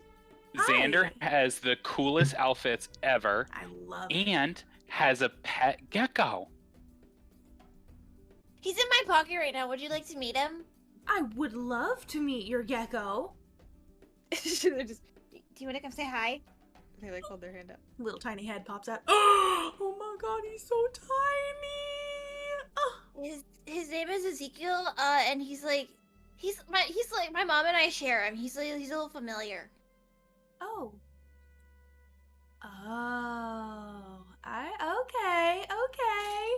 I see. Okay. I'm picking up what you're putting down. I'm picking up. Okay. Hi, Ezekiel. Well, I like imagining he makes he the didn't. Yoshi Oh. noise. Well, I might cry. He's fine. Oh my goodness, he's so tiny. Gives a little head scratch. Pronouns. oh, like a lot of people just like use like they them just because it's like easier to remember. But like I don't mind like any of them are like fine. Ooh. Annie. Some people get confused by that too. So like they them is just like fine. It's okay. So there's not like a wrong. Okay. What if I make up? What if I have some funny ones? What if I thought of a funny one? Mama, too much. What? Too much. I'm trying to. Too much. No, Okay. I- Okay. And I'll then, think of a funny one. and then Basil like gets serious and like gets his shirt on our and Mama, this is our adventure counselor. This is Oh. Danya. A supervisor, I see. Danya is in charge around here. I see. I'm not officially. Against my will. They have a knack for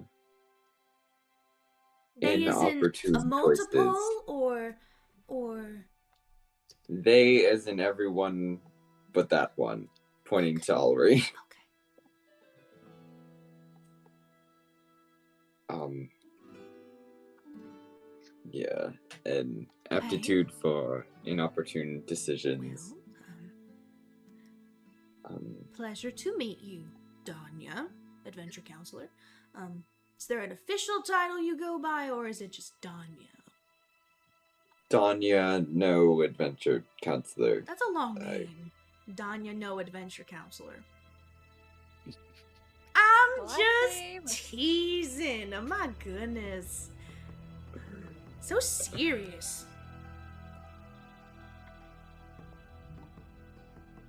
Well, it is very nice There's to meet two you. of them. Yes. Birthed of the womb of jokes. And your pronouns? Just he, him. And Donnie is saying this fully well, that he knows he is he, they, but he is not about to go through the effort of trying to just deal with this woman. Okay, cool. All right. Got 3 he's. He. 2 theys. Multiple. I'm gonna think of something that'll be cool to distinguish between you, Rowan, and you, Xander. It's gonna be.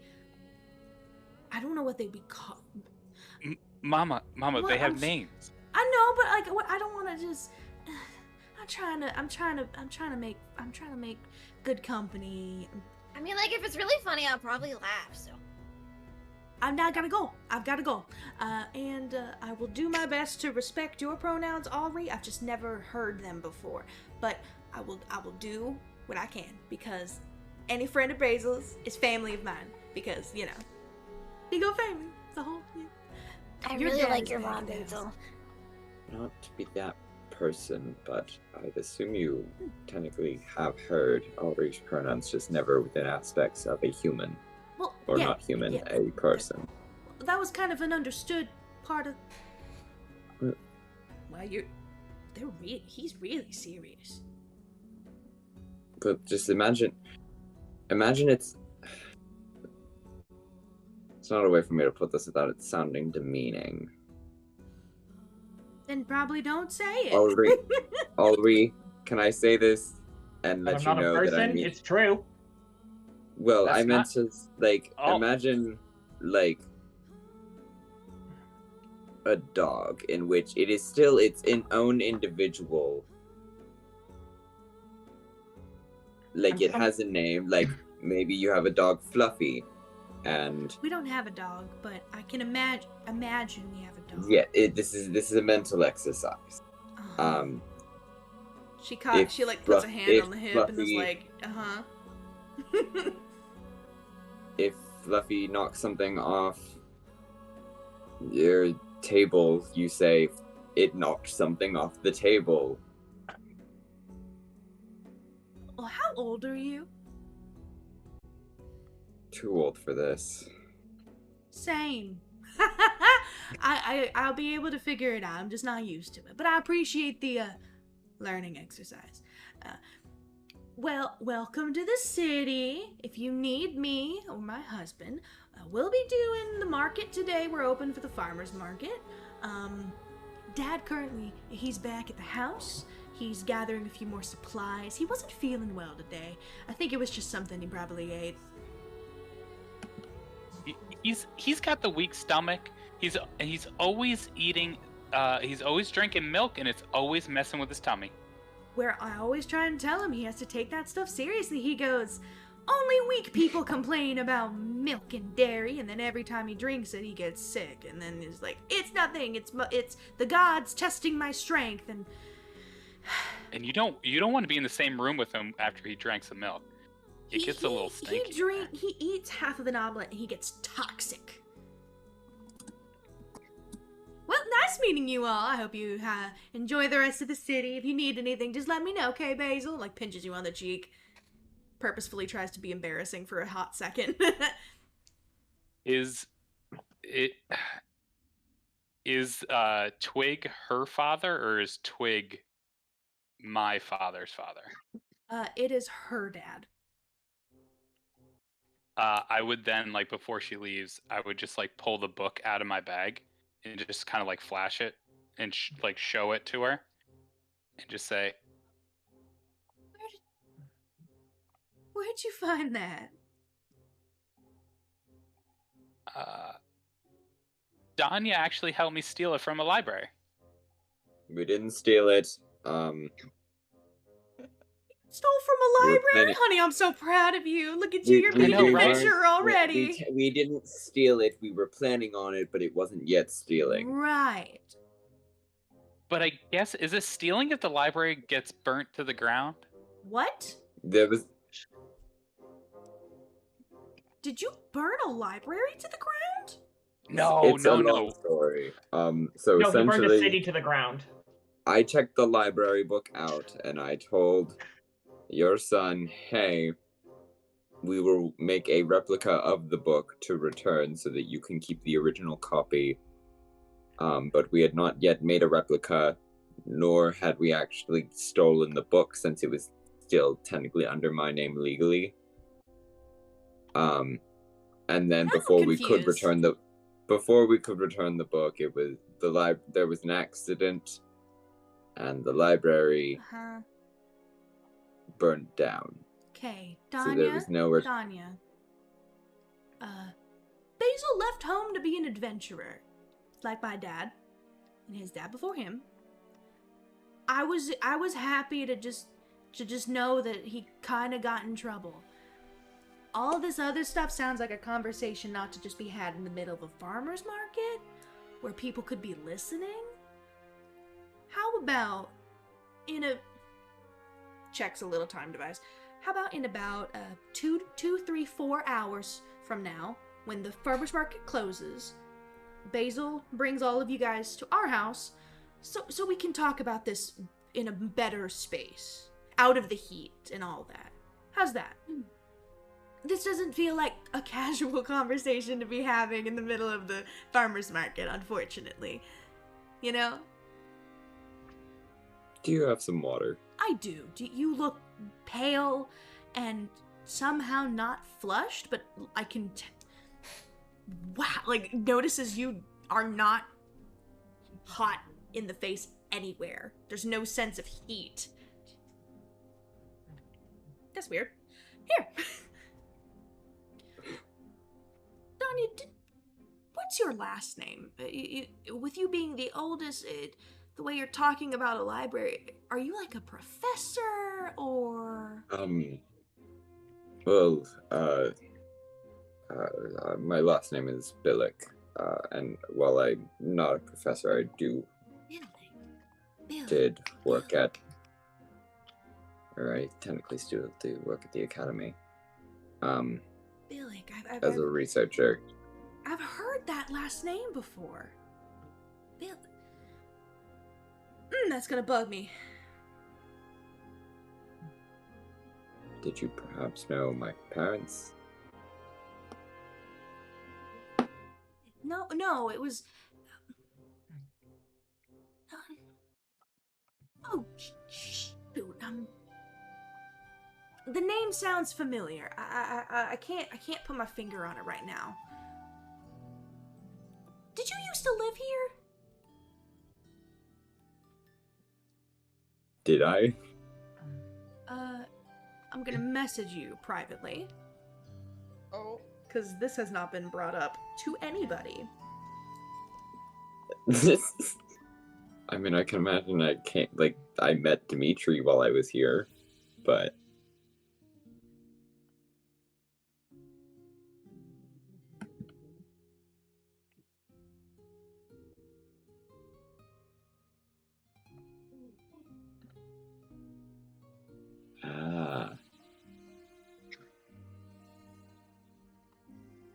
Secret Keepers has to be the name, because there's so many secrets.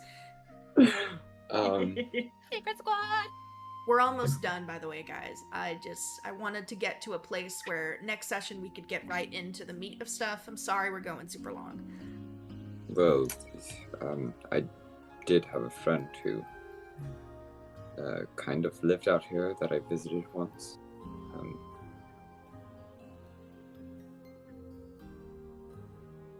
Can't figure out what it is. Sorry.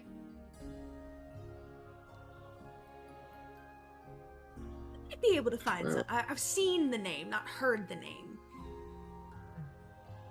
Well, I've heard the name, but I've more seen it written. I'm gonna look through catalogs and see if something's down somewhere. It's gonna bug me. Basil can tell you, anytime I get something going in the brain and it's bouncing off the walls, I gotta follow it. Oh, it's rattling. It's rattling. You can almost Just hear like it a if you key. listen closely. The what? Basil, key? I think we should No. He didn't say anything. go find sorry. Artemis. Oh, okay. Nice meeting you all. I gotta get back to work though. Ooh, Basil. Goes around. That water. Yes. Goes and brings out not bottled water because that's too advanced for Rhanok, but there are little tiny, almost malleable spheres she gives to each of you. You bite into the corner and it pours the water in. It's portable. Like a milk bag. It's like a milk bag. Slap it. Oh my god. Slap the bag. Nostalgia. She passes out water to everybody, and to you, Basil, she hands a very small coin purse. This is what we were able to get from last week, because we all get you get an allowance. You haven't been here for a few weeks, so it's not much, but it should be enough for you to get some stuff while you're around market, maybe. No. I actually, I got some coin on me that I was gonna put in the register. Yeah, well, I mean, we don't have much, so you don't have to give all of what you've got. I mean, you look in the bag, it's like 10 gold. It's not a lot. It's decent, but it's nothing crazy like you've had in the city previous. How's business been? Is the stall gonna stay open?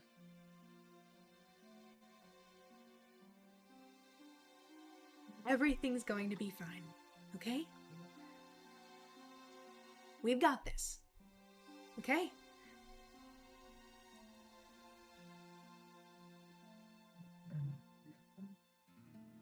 I'm not gonna lie to you, Basil. She kind of pulls you aside a little bit. It's a little hard, but we're gonna be okay. New Year's is a big time for people traveling around. We do have a few people visiting, and we've made a little bit with our more tourist maps, but I think we'll be okay. It just might be a little calling it close for maybe a month or two when the new year comes around. But that's okay. That's okay. We got stuff at home. We can go out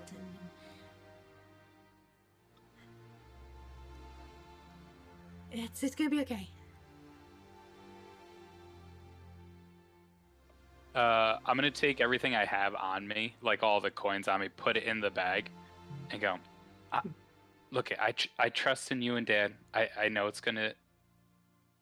I know you're gonna pull it through, and then I'm gonna go give her a hug. But as I do it, I want to see if I can drop like the coins into the register, like drop all the coins that are in the bag into the register. Make me a sleight of hand check.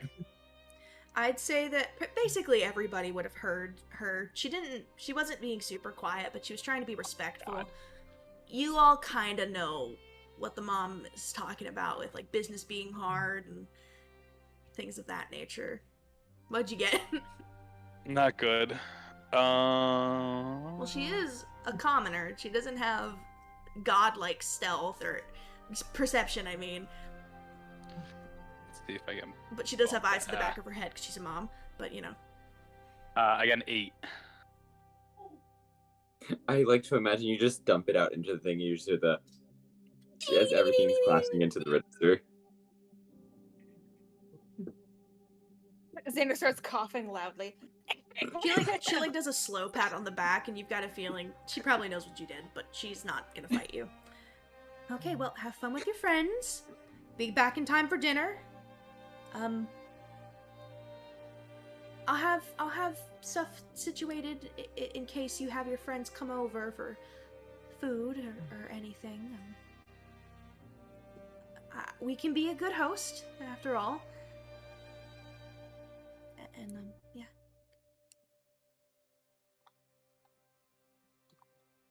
Do you need me to pick up anything for dinner? I can pick up the stuff, like all those potatoes that we used to make for soup that Grandpa used to make. I haven't made that since, you know. Sure. I can try and find the recipe somewhere. It's gotta be somewhere. Basil, you hear in your head, make sure they're white potatoes. And get some carrots and celery. And starts listing out a few things, and your mom's kind of just babbling a second, like, yeah, we can make it. It's totally fine. Danya, you clearly see a tear fall down her face, and she just like wipes it and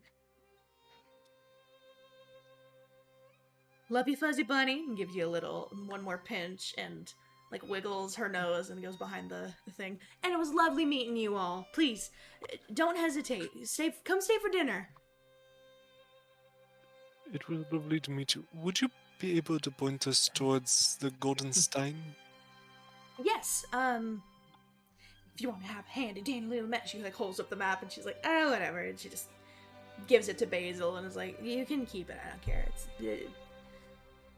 You're gonna go down the main thoroughfare to the edge, but you're gonna take a right. It's a sharp right, and it's up against one of the ridges of the dunes, and it's got like a golden sheen to it. That's the whole thing of it. Make sure to pet the cat before you enter inside. You'll know it's the cat at the tavern. It's got little wings and it kind of just hovers. Cute little thing.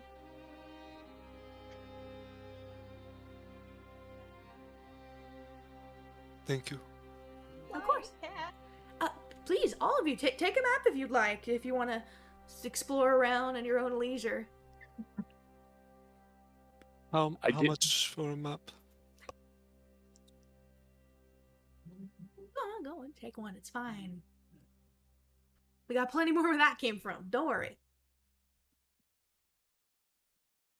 I give the map that she gave me, and I give it to Aolin, and I go, I drew this when I was 11 years old.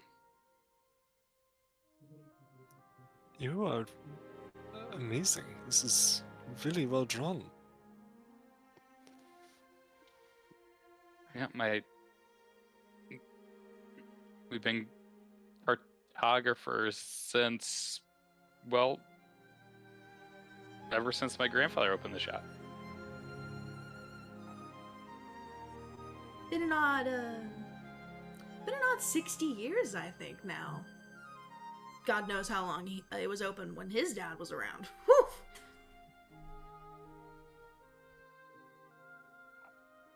My great-grandpappy, Thumper, he was one of the best in business of cartographers. I'm telling you, like, he knew the location of everything underground before he even went down there. He had a good ear on everything.